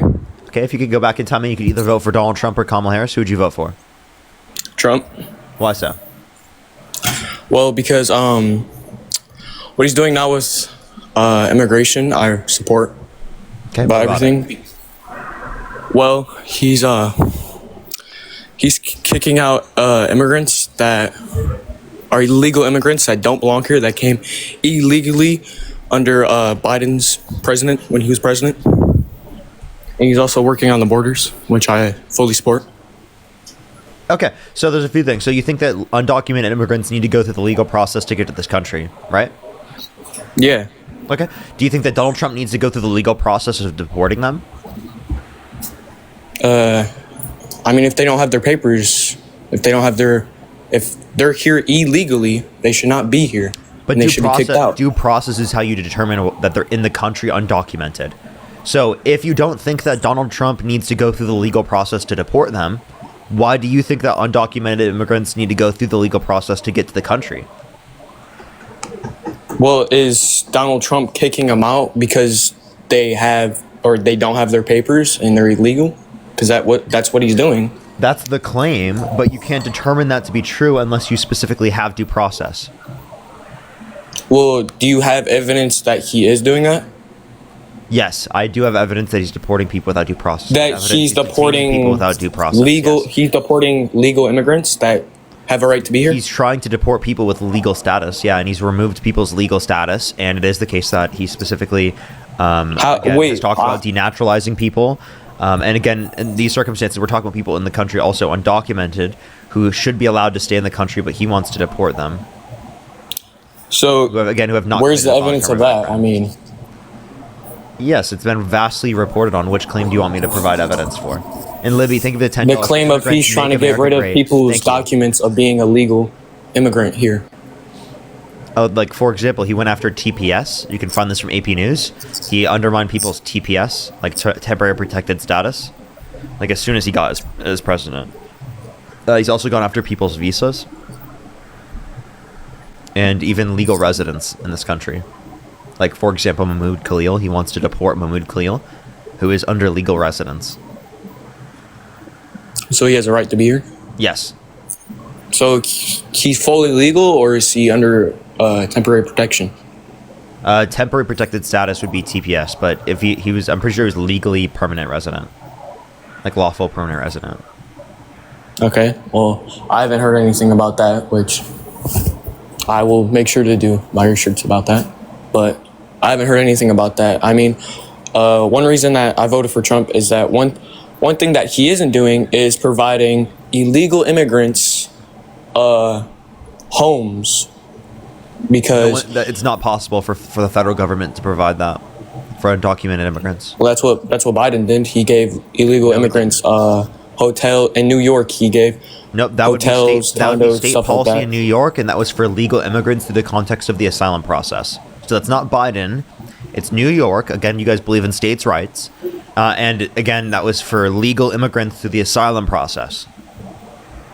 Yeah, and all the money that New York has spent on that, they could have put it towards homing all of the homeless veterans, because that's 90% of homeless they're veterans. You understand that Joe Biden, under his administration, reduced veterans' homelessness to a greater extent than Donald Trump is?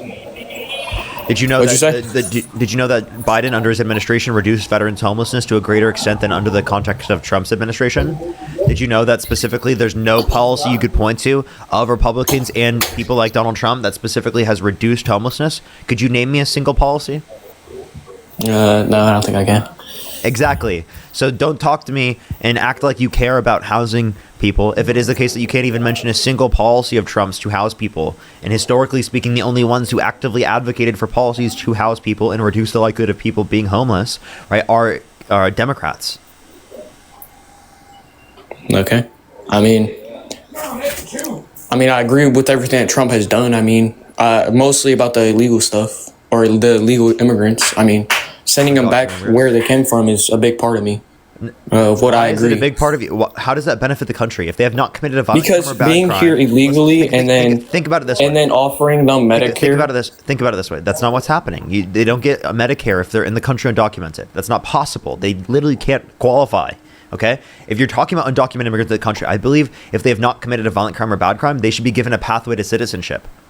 There is actually no benefit for deporting people who have not committed a violent crime or bad crime. Because think about it this way. Our legal processes would not have restricted them from coming to our country. So if our legal processes would not have restricted them from coming to the country, why do we need to deport them if they came to the country undocumented? Give them a pathway to citizenship that includes a vetting process and allow them to stay in the country.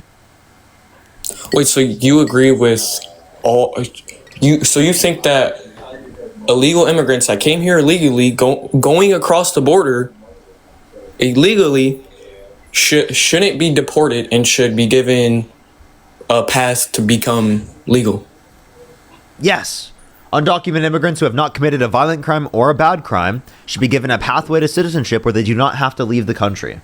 Absolutely. I mean, that they came here illegally. They're not supposed to be here. They committed a crime coming into our country. I'm sorry, wait, so you think committing a crime is a reason why you should not be allowed into the country as a legal immigrant, but committing a crime is not a reason to not vote for someone for president of the United States and allow them to be in the Oval Office? They know that they came here illegally. They know what they were doing coming here illegally. And Trump knew what he was doing, committing crimes. They think that they should stay here because they're living, they got a job, and they think they should just stay here because of that, even though I think they should stay here. I think they should stay here. If they have not committed a violent crime or a bad crime, they should be allowed to stay. Absolutely. Well, I'm sorry, that's not how our country works. Well, I agree with that. That's how our country should operate. Can you give me an argument against it? You think, okay, so that will make people come here. I just don't understand what you're trying to prove, that people can come in our country illegally, not fill out any papers getting here, and then when they get caught that they're here illegally, you think that they should go through a process of becoming legal? I think that we should give them a pathway to citizenship so that they themselves will identify themselves to authorities without us having to well, they should have done that. They should have came here legal instead of coming here illegally. It's because our current process right now takes 5 to 7 years on average. Okay? And oftentimes $10,000 plus. So the idea is that currently our process takes way too long for people. Well, how long has it been like that? How long has it been like that? It's been like this for like the past 20, 30 years at least. Well, they should. I think they shouldn't come illegally. They shouldn't come here illegally, and then they should get deported when they get found. When they get found that they're illegal, and they shouldn't be here. Why? What benefit do you get by deporting them? You lose money doing that. You lose money in terms of the growth of our economy, right? And you put law enforcement in a circumstance where it's against the law, where they're dealing with people who have not committed violent crimes or bad crimes, which would be an actual threat to our safety and security. So if you actually want to do this, you're going to make it worse off within every respect. Wait, can you repeat that real quick? So we'll have less money in terms of our economy, less tax revenue. Right? So less GDP, less tax revenue. We're going to have to pay to deport them. We're also going to have to detain them. We're going to have to pay for law enforcement to find them. So law enforcement is going to be dedicating their time towards dealing with people who are not a threat to our safety and security, but have just come to the country undocumented for a better life, rather than focusing on people who have committed violent crimes and bad crimes who are actually a threat to our safety and security. right? Meaning that it's going to make us and cost even more money that way. So it's significantly worse off to literally be deporting them rather than to provide a pathway to citizenship where they do not have to leave the country. We need to also invest into our legal processes for making the legal system go quicker to incentivize people to go through said legal system rather than incentivizing them to go through the process undocumented because it takes too long to go through the country undocumented, or to the country through the legal process, I mean. Okay, so how would the length of the process change if they do it now and when they do it when they should be doing it when they first come? How would that change the length of how long it takes to do it? Yeah, if we invest into our systems, it will reduce how long it takes to go through the legal process. If we invest into the amount of immigration judges. I definitely think it shouldn't take 7 to 8 years to become a U.S. citizen. I definitely don't think it should take that long. But just because it takes that long doesn't mean you should come here illegally and then live a life. I mean, yeah, it's a better life, but you came here illegally knowing that you're eventually, or you will be caught, and you will be sent back to where you came from. If they came undocumented, you would say you would have preferred them to go through the system legally, but that doesn't mean you should deport them. You should still provide them a pathway to citizenship. They went through more than they should have had to come to the country. You understand that, right? They went through more than they should have had to come to the country. And if our legal processes they went through more than. Yeah. Well, of course, they went through more than what they should have had to because they're going across the border, dodging the border patrol. Of course, they did that because they're coming illegally. Yes, because our current process takes too long. They're not even someone who's specifically a threat to our safety and our security. They're specifically just trying to come here for a better life. Yeah, I mean, a lot of people come to America for a better life, but, they shouldn't come illegally. They know they're coming illegally. Again, you could say that you would prefer them to go through the process legally, but that does not mean that they should be deported if they came to our country undocumented. If they are here for a better life and our legal processes would not have restricted them from coming to our country, then it is the case that it would be best off if we just provide them a legal pathway to citizenship where they do not have to leave the country. One, because they're, again, would have been allowed into our country either way. And two, because we acknowledge that our current processes have incentivized them to come to the country through the process undocumented because it takes too long to go through the legal process. Yeah, I know. It takes long and it shouldn't have, and I agree with that. But I don't agree. That's why the government shut down, because we couldn't agree on a funding, because they want to fund Medicare for, immigrants and stuff. Medicare for immigrants would be fine. That's legal immigration, right? I think you're trying to say undocumented immigrants, but there's literally no law or ability. There's no ability for them to be able to do that. The law prevents it. Eve, by the way, thank you so much for the $5. Thank you so much, Libby, again with the $10. Red MD, thank you so much for the membership subscription. Claire's, thank you so much. I really appreciate the $5. Thank you. As well as Anna, thank you for the $15 on PayPal. Thank you so much, Anna. And Tether, thank you so much for the $5. That's like a and part why I the $10. Thank you. Go ahead. Oh, I'm sorry. Well, I just don't think that because if you come here illegally, knowing that you're coming illegally because the process of becoming a U.S. citizen takes too long. I mean, you know what you're doing. You know that if you do get caught, you're going to be sent back. If you care about committing a crime so bad, a misdemeanor, then why don't you care about Trump's felonies? Like, seriously, dude. Why don't I care about his felonies? I mean, because he leads this country. In my opinion, I think that he's a better president than. So presidents are above the rule of law. No, that sounds like a king, not a president. He's not above the law. Okay, so if he's not above the law, then you should care about his felonies more than you care about the misdemeanors, right? Well, if he did do something that bad, I mean, I don't think he would be president, would he? Okay, again, just because he's president doesn't mean he didn't do anything bad. This is the most insane. I can't believe that I hear this argument every single day. You literally believe because he's president, he didn't do things that were bad. George, thank you for the you're amazing. This is why it's so bad to even let them get elected in the first place, because it normalizes people into believing this. Into believing that there's no way that it would have been the case that they would have got to the position of power like president if it is the case that they did something bad. So you're willing to accept the behavior because you thought that there's no way you could have done it. That's crazy to me. Romy, thank you so much for the $20. Thank you so much on YouTube Super Chat. My friend died of cancer in Seattle, and she couldn't say her final goodbye to her parents because they randomly removed their visa and the port of connection. That's fucking nuts. That's actually nuts. That's crazy. That should never happen. That's fucking disgusting. I cannot believe that they did that. That's so horrible. That is so horrible to remove them from being able to do that. What the fuck? I'm so sorry that your friend had to go through that, Romy. That's actually insane. Okay, well, if Donald Trump did do, like, what you're accusing him for, because people say that he was there on Epstein Island and he did a bunch of stuff with Epstein, he wasn't. He was just someone that that talked to him. He was like one of his closest friends for 15 years. That he was a terrific guy, and he likes. Is there any proof of him being a friend? I mean, he's friendly to everyone. Yes, there's pictures of them together. He said himself that Epstein was his closest friend. Right? That's what Epstein said. Epstein said that Trump was his close friend for 15 years. They both said. Wait, did Epstein say that, or did Trump say that? They both said that. When? Because I've never heard that. I mean, I've seen pictures with him shaking his hand, but just because I'm in a picture with someone and, doesn't mean I'm their best friend, doesn't mean I know everything about them. It's someone I simply met. Right here is Epstein discusses Trump's relationship in newly released tapes. My closest friend for 10 years. Damn. The factor is, did Trump know about what he was doing? I mean, his closest friend. Are you serious? You think so?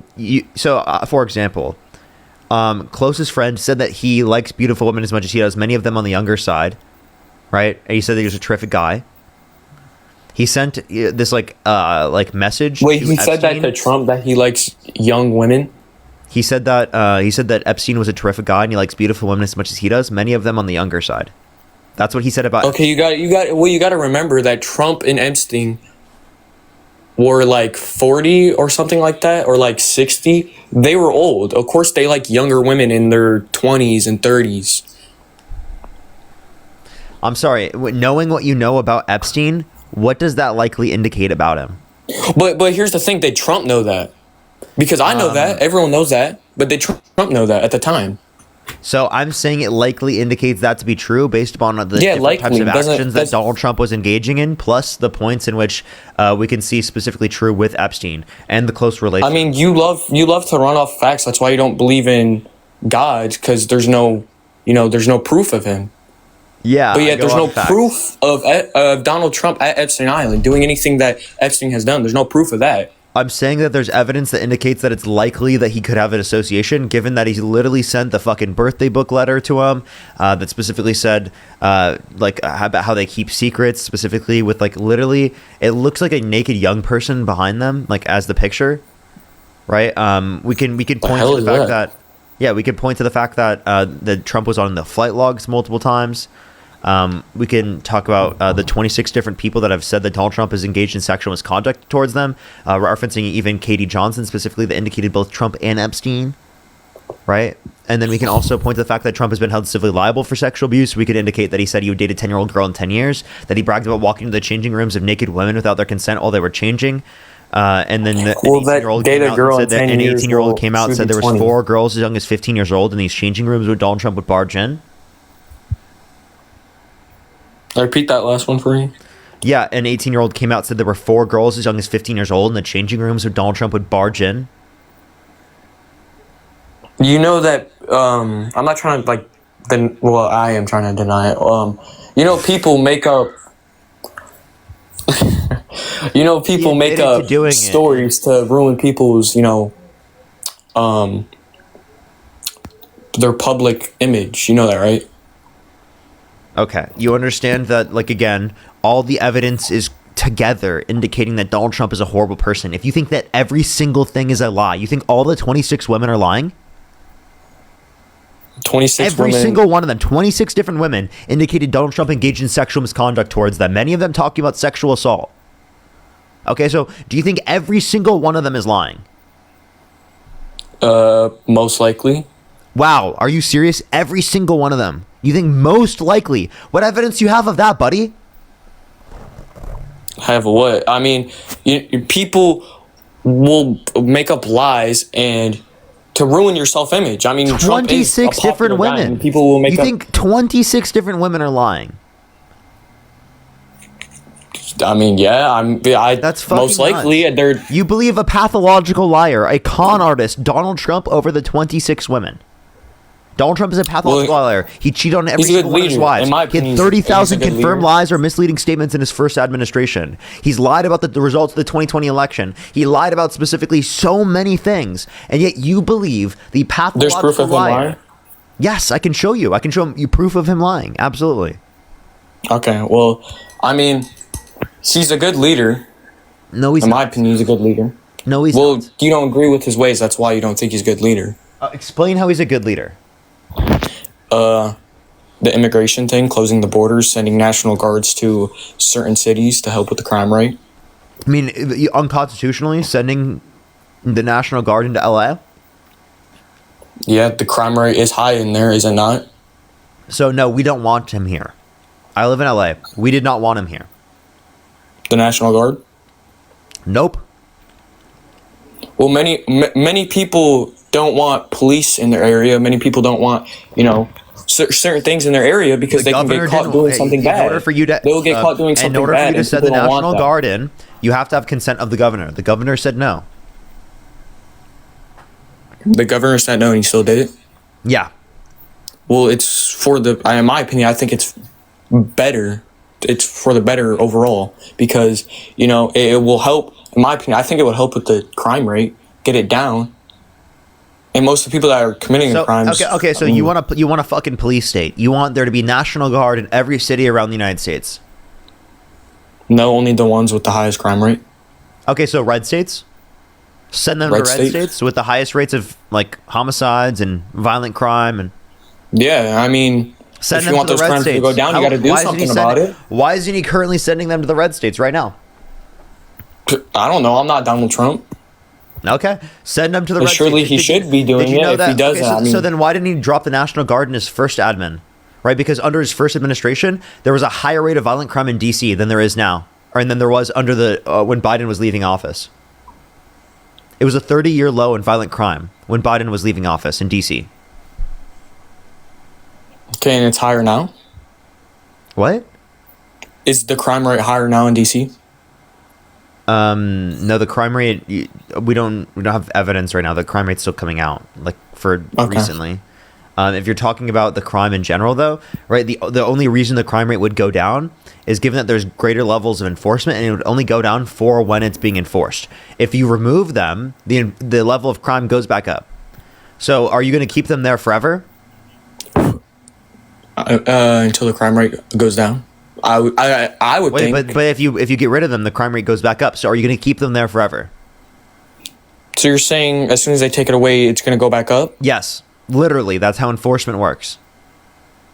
Well, hopefully it doesn't. And if it does, if I was Donald Trump, I would put him back there and leave him there longer. So just put him back there perpetually forever. So that's what Donald Trump wants to do. He wants us to live in a fucking police state where we send the National Guard forever to these cities. That's insane. That is fucking nuts. Wait, so you would rather live in a crime-full city than have a National Guard there? It was the lowest level of violent crime in the past 30 years. What are you talking about? LA? DC. Oh, well, I was talking about LA and other states. Well, we don't want them here. We don't want the National Guard. I live in LA. I think we're fine. Well, other people don't think you are fine, and that's why he's there. Oh, why? That's why the National Guard's there. I mean, if something's happening, you don't sit there and do nothing. Trump is sending the National Guard there because he wants to normalize authoritarianism. I mean, I think he sent it there to help with the crime rate. No, because he's normalizing authoritarianism, because the crime rate's not going to stay down. If you want to address the crime rate, why didn't you do it during January 6th when he incited a violent insurrection at the Capitol? If he wanted to reduce crime, why did he pardon violent criminals who beat police officers on January 6th and call them patriots? Why did he do that if he wanted to reduce crime? That was crime that happened in D.C. and he pardoned it. Do you think pardoning violent crime in D.C. will reduce crime in D.C.?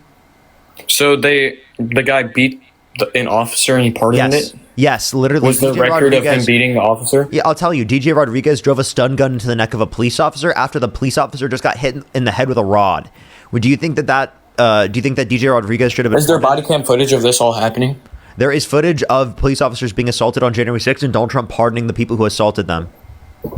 Yes. So there was body cam footage of the guys attacking the officers? Yes. We literally see that can look at it on video. Well, can you show it to me, or am I just going to hear the audio? I can't show you that on the live stream. What the fuck?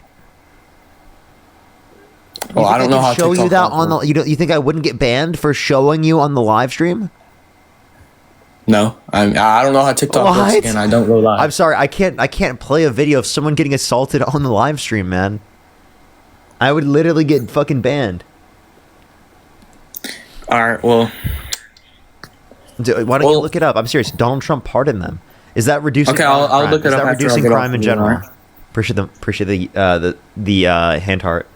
And BC, thank you so much for the $100 on YouTube Super Chat. Thank you so much. I really appreciate it. For Kamala's tax plan would have increased my taxes. I'll vote for that. I'll be fine. Being poor was the most expensive time of my life. I want my taxes giving people a break so they can find success and happiness. That's literally it right there. At the end of the day, people who are rich and well off, they can afford the extra tax. You know who cannot afford the extra tax? Right? Families taking care of their children in the low and middle class that are going to have to pay greater levels of taxation because of the tariffs that Donald Trump has implemented. So W's right now for BC in the comment section right now. That is exactly how every single person should look for it who has a higher tax bill because of Kamala Harris. If you're making over $400,000 a year, you are going to be fine with the slight increase of taxes that happens under the Harris administration, right? You would be fine. You will pay a little bit more, but that will go into reducing childhood poverty, increasing the child tax credit. That will go towards people in the working and middle class getting more of their money back. Those are great things. That's so much better for society. And think about it this way. Likely, if you're in that position where you're making that much money, your money relies on society doing well as a whole because they probably buy from your business, right? And if people are doing well in terms of society as a whole, they'll be able to buy from your business more and you'll make more money. There's natural trickle up elements of our economy. There is not naturally a trickle down element unless it's profitable for the business owners to do it. So W's right there for BC in the comment section. Wait, I have a question. Fucking love that. Thank you so much, BC. What do you think Kamala would have done Kamala about the immigration? You think she would have just left the borders open, let them all come in, or was she? The borders were not open. Well, so if you Biden was letting them all. Biden was letting immigrants in freely.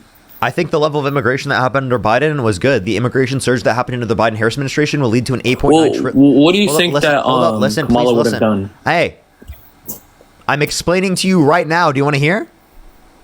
Like, explaining what? I'm currently doing it. Listen. Okay.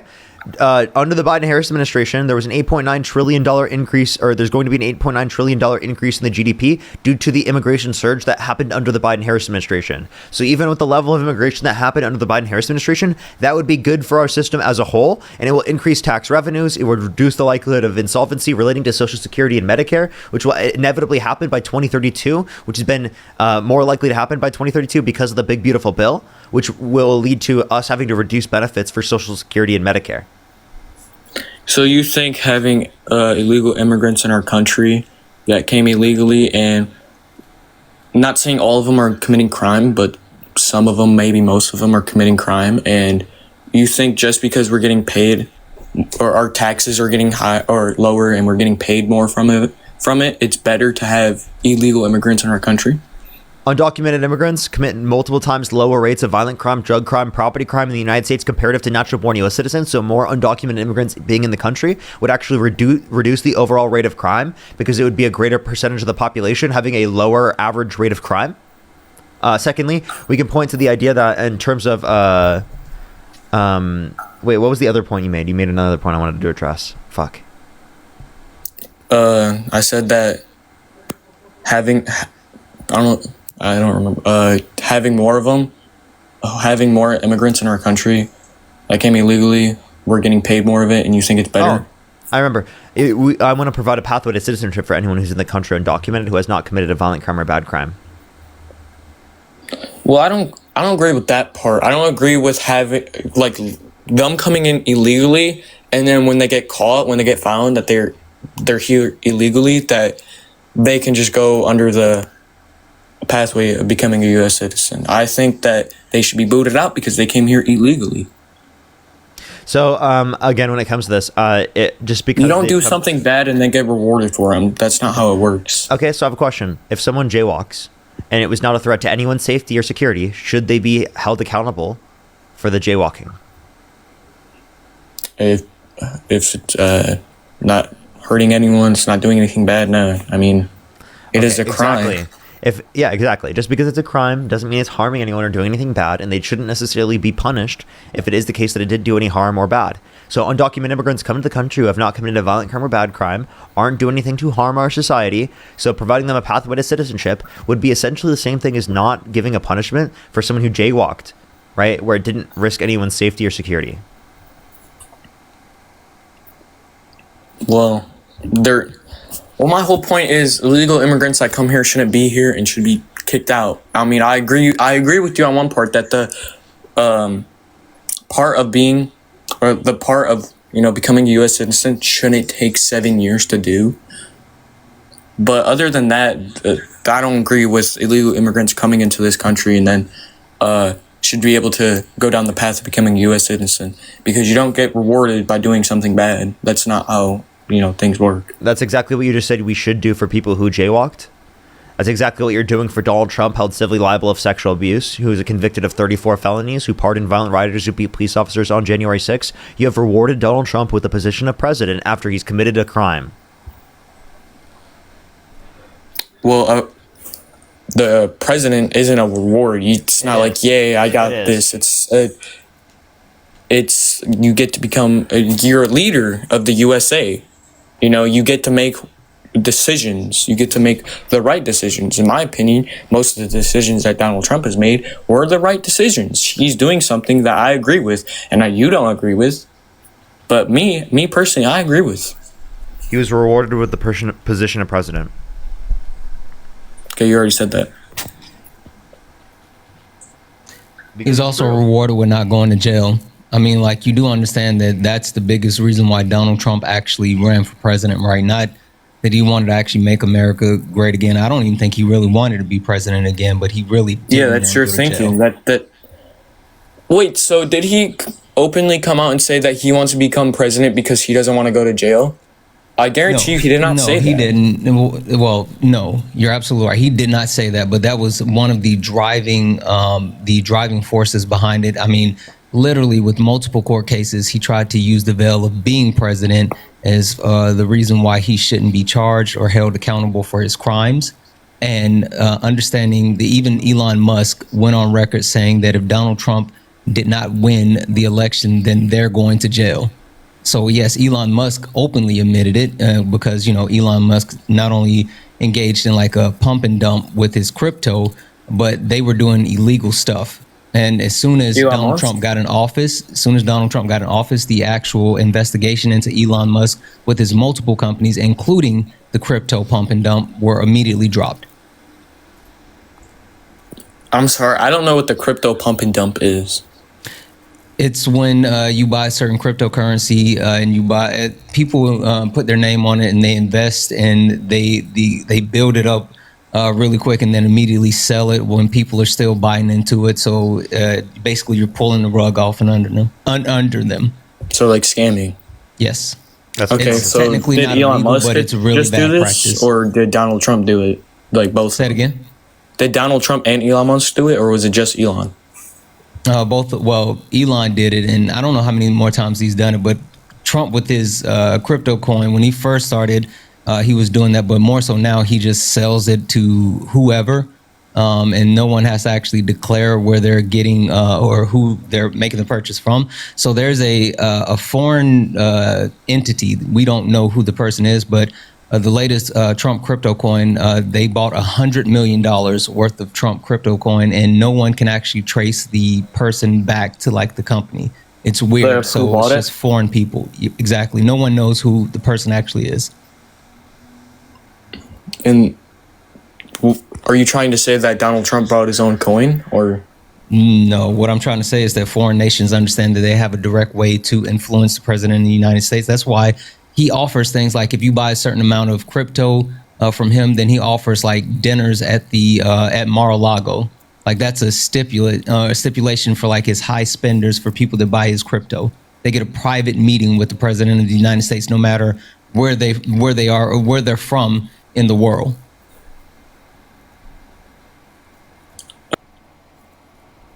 Oh, he violated community guidelines, apparently. Holy smokes. Okay, let's go to the next person. Only send a guest request if you meet that set of criteria listed on the TikTok screen. We are just looking for some debates. If you're on TikTok, make sure to follow if you haven't already. I do these debates every single day, so make sure to follow me if you haven't already. If you're on YouTube, make sure to subscribe if you haven't already. Absolutely free to do those. Like the stream as well. Let's try to get to 2,000 likes if you're on YouTube. I would really, really, really appreciate it. We just got over 350,000 on YouTube, so we're on the route to 400K now, which is kind of fucking crazy, by the way. So I just want to say I really appreciate everyone. But if you want to support me, as always, Venmo, Cash App, PayPal, link tree in the bio, as well as the description of the YouTube, as well as you can support me over YouTube Super Chat and in the pinned comment on my YouTube, as well as while Santana's up here. Make sure to support Santana as well. I do have a few people to thank as well in the meantime. Sarah Bell, thank you so much for the $5. Thank you so much, Sarah Bell. I really appreciate it. Thank you. Brianna, thank you so much for the $2. Mark, thank you for the $5. Thank you so much. Sarah, thank you for the $3. Thank you so much. Kenzie, thank you so much for the $10. I really appreciate it. Give me 2 W's for all the gifters in the comment section right now. Thank you so much, everybody. I really appreciate it. Thank you so much. Aw, thank you so much for all the kind messages, everyone. That is so kind of y'all. So kind of y'all. Let me make sure I'm caught up on YouTube, and then we will go over to the next person for the debates. I think I'm actually caught up. Ryan, thank you for the £2. Thank you. I think I'm fully caught up, actually. Chris, thank you so much for the $2. Back Alley, thank you for the $5. Marilyn with the $5. Thank you. Sharon with the $2. Back Alley again with the $2. And Eve, thank you for the $5. I think I'm fully caught up, yeah. All right, let's go on to the next person, everybody. Only send a guest request if you meet that set of criteria listed on the TikTok screen. Alrighty. Hello? Yo, what's up? How old are you? 18. I'm a college student. How old are you? 18. What's your birth year? June 30th in 2007. Okay, what month? Or you said June 30th? So if you could go back in time, yeah, either vote for Donald Trump or Kamala Harris, who would you vote for? I vouch for Trump. Okay, why so? I believe in a strong border. I'm a stock trader, so I believe in a very strong economy. And I also believe that in gender laws.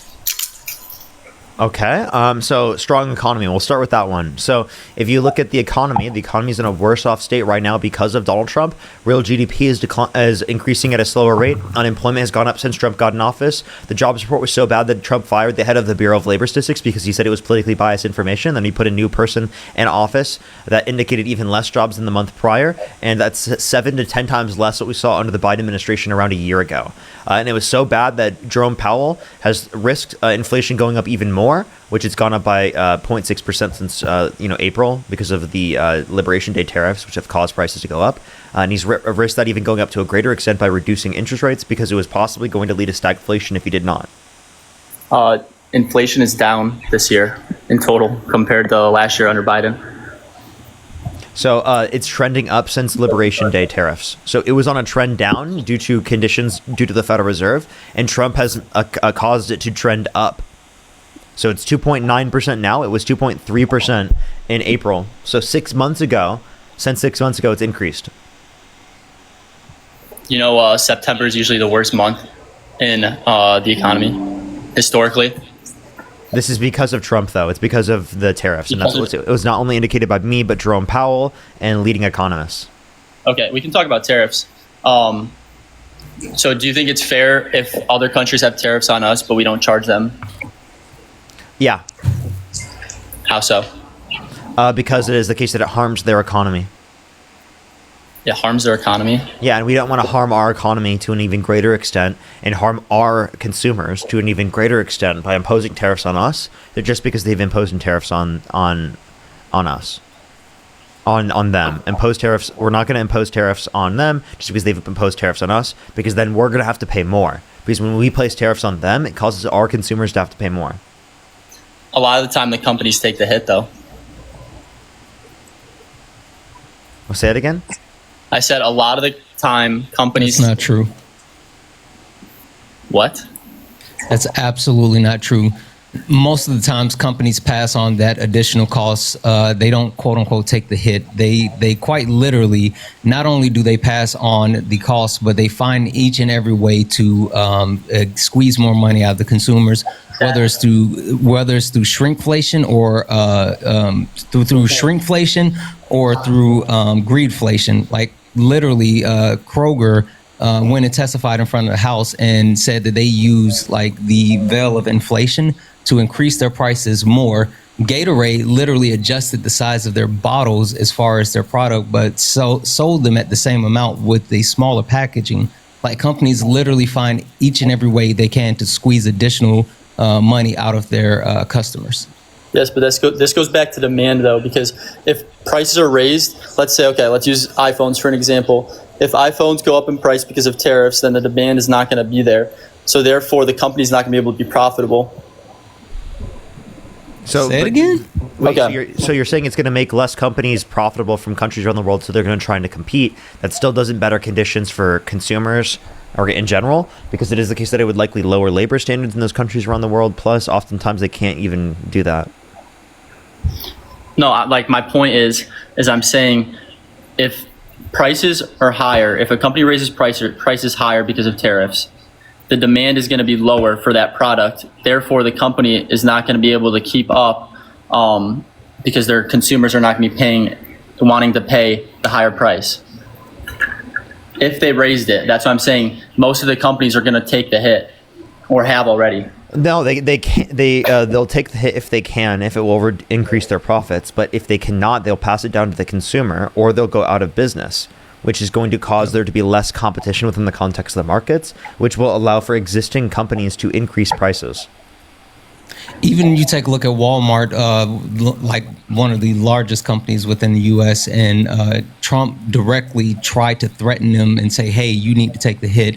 And while they did actually hold off on increasing prices for as long as they could, which was about 3 months, because most companies bought inventory ahead of time when they knew Donald Trump was coming to office. After that time frame, they immediately said, we have to hike our prices and actually pass on those costs. So a lot of companies prepared for Donald Trump and his tariffs because they thought it was going to be a short-term thing. But they've all had to pass on those actual costs because they can't, quote unquote, eat those. Also, one other thing I wanted to call out real quick, and Parker, I don't know if you saw this, but you were talking about like the economy and everything. Hey, did you know that we actually had negative job growth for the month of September? And that's just 1 month of data. Yeah, that's fine. But we were actually supposed to add 54,000 jobs. We end up losing a total of 32,000 jobs. Can I ask you guys a question? And what?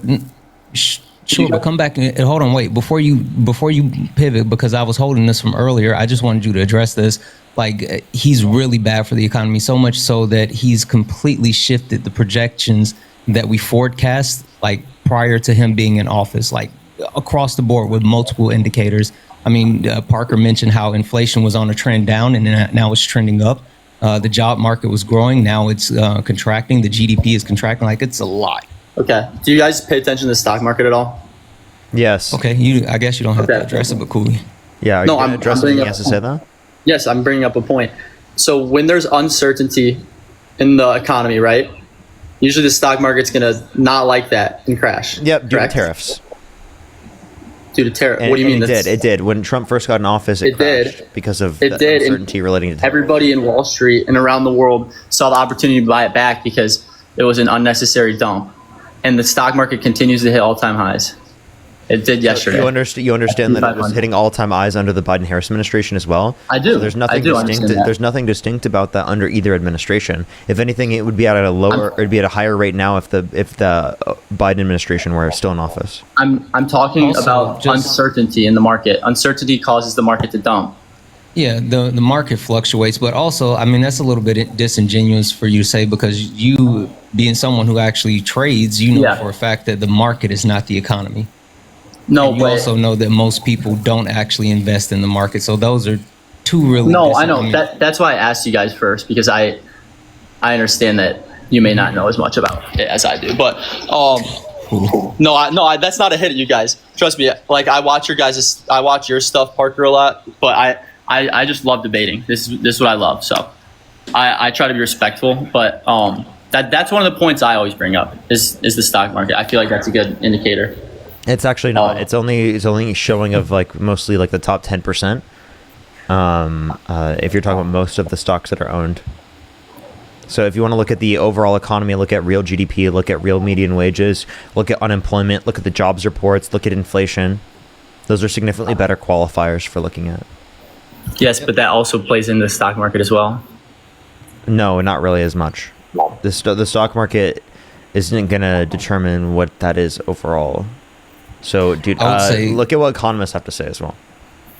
Yeah, and I would also say that like the stability or instability of the country and global, policies or whatever directly impact the stock market way more than all the other stuff. Consumer confidence as well, but You said the policies affect the stock market? Yeah.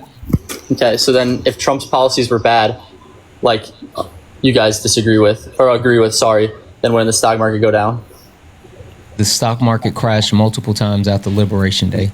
Again, just because it is the case that the stock market is not going down is not indicative of the economy doing super fantastic.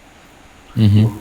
Yes, but it shows strength. I just told you there are significantly better indicators for how the overall economy is doing. Look at what. Yes, I understand that. Look at those indicators as well.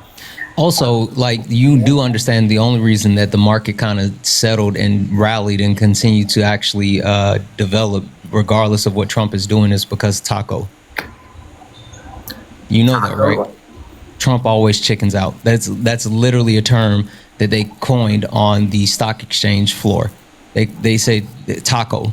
Trump always chickens out. They realize that Donald Trump is all bark, no bite, and so they know that he's not going to actually do the things that he says he's going to do, and so that gave them the confidence to stabilize the market.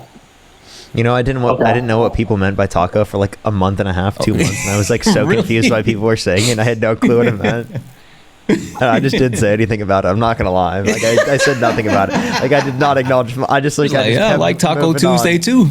I was always so confused. I was like, "What are they saying?" Until like I was like, "Oh, okay, that makes sense." So you said that Trump likes to chicken out of stuff. He said he was going to bomb Iran's nuclear facility. He didn't. He said that he was going to stay out, and he didn't want to get involved. And he even talked about Israel. And you remember the famous quote, "They don't know what the F they're doing." But like literally the only reason he had to is because Israel came begging hat in hand because the quote unquote Iron Dome couldn't hold up to the missile barrage of Iran. So like the big brother had to get involved. Interesting. What else? What other topic there? Anything else? All right. Anything else you want to say before I go on to the next person? I appreciate you taking the time to talk to me, and I had fun. I appreciate what you do. Appreciate it. Let's go on to the next person, everybody. Only send a guest request if you meet that set of criteria listed on the TikTok screen. We are just looking for some debates. Please, everybody, only send a guest request if you meet that set of criteria listed on the TikTok screen. Alrighty. Dean said he wasn't going to be on live till later, but hasn't hopped on live yet, so I don't think he is going live today at this point. I don't know. What's up? How old are you? I'm 18. Do you support Donald Trump? Yes. Okay. If you could go back in time and you could either vote for Donald Trump or Kamala Harris, who would you vote for? I think it would be slightly Trump. Okay. What's your birth year, by the way? March 5th, 2007. What month? March 7? 2000. You said 2000 what? March 5th, 2007. Okay, sorry, just clarifying. So why would you support Trump? My main, I do have a question about the immigration to one point. But I want to start out. I'll start out with immigration first. So my main question would be, because one of the main points that you bring up is like how like they don't commit crimes, or like your main point is like the data or whatever is like they don't commit crimes. To that, my question would be, if they're like undocumented, wouldn't most of their like crimes fall under the radar? Like, wouldn't that like, I could be wrong, but that's just like my question is like, if they commit crimes, wouldn't it be hard to like report them for those crimes because they would be followed under the radar, or like they're not hard to track since they're not a citizen? Or it's also hard to track U.S. citizens when they commit crimes as well. So the same connotation, they can still get caught. The same connotation exists. So like when we talk about this, most crimes in general go under the radar. So that wouldn't only be applicable to U.S. to undocumented immigrants. Now, for undocumented immigrants, they are still multiple times less likely to commit violent crime than natural-born U.S. citizens. So you would have to argue that the entirety of the difference is specifically just the fact that they're undocumented, which there's not good evidence to indicate. And even if we reference legal immigrants are also less likely to commit violent crime, drug crime, and property crime comparative to natural-born U.S. citizens. Yeah, I think that was the point that I was going to go off of, which would be my question, which you answered. Thank you for that, but I kind of want to jump to abortion because I think that's the best kind of point, because I don't think that... Really quick, before you tell us why you disagree with abortion, how many uteruses do you have? I don't have one because I'm a male, right? You don't have any uteri? Okay, I just wanted to clear that before you start talking about controlling women's body and access to healthcare. Go ahead. You got it. Okay. And I don't want to make this religious or whatever, but most of my beliefs come off of Catholicism, so that's where like most of my stuff stems from. What's the Pope just recently to say about abortion? I did see that. What did he say? He said, I saw it the other day, but I kind of forgot. But it was more of like, it was on illegal immigration, right? Not necessarily abortion, right? I'm pretty sure it's relating to abortion. I can play it if you like. So in the United States, I don't know if that's pro-life. I understand inhuman treatment of immigrants in the United States. I don't know if that's pro-life. I understand the difficulty and the tensions, but I think as I myself have spoken in the past, it's important to look at many issues that are related to what is the teaching of the church. Someone who says I'm against abortion but says I'm in favor of the death penalty is not really pro-life. So someone who says that I'm against abortion but I'm in agreement with the inhuman treatment of immigrants in the United States, I don't know if that's pro-life. So they're very complex issues. I don't know if anyone has all the truth on them, but I would ask first and foremost that there be greater respect for one another. Okay, yes. So the thing I would say to that is, I know I may have said this like kind of wrong or whatever, but I'm not in support of how Trump is treating the illegal immigration or whatever. That was just my question off of one of those claims. That's all. I'm not actually in support of that. I'm more in support of like mass amnesty because I feel like that would be better for like everyone. That was just my question. Like you agree with us on that, but you're supporting a candidate that does the opposite. So you're willing to overlook that because you think that there's going to be some distinction on abortion. Did you know since Roe versus Wade has been overturned, maternal mortality rate has increased and the amount of abortions have increased? I've heard that. I'm not very good at researching stuff. I'm trying to get better into it, but yes, I've heard that. I don't think that's a good thing, obviously, but sorry, I'm a little nervous, but it's okay. Take your time. But from what I believe and what I'm trying to like kind of match, I'm trying to figure out how to match my religious views with my political, like try to align them if possible. But from what we've been told is like the life starts at conception. So I guess I would not necessarily agree with a lot of elective abortions versus more like victims of rape. That's kind of a different like kind of so thing. Here'd be my question. It would be, is that would you be okay with overturning Roe versus Wade and leaving it up to the states if it was the case that there was no exception in place from a federal standpoint to provide people access to abortion or make it legal in situations of rape, incest, and life of the mother? So you change it from the states to more to the federal? Is that what your question was? I'm sorry. I'll ask the question one more time.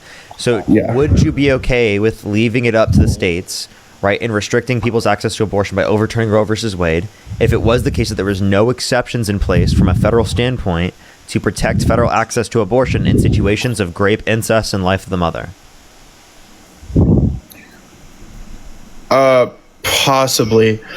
I think I would say yes. I do think though that I think there should be more focus on like, I don't know. Like I feel like there should be more focus on trying to make sure like the person, like it's not being abused necessarily versus like just making it overturn, if that makes any sense. Because I believe you that wouldn't agree with overturning Roe versus Wade.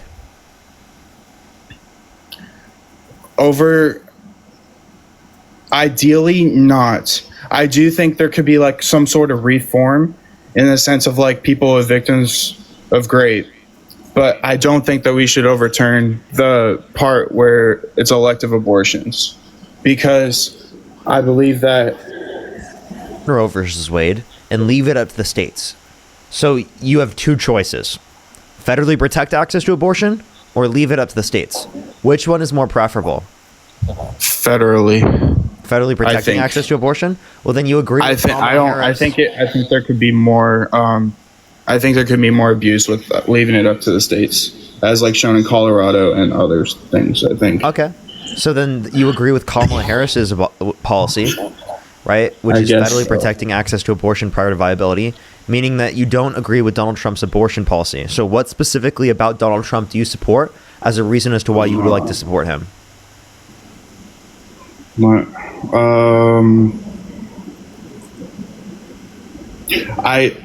I know gender's kind of tricky or whatever with TikTok and everything, but I think my main thing, if we can talk about this, I don't know how you can phrase this to where we can talk about it, but keeping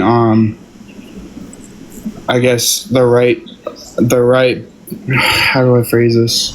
Are you saying that you want to keep quote unquote men out of women's spaces? Yeah, or just sports, like sports. Really quick, how many transgender people do you know? A couple. Personally. A couple. So you know personally? Okay. Wait, you know 2 or 3 personally transgender people? Yes. You know they're less than 1% of the population, and you just so happen to know 2 or 3 of them personally? So far, yeah. Okay, well, I guess we have questions about this then. Here, can I ask you a few questions about that? Did you know that there are more trans people, or less trans people, in the context of the NCAA than there are sexual assault allegations against Donald Trump from different women? I'm sorry, can you repeat the question? The idea is that there is... Did you know that there are more sexual assault allegations targeted towards Donald Trump from different women than there are trans athletes in the NCAA? Yes, but can I ask, like, what's the parallel, like, between that necessarily? Like, aren't those two separate things versus gender versus sexual? The point we're making is that this is a non-issue. There aren't trans people dominating sports. The idea that this needs to be addressed from a federal standpoint, or even in the context of our conversations about politics, I think is absurd, and I think it's something specifically that's just being used by the right, not necessarily you purposefully, but broadly from people on the right to attack trans people. I don't think you're purposely doing that. I think you're a victim of that rhetoric that the right uses. Find something, I guess. Yeah, try to find something because I think the main thing was whenever, like, the Olympics and that one boxing, whatever, that happened. I just thought that was a problem necessarily. They weren't trans. They weren't trans. No. Oh, okay. Because that's just like that's what I was thinking of. But anyways, if they weren't, then yeah. I guess I wouldn't have much of anything. I guess I think I just need to do more research or whatever I don't necessarily, and you're probably going to pick me apart for this, but I don't necessarily think that Trump was the best Republican candidate, but I would still necessarily like vote for the Republican side because they support more of the things that like I think in general like Catholics would necessarily like align with, in the sense of like being against. You know that Joe Biden is a Catholic? I get that, but I could be wrong, but I think that funding, because I think in relation to like abortion for like Planned Parenthood, I don't think that should be a source of like having an abortion necessarily. I don't think Planned Parenthood. You can think what you'd want, but you agreed more with Kamala Harris's policy in leaving it to the federal government to protect access to abortion prior to viability. So that's one thing in terms of abortion. Two, as it relates to this, what do you think is more Christ-like? Cutting 420,000 children off of free school lunch and breakfast on average per month, 2.5 million people off their food stamps on average per month, and over 10 million people off their health insurance, while adding $3.4 trillion to the debt, right? Or Kamala Harris's policies? Because Donald Trump's policies clearly cutting children off of free school lunch and breakfast, I think that's pretty antithetical to Christian values, like, you know, treating people humanely, compassion, you know, empathy for others, you know, community. Like, that's when I grew up in a Christian conservative household, those are the things that I was taught was a main aspect of the religion that I believed in, you know? So like, I'm confused to see so many Christians say they support Christianity while also simultaneously saying that they support a guy that wants to cut children off of free school lunch and breakfast and like people off of their access to food and healthcare. Like, I think that's absurd to give massive tax breaks to millionaires and billionaires. Isn't that something that Trump did? If like, I get that Trump kind of messed up a lot, and I acknowledge that fact that Trump has messed up a lot, and I don't think he's one of the best Republican candidates. But if we had any other Republican candidate, I would feel better. Nikki Haley was a better choice than Donald Trump, and she literally ran against him in the primary. You had the opportunity to support Nikki Haley instead of Donald Trump. Wasn't he the more popular vote though in the end time? I mean, I didn't vote. Yes, did you vote in the primary? I didn't vote because I wasn't old enough yet. But okay. But yeah, I mean, from what I heard, that Trump was the main one who was just running. There wasn't much of anybody else. Well, it was in the primaries, so there were other people. It just is the case that there wasn't as much media and attention and stuff like that because Trump was the candidate that won the prior time. So, I mean, that was just like the conditions at the time. So, I mean, I think that you guys should have still informed yourself and got involved, and maybe you could have had a better candidate. But the reality is it was either Kamala Harris or Donald Trump, and Donald Trump was a significantly worse candidate. That's the reality. I agree. Okay. So then you would, but I do think that our other Republican candidates have gone back to do that. Okay, so you agree if you could go back in time and you could either vote for Donald Trump or Kamala Harris, who would you vote for? I don't think I would vote, if I'm being honest. Okay, well, at least we've do that. Okay. Yeah, because I did think, and I may be wrong, but this is just like probably the propaganda I've been brought up in my household. But because my question would be, is Kamala Harris pro-life or pro-choice? Kamala, she's pro-choice. Okay. So I would necessarily have a problem with that. Well, you can disagree. You can disagree. Like, again, the point that we would say is that you can disagree with abortion, but you should not say it should be illegal. That's the point that people are bringing up. We believe in separation of church and state, right? You shouldn't use religious reasons to say that people should have restricted access to their rights. Also, you don't necessarily have to agree with everything that a candidate offers, right? I mean, you can be quote unquote pro-life and vote for someone that's pro-choice because of other things that align. I mean, like, overwhelmingly, Kamala Harris had more beneficial things to help everyday Americans than Donald Trump did. So those one-issue voters who either voted for Trump because of, you know, hate or voted against Kamala Harris because of one reason or the other, like, you kind of shot yourself in the foot because you can get more out of the person you have more in common with versus the person that you don't. Yeah, and I think the main thing, like, being brought up and like how my parents have talked about politics, which was obviously not a lot, But when they have, the main thing that we would look at is if they're pro-life or pro-choice, and we would aim towards first the person who is closest to pro-life.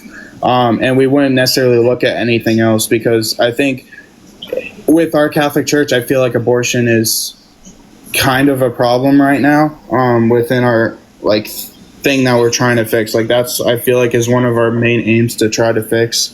And I'm not trying to like infringe on other people's rights, but it's just like, I believe that when we're trying to make a law, that I think since everyone thinks that places are at different points in time, that the easiest way to just do it is if the life begins at conception versus like 2 weeks or 6 weeks or 18 weeks or 8 weeks, whatever it is. If we just it's best to do it sentience, but we can have disagreements on that. But the point is that again, you shouldn't be restricting people's access or rights to do it. You can have a moral position on it, but you shouldn't restrict people's rights from getting access to it. And why isn't the Christian church, caring about children losing access to their, food, or like people losing access to their health insurance?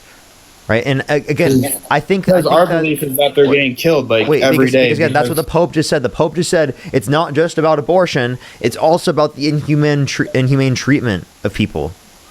Yeah, right. That's literally what the Pope said. So at least take it from that perspective and see that Donald Trump treats people in a significantly worse standpoint. He does not uphold love thy neighbor to a greater extent. Yeah. Agreed. It shouldn't just be who is more pro-life. It should be who upholds love thy neighbor to a greater extent. That's what your standard is for Christianity, because that's what fucking Jesus said.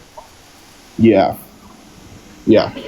I think I could be wrong, but since like Trump started like his term, or like a little bit before, whenever Biden was the immigration became an issue like relatively new, versus like abortion has been kind of a problem for a long time, right? That's not true. Like us focusing on the border and yada yada was a relatively new thing. It was propagandized because of Donald Trump, but the border has been something that has been a quote unquote issue in the United States for years, like way before Trump. I mean, there's been debates on the border and what should or shouldn't happen for years, but Donald Trump literally is like just the loudest person in the room. He doesn't have any plans, ideas, or solution. He just likes to yell and get everyone to look at him. Gotcha. Okay, sounds good. I'm kind of new into getting into politics, so I'm always listening to. I was listening to a little bit of Charlie Kirk before his passing, but I also listened to Dean and I listened to Parker a little bit, and a little bit of you, Santana, whenever you're on. But I try to listen and try to get as much as possible, and trying to figure out how I can align some of my Catholic values to what's going on in politics. I got a question for you, and this is just a real question. Like, do you think your faith should be more important than the free will of other people? Do you think what you believe in should be more important than people actually having control of themselves? I don't think so, but here's what I can go off of that is I think that guidance in trying to make sure that people are knowledgeable and stuff, like not necessarily ignorant, just choosing off of like not of knowledge and trying to guide people as much as possible is more of the primary goal that I think we all want to try to do. But at the same time, not take away their choice, but just guide them in the right direction. And that's what I was just about to say. In that same vein, then why not be an advocate for teaching and actually, like I've said this before, the left, we're taking the word pro-life because the right, you're not pro-life, we are, because not only do we want women to have the right to make their own decisions about their own bodies, but we want to support those social safety nets that allow people to have kids. And right, if you want people to have kids, you should be advocating for like more food assistance, paid parental leave, paternal leave. You should be advocating for like housing subsidies, like all of these other things that would make it easier for people to actually have babies and want to have babies. But you guys are so focused on taking things away and restricting people. Like you can achieve your agenda if you actually gave people a reason to accept your agenda instead of forcing it on them.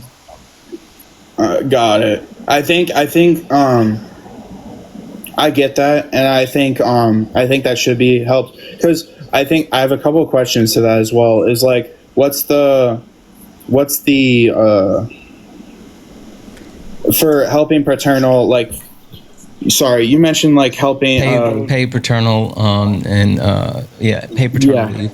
What is that look Most like developed right countries have like a set amount of time that you get off for having kids. Yeah. And so it's like baked in on a federal level, not depending on your employer. Gotcha. Because I think that we should have more help in trying to help people, because the deaths are just giving, like, the people that are dying off of these pregnancies are just because they're delivering them, or is it like, what's the whole Depends on who thing? you're talking about. I mean, the mortality rate is high, but then when you talk about black women, it's even higher because of racism.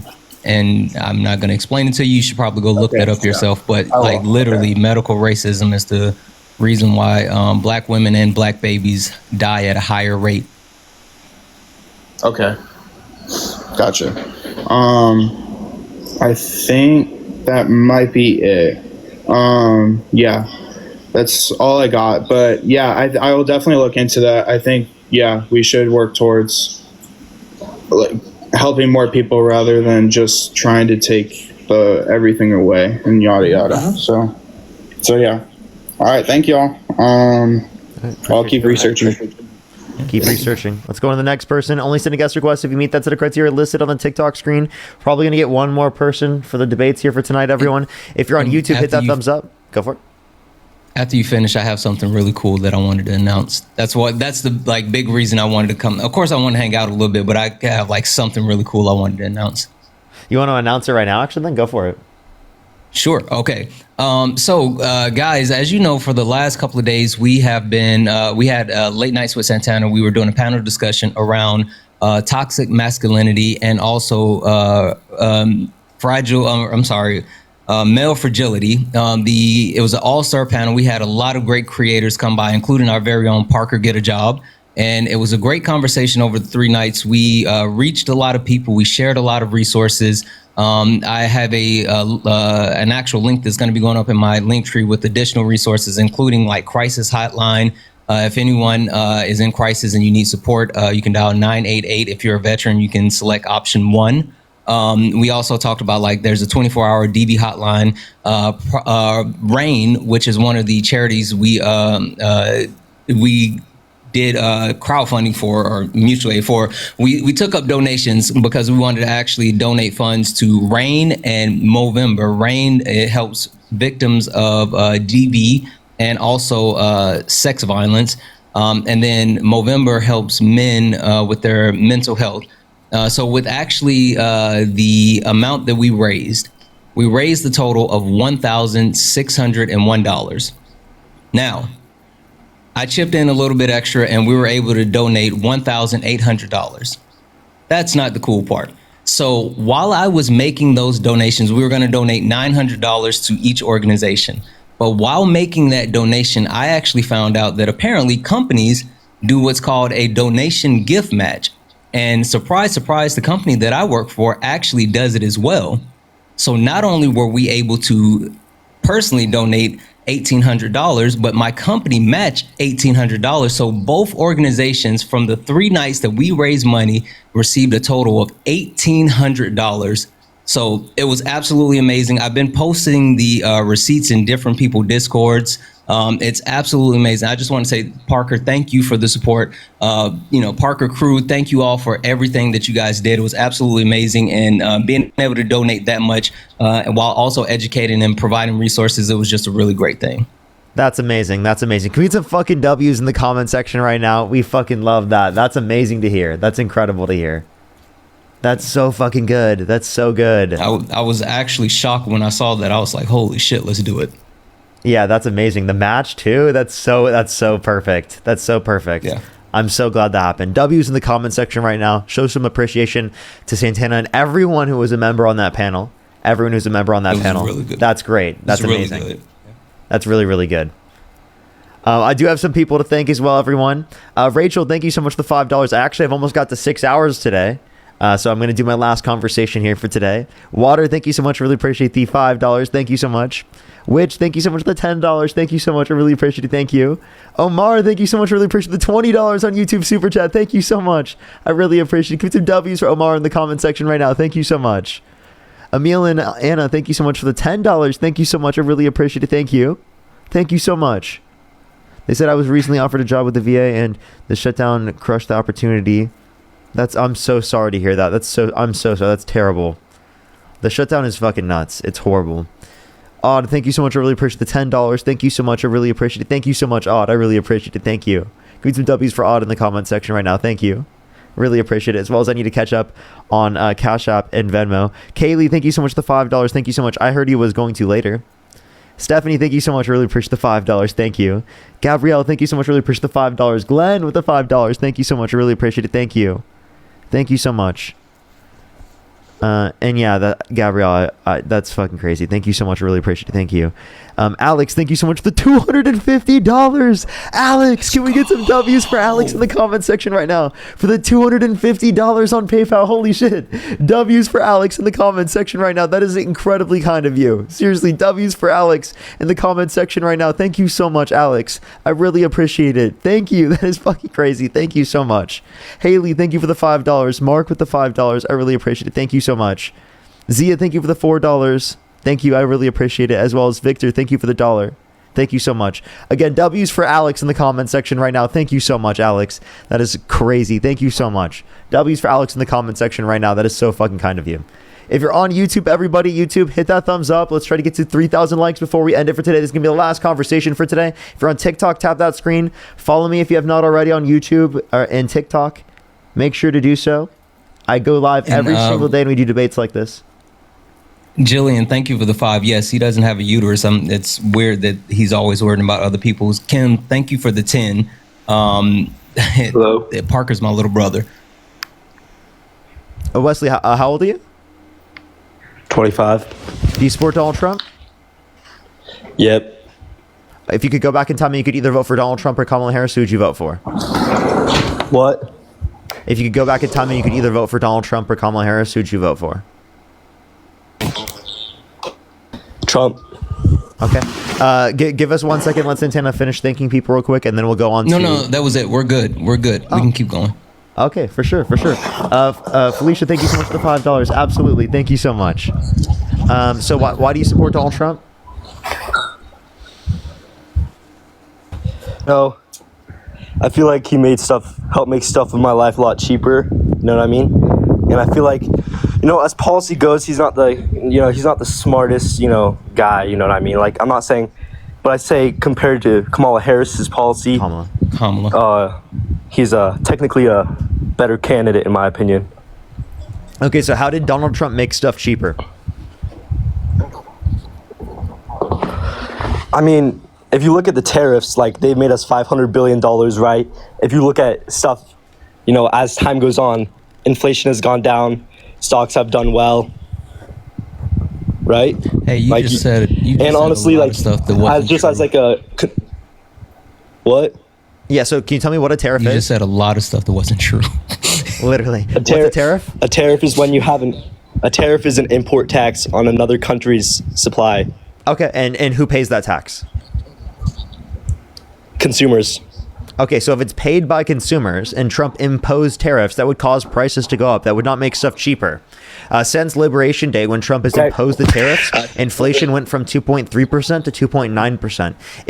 If Harris was in office, inflation would be lower, and the Federal Reserve would have been able to reduce interest rates to a greater extent. I mean, you're correct, but we're also making more money. We have more American industries, and also listen. No, we don't. Listen, we're literally yes, we do. market. Yes, we've lost over 700,000 jobs, including over 70,000 from manufacturing. Yeah, that's not true.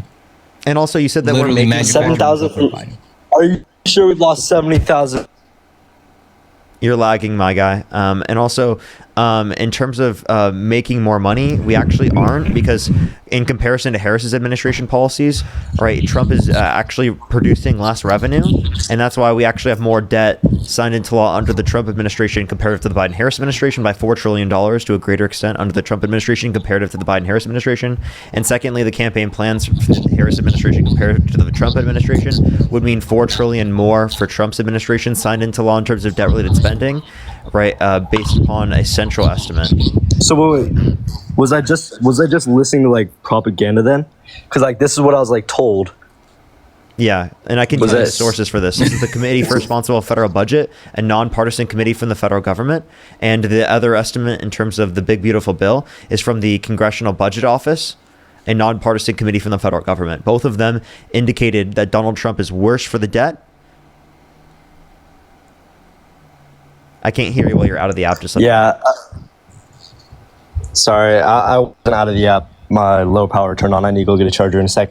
But I mean, yeah. Just actually, FYI, everything that you're being told is not only propaganda, but it's performative. Like the way that Parker just actually gave you direct link to like actual numbers and information.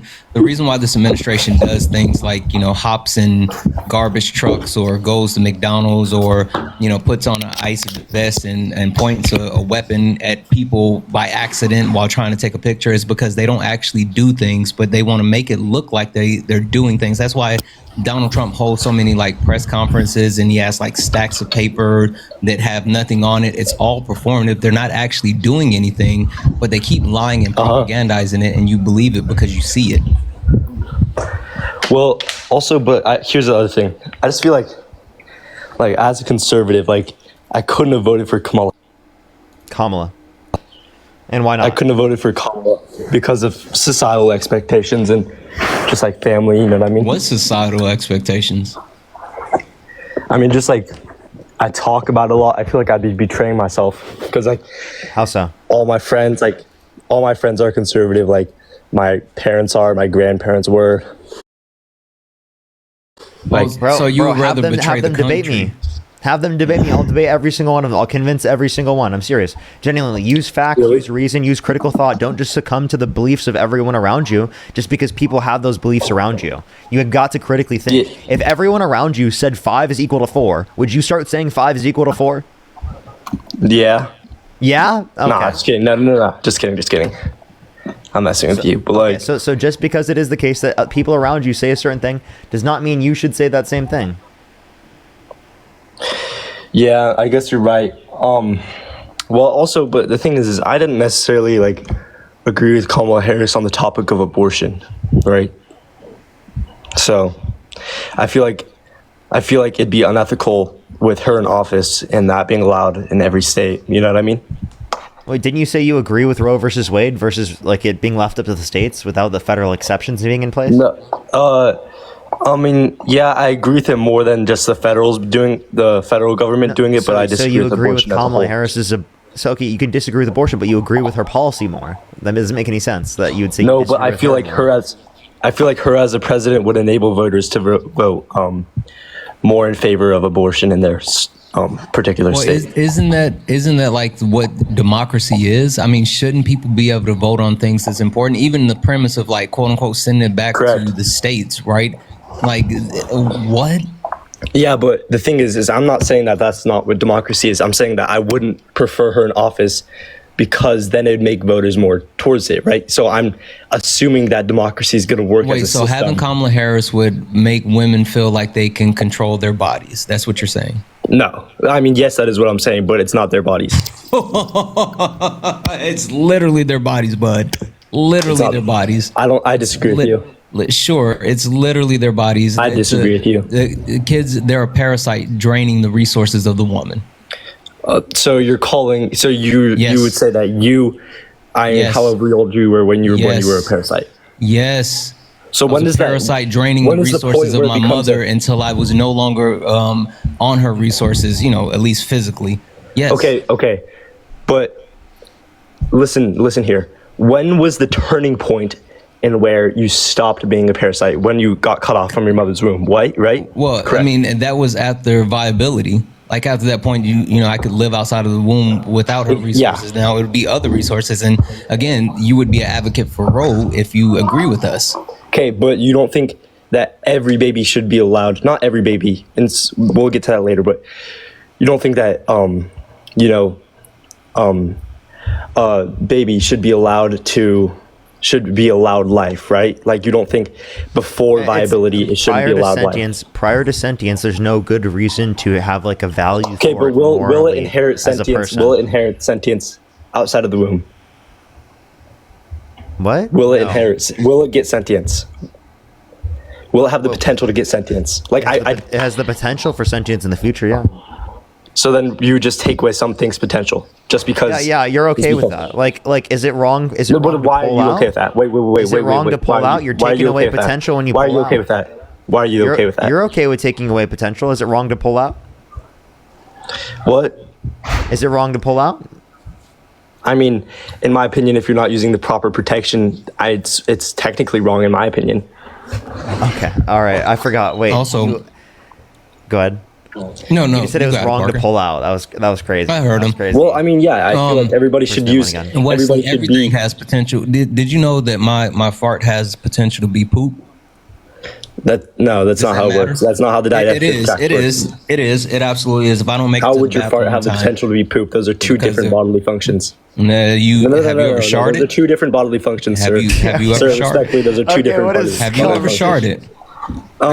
Anyway, listen. Seriously, the premise behind potential is so overrated, right? Because whoa. you're granting. It is. Hear me out. Let me explain to you why. Let me explain to you why. No. When you plant a farm, you would willingly demolish all of the seeds because they don't hold any value. That you're saying that you would, as a farmer, It's you not would what run I over said, all but you your won't crop let me as explain opposed it, to and value. then that's why because you don't of feeling. understand it. No, as a farmer, you run over all your corn don't crop. understand it because you won't let me explain it. Okay, let's hear it. All right. Everything has potential, but the idea that something has the potential of growing should not supersede the current life that's in place.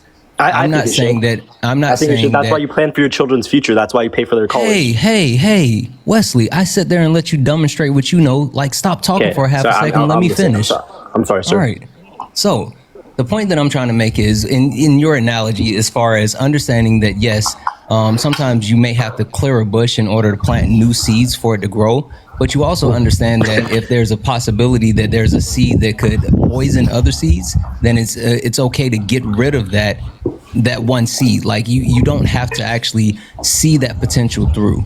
And so if there's situations where women, their life is in danger, or they, like their life could be in danger as far as like financial burdens as well. Yeah. Like they should be allowed to remove that seed. Okay, so if my stance is that if you're in danger or your baby's a product of assault, then it's allowed to kill it because murder is allowed in those scenarios, right? If you're being if there's an assault on you, right? It's not murder. Abortion's murder. It's not, but whatever, go off. Right, so I feel like that's allowed. But if you're just being irresponsible, there's no reason to have an Sure, abortion. I agree. Hey, how do you feel about mandatory vasectomies?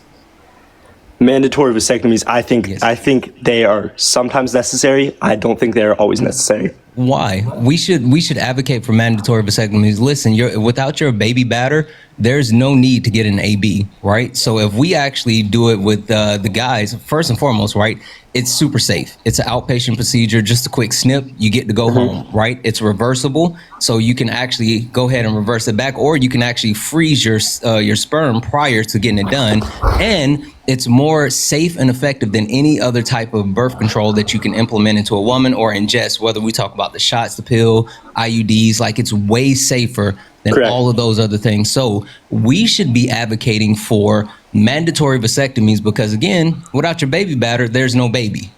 We can talk about that in a second, but I thought we were talking about if abortion is morally okay or not. So, I don't can I? Well, I actually agree with you. You kind of changed my mind on that. You didn't get the reason why he was ringing up the argument. No, I understand it, but I thought It I had a restricts bodily point. autonomy to save human life. Well, no, I was gonna say I had a refutation to his other part of the argument before this vasectomy argument. Refutation? Would you like to provide a refutation to the second argument you just brought up?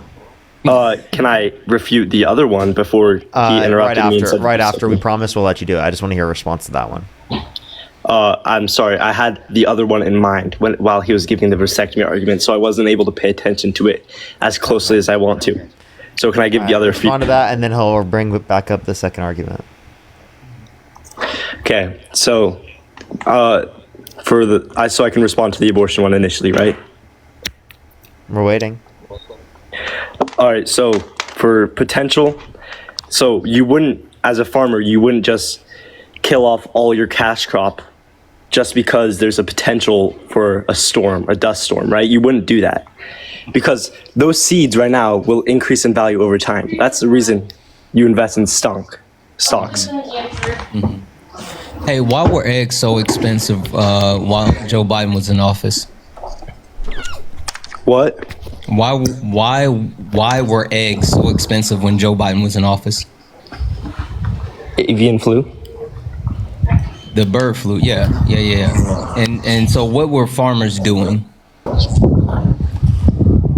Killing the birds infected? I'm not completely sure. I'm not educated on that topic. Yeah, they're not only birds that were infected, but potential birds that were infected. Like they literally killed off birds, chickens, because there was a possibility that they could infect or be infected or infect other chickens. So they took a preemptive approach and actually got rid of those potential chickens.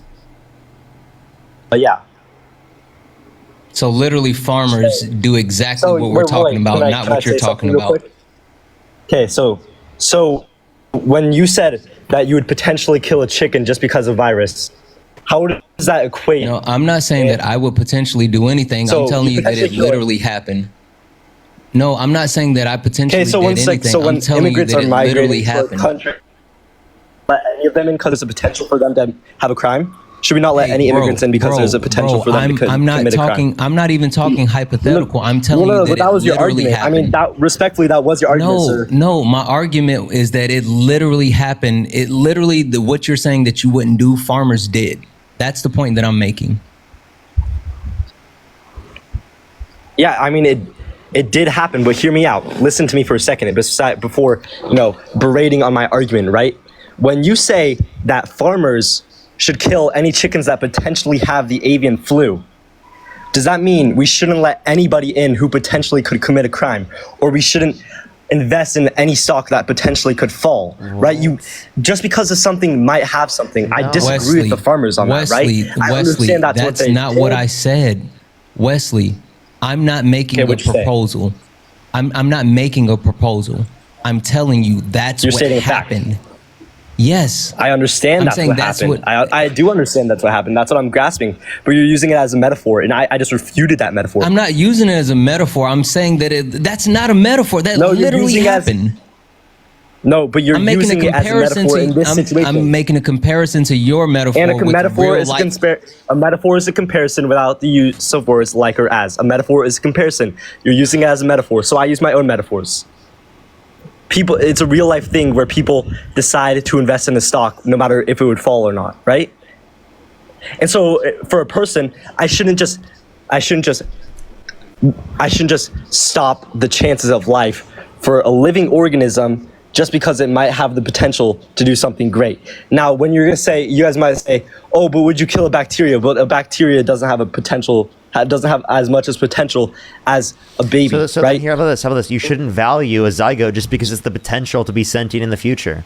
You should value it once it has been sentient in the past or in the present. And has the potential for it in the future. Well, past experiences provide that zygote bro don't know what reality is versus like an actual metaphor or, like creating a situation. Can you define a metaphor? Can we define what reality is? A metaphor is a comparison. Wesley, did it actually happen? Bro, just learned what a metaphor was. Yes. Okay, so it did happen, right? And your actual metaphor that you use it as a metaphor, though, dog. A metaphor is something. A metaphor is an illusion. You know what? That's Jeebus taking you out right now because he doesn't want you to continue to say the stupid shit that you're saying. Like literally, that is your Lord and Savior, Jeebus Christ, taking you out. Listen to me, bro. I don't know why you're mocking Jesus right now. I don't understand. You know what I mean? Fuck with Jeebus. Everybody has the right to religion. I don't want Like, to what are you talking about? Okay, Jeebus is my homeboy. Okay, but you were implying that you were talking about Jesus Christ, right? Or am I wrong? Or if I'm wrong, I'll forget about it. I said that was Let me know if Jeebus I'm wrong or stopping right. you from saying something stupid. Okay, so who is this Jeebus then? Like, I don't know what you're talking about. You're really confusing me right now. Holy smokes! Like, I don't. Oh, what the fuck is happening? You brought it up. You really have no clue who he's talking about? Come on, man. I understand what you implied, but you just mocked. Man, I can't even fathom. But you meant Jesus. Okay. Anyways, so can I continue my point or no? Am I allowed to continue my point? I mean, listen, I'm an open-minded person, right? That's why I said that maybe I would be open to looking into Kamala if I wasn't, falling to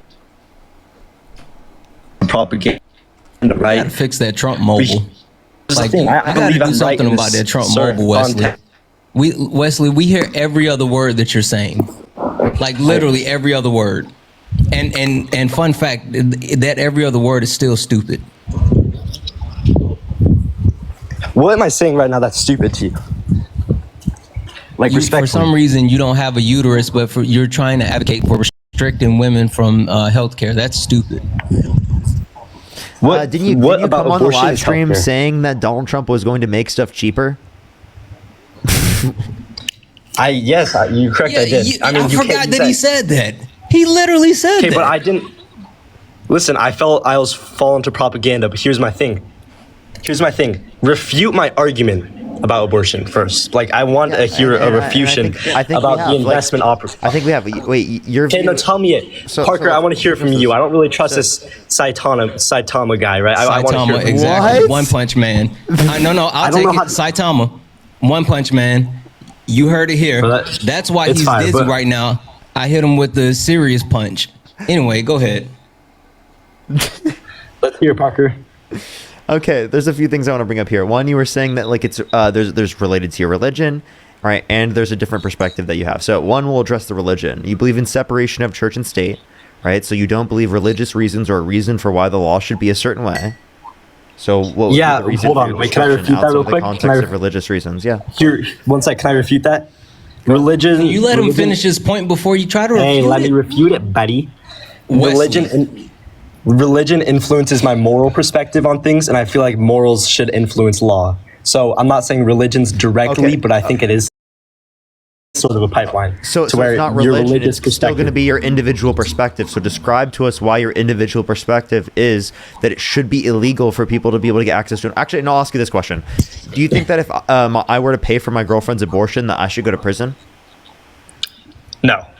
I feel like you paying for your girlfriend's abortion, I mean, maybe we could look into a fine, but I feel like that's just a product of a system and the lies you've been told. Wait, and so the immoral clarify with you. behaviors. So you think if someone hires a hitman to murder a baby, you think that they shouldn't go to prison? You think they should just be fined? I mean, they should go to prison because they are a hitman and they are murdering a baby. Abortion and murder are different. If you hire a hitman to murder a baby, should you go to prison? I mean, there's two different things between that. Yes or no? Listen. Yes or no? Here's my. Yes or no, Wesley? Can you guys give me 30 seconds to explain my we topic? really say yes or no first, and then you can explain. Yes, but can I explain myself? Yes. Okay, so you don't consider it a baby. That's what it seems like. No, I don't consider it a baby. Okay. I consider it to have the potential to be a baby, right? So then why do you value a potential to be a baby more than a woman who's sentient, who's literally pregnant?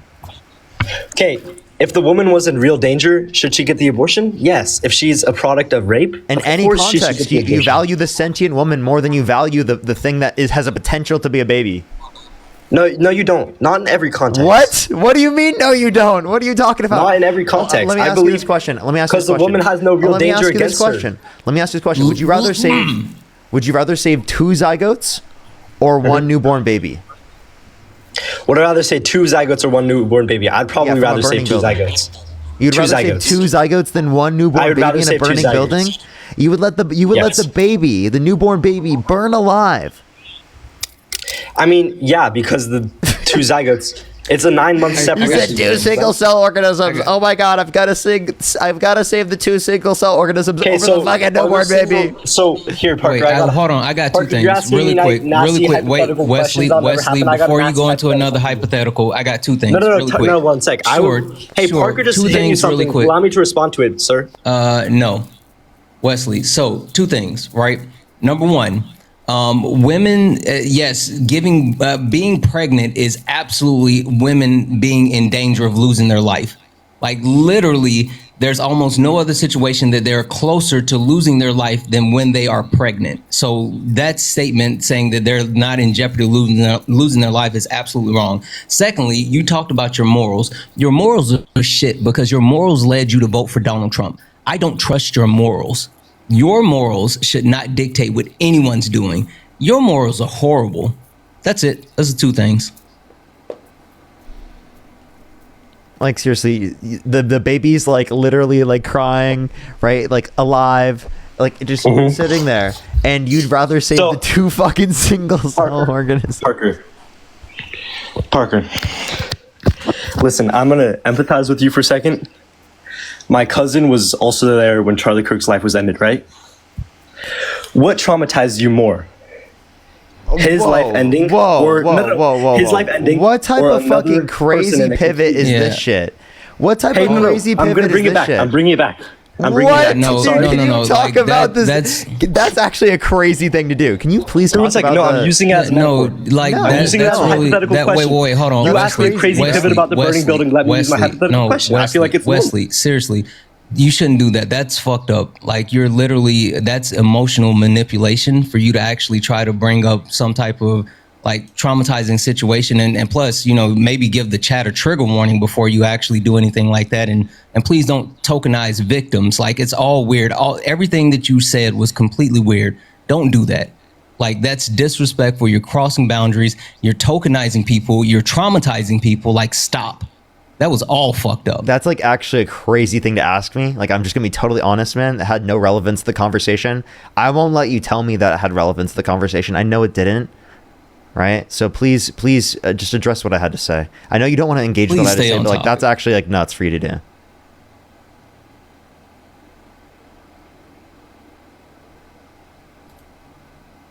You're muted. I know you're still talking, but you're also muted. Come off mute. Okay.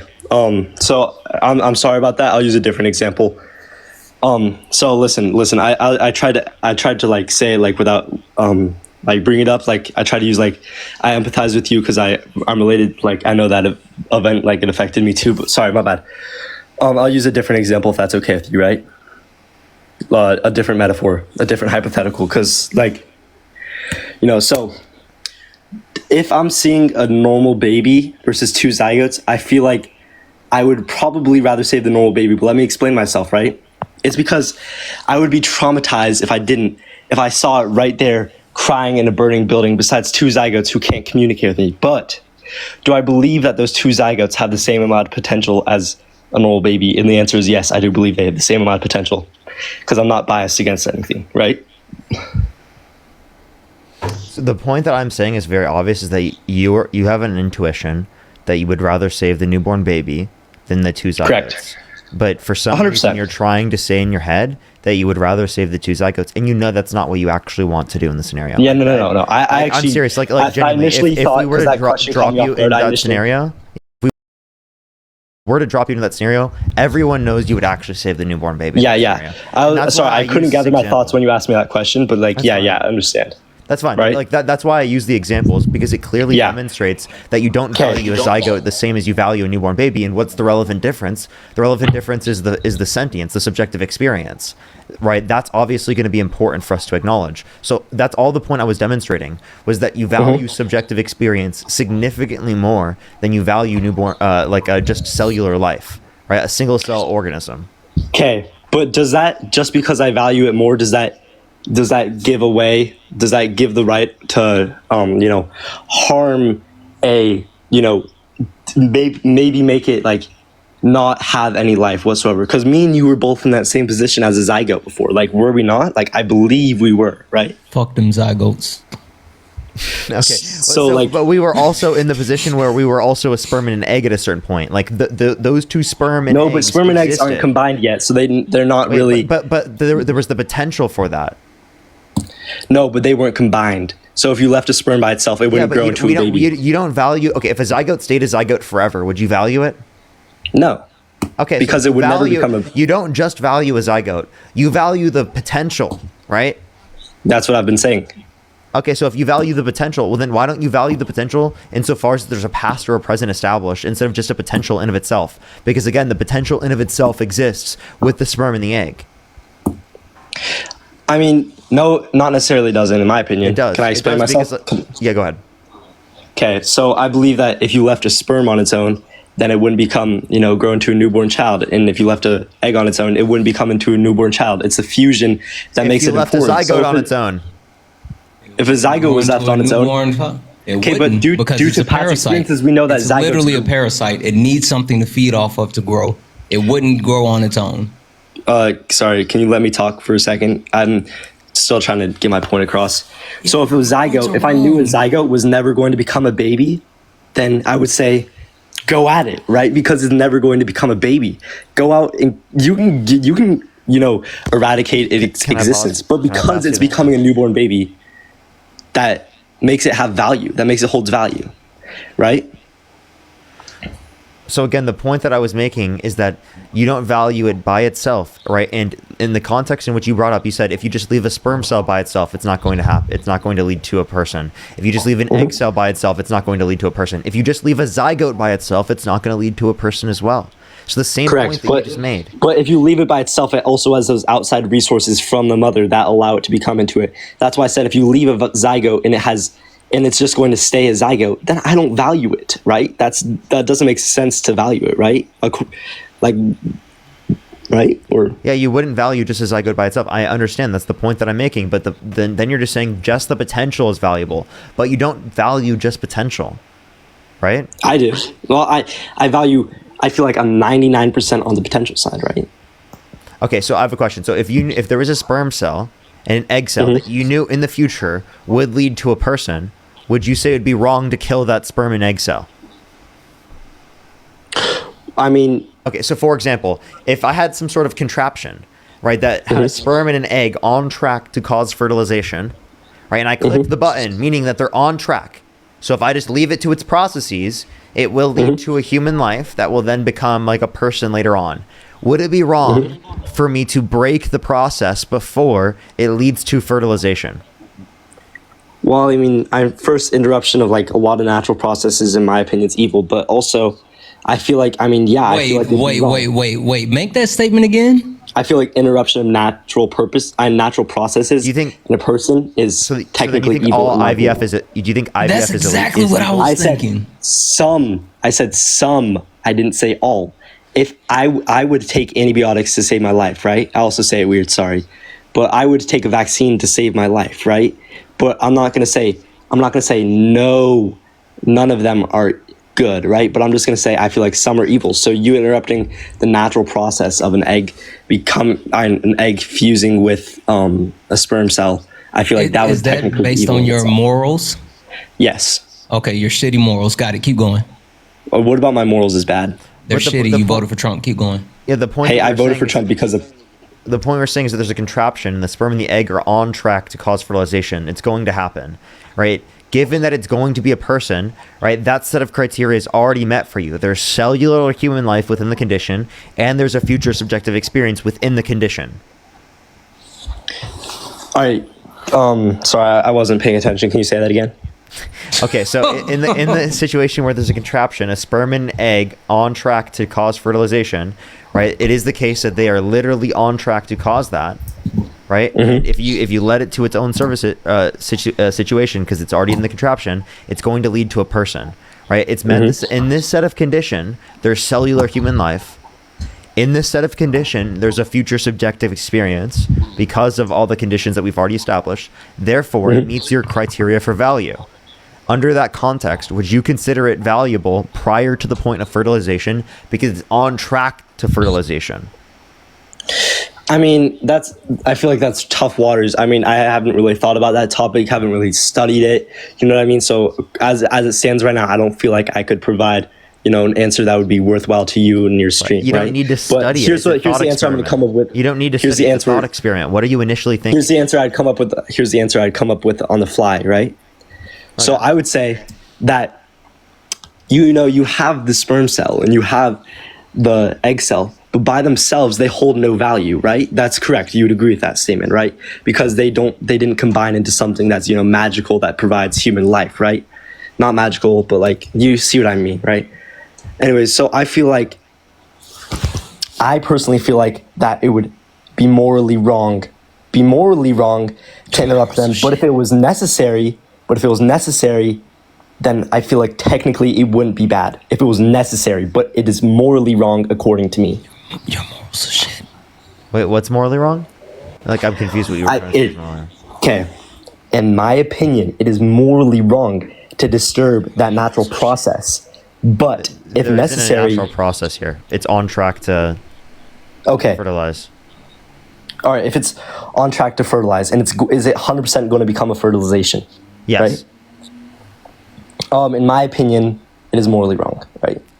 So it would be morally wrong to kill a sperm cell. What? So under your view, it would be morally wrong to kill a sperm cell. Yes, it would be morally wrong to kill a sperm cell if it was on track to fuse with an egg. But by itself, it holds no value. If it was on track to become an egg, yes, it would be morally wrong. Sperm life matters. Let's go. Woo! Did I say that? No, I said it was morally value because it would become with an egg. Some sperm have moral value. Exactly. Hey, quick, two things. One, Parker, you need to put a patent on that baby making machine, that fusion baby making machine. You need to patent that. Number two, Wesley. Hey, did you forget about the mandatory vasectomies? No, I didn't. Yeah, don't run from that. Why aren't you advocating for mandatory vasectomies?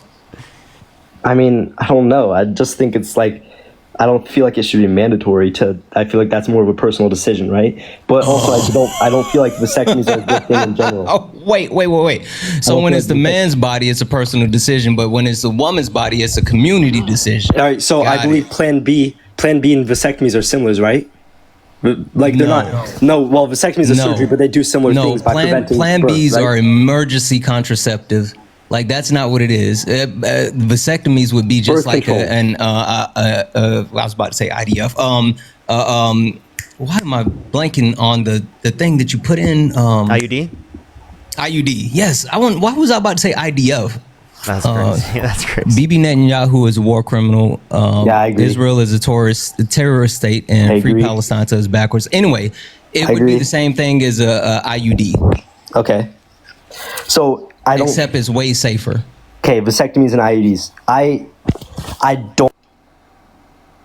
don't agree with either, but if it's up to the person if they want to have a vasectomy or IUD. So why can't abortion be up to the person? Wait. An IUD not only can prevent fertilization, but can also prevent implantation, meaning it prevents a fertilized egg at conception from implanting into the uterine wall, therefore killing a fertilized egg at conception. So under your view, that would have to be murder. I was not aware of the second definition of an IUD, but hear me out. Can you guys listen to me for a second? Right? In this hypothetical space you brought up, right? I believe that by themselves, the egg and sperm are not significant, right? So preventing a female from producing eggs and preventing a male from producing sperm, right? I don't feel like in context that is a bad thing. However, if it is, let me be very clear, if it is an elimination of a potential human, just like you and I, or us, all of us, all three of us, talking over the phone across from each other, probably hundreds of miles away, right? I feel like what are you if saying? it's a potential to be a human being, then I think it's wrong. But I'm open to a good argument. If you're going to change my mind, I don't feel like you guys' arguments are valid. Again, we've already given you one. You said sperm was morally valuable. I mean, I don't know how to convince you. I didn't say that. I said sperm life is I said morally sperm valuable. when becoming an. I said sperm when going to fuse with an egg. No, not when it fuses. On track to fuse. Mm-hmm. Yeah. So a sperm cell by itself on track to fuse. You think it would be wrong if I were to kill the sperm cell? You think it's murder if I kill the sperm cell? No. No, because it's not murder. It's not murder. I feel like it's morally wrong. But there's life, and there's future subjective experience. So within the condition, it meets the criteria for a personhood. No, it doesn't, because it's not an egg. No, it's not. It doesn't need an egg in order to meet your criteria for personhood. What? It doesn't need an egg to meet your criteria because there's cellular human life, because human zygotes are of the human species and they're living. Cellular human life, and there's a future subjective experience because it's on track to cause fertilization. Okay, so by your definition, a sperm cell by itself can cause a baby just by itself. Well, when it's in this contraption. No, but can it? Because I don't feel like it can. I don't know. Maybe we have different in this contraption, it's going to lead to that. Okay, so good job creating a 30-step hypothetical question. Let's talk about real-world stuff. That's what I'm sorry, you don't like. Wait, the point of this hypothetical is to demonstrate that you have to value a sperm cell, which is crazy, given that you value the set of condition. Obviously, if you value a future subjective experience, you're likely going to value a past or a present subjective experience as well. Why would you just randomly in that equation bring up cellular life as something as you consider valuable? Also, wait, Parker. Fuck that. He wouldn't engage with the fact that farmers were literally killing chickens because of the bird flu and because it was reality. But now he's talking about, you got this hypothetical situation, but now let's talk about real world. No, fuck that. No, absolutely not. Listen, I feel like there's a very big difference between that. I listen to the person below me. I feel like you're disrespecting Saitama. I'm Saitama. Remember? Right, so Saitama, I feel like you're disrespecting me by taking that part of my. I said when you cause a metaphor. You're disrespecting us by this whole so is the avian debate. So bringing up the avian flu, is that a metaphor? Or is that not a metaphor? Parker, you answer. Is that a metaphor? Or is that not a metaphor? I just want to go on record really quick as saying my mandatory vasectomy question has him so rattled that he will engage in any other topic except that. All right, let's talk about the mandatory vasectomy. He will go around the world to avoid the mandatory vasectomy. Let's talk about it then. I'm open to it. Aren't you advocating for mandatory vasectomy? Can I ask you a question before you leave, Wesley? Parker. Yeah. Would you let someone legally enter the country if they were held civilly liable of sexual abuse? Legally enter the country. Yeah. If they were held civilly liable of sexual abuse. Yes. I mean, what kind of question is that? Just asking, would you let them legally enter the country? Probably not. No. Okay, would you vote for someone for president if they were held civilly liable of sexual abuse? As of what I know right now, obviously not. That's why I regret my vote. Oh, okay. All right. Then why the fuck did we just waste 45 minutes? I can't even believe this. Thank you, my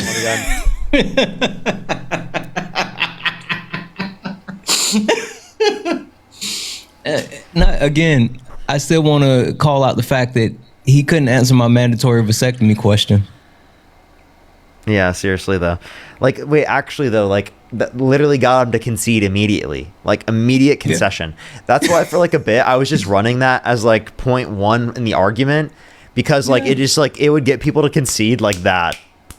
Did you see that? He didn't see the comparison as far as when it's a woman's body, it's fine, but when it's a man's body, no, we can't do that. I don't know. Yeah, well, I'm gonna get off for today. It was a. Can I say a couple of really quick thank yous? Absolutely, and I have a few people to thank as well. Jennifer, thank you so much. Thank you for the 50. That's fucking awesome. I really appreciate you. Mia, thank you so much for the 2. I really appreciate that. Elizabeth, thank you so much for the 2. You're absolutely awesome. I'm sorry I didn't get to ask your question. Roxy, thank you for the 1. He didn't want to answer that question. Alexandra, thank you for the 1. I try. Rachel, thank you so much for the 5. Yes, absolutely. That is yes. And Brian, thank you for the 40. You're fucking awesome, and I really appreciate your kind words. Thank you all. And Parker, thank you for letting me come up and hang. I wasn't planning on staying long, but I appreciate you having me, and I'm really glad that you let me share the news with your community. So. Oh, absolutely. I really appreciate that. That was amazing. That was amazing. Yeah. Appreciate you coming up as always. Good seeing you, man. Yep. Alrighty, everyone. I'm going to say thank you to some people, and then I'm going to get off for tonight. Everyone, if you're on YouTube, I would really appreciate if you like the stream. Erica, thank you for the $3.33. Thank you so much. I really appreciate it. Thank you. Oh my gosh, I'm so sorry to hear that. I'm so sorry to hear that. That's horrible. I'm glad that she's still living. That's so horrible to hear that she had to go through that. Oh my gosh. Gabrielle, thank you so much. I really appreciate the $5. Thank you so much. Natasha, thank you so much. I really appreciate the $5. Thank you. Madeline, thank you so much for the $1. I really appreciate it. Thank you. Alexandra, thank you so much for the $5. Thank you so much, Alexandra. Kaylee, thank you so much. I appreciate the $5. Thank you. Marin with the $100 on PayPal. Can we get some W's for Marin in the comment section right now? Thank you so much, Marin. I really appreciate it. Thank you so much. W's for Marin in the comment section right now. Thank you so much. I really appreciate it, Marin. Thank you. People are asking about Dean. Dean, I don't know if he's going live. He said he was supposed to go live. It's 4 o'clock. I would have expected he would be live by now. Appreciate the Galaxy. Thank you. I would have expected he'd be live by right now. He hasn't messaged me at all about that. So, I guess that he'll have to keep you all updated on that. But everyone, let me thank some people on YouTube, and then we're going to get off for today. Thank you, everyone, for coming through. I'm about to post a YouTube video. I would really appreciate if you go check it out. Plus, I actually, I would really recommend for everyone to go check out an interview that I did with a progressive candidate that is running against Nancy Pelosi. I would really appreciate it. I talked to Shoykot. He's amazing. He's a progressive anti-Zionist candidate. I did an interview with him. I'm going to be posting some stuff about that as well, like on my other socials, but I posted it already. It's like almost a 40-minute conversation on YouTube. I would really appreciate if you go check it out because that race is super, super, super important. It's on YouTube. I would really, really, really appreciate it if people want to go there, if they want to clip it and post those clips on TikTok. I'll be reposting some of those clips as well. For people asking me to call Dean, I'm not going to do that. I apologize. I'm not going to do that on the stream. Thank you so much for the $5. Thank you. Toads, thank you so much for the $10. Thank you, Phoenix. Thank you for the $10 as well. Libby with the $10. Sarah, thank you for the $5. Josh with the $2. Thank you. Rayleigh, thank you so much for the $5. Sarah with the $5. Jolish with the $5. Thank you. Thank you. Thank you. Thank you. Which, thank you for the $2 for Trump FDA approved generic abortion pills today. I did hear about that. Emily, thank you for the 69 cents. I did miss it. I will try to look back at it. Felicia, thank you so much. I really appreciate the $5. Sarah with the $5. All right, everyone, I'm going to get off for tonight. Everyone, go check out the interview. I'm serious. Go check out the interview on my YouTube. I would really appreciate it. Go check it out. It's actually like really informative too. We talk about a bunch of different stuff. Tomorrow I should be live. I'm assuming earlier in the day. It's another weekday. So I'll keep y'all updated on Instagram. I love y'all so much. Have a great night, everyone. I will see everyone later. I love y'all so much. Good night, everyone.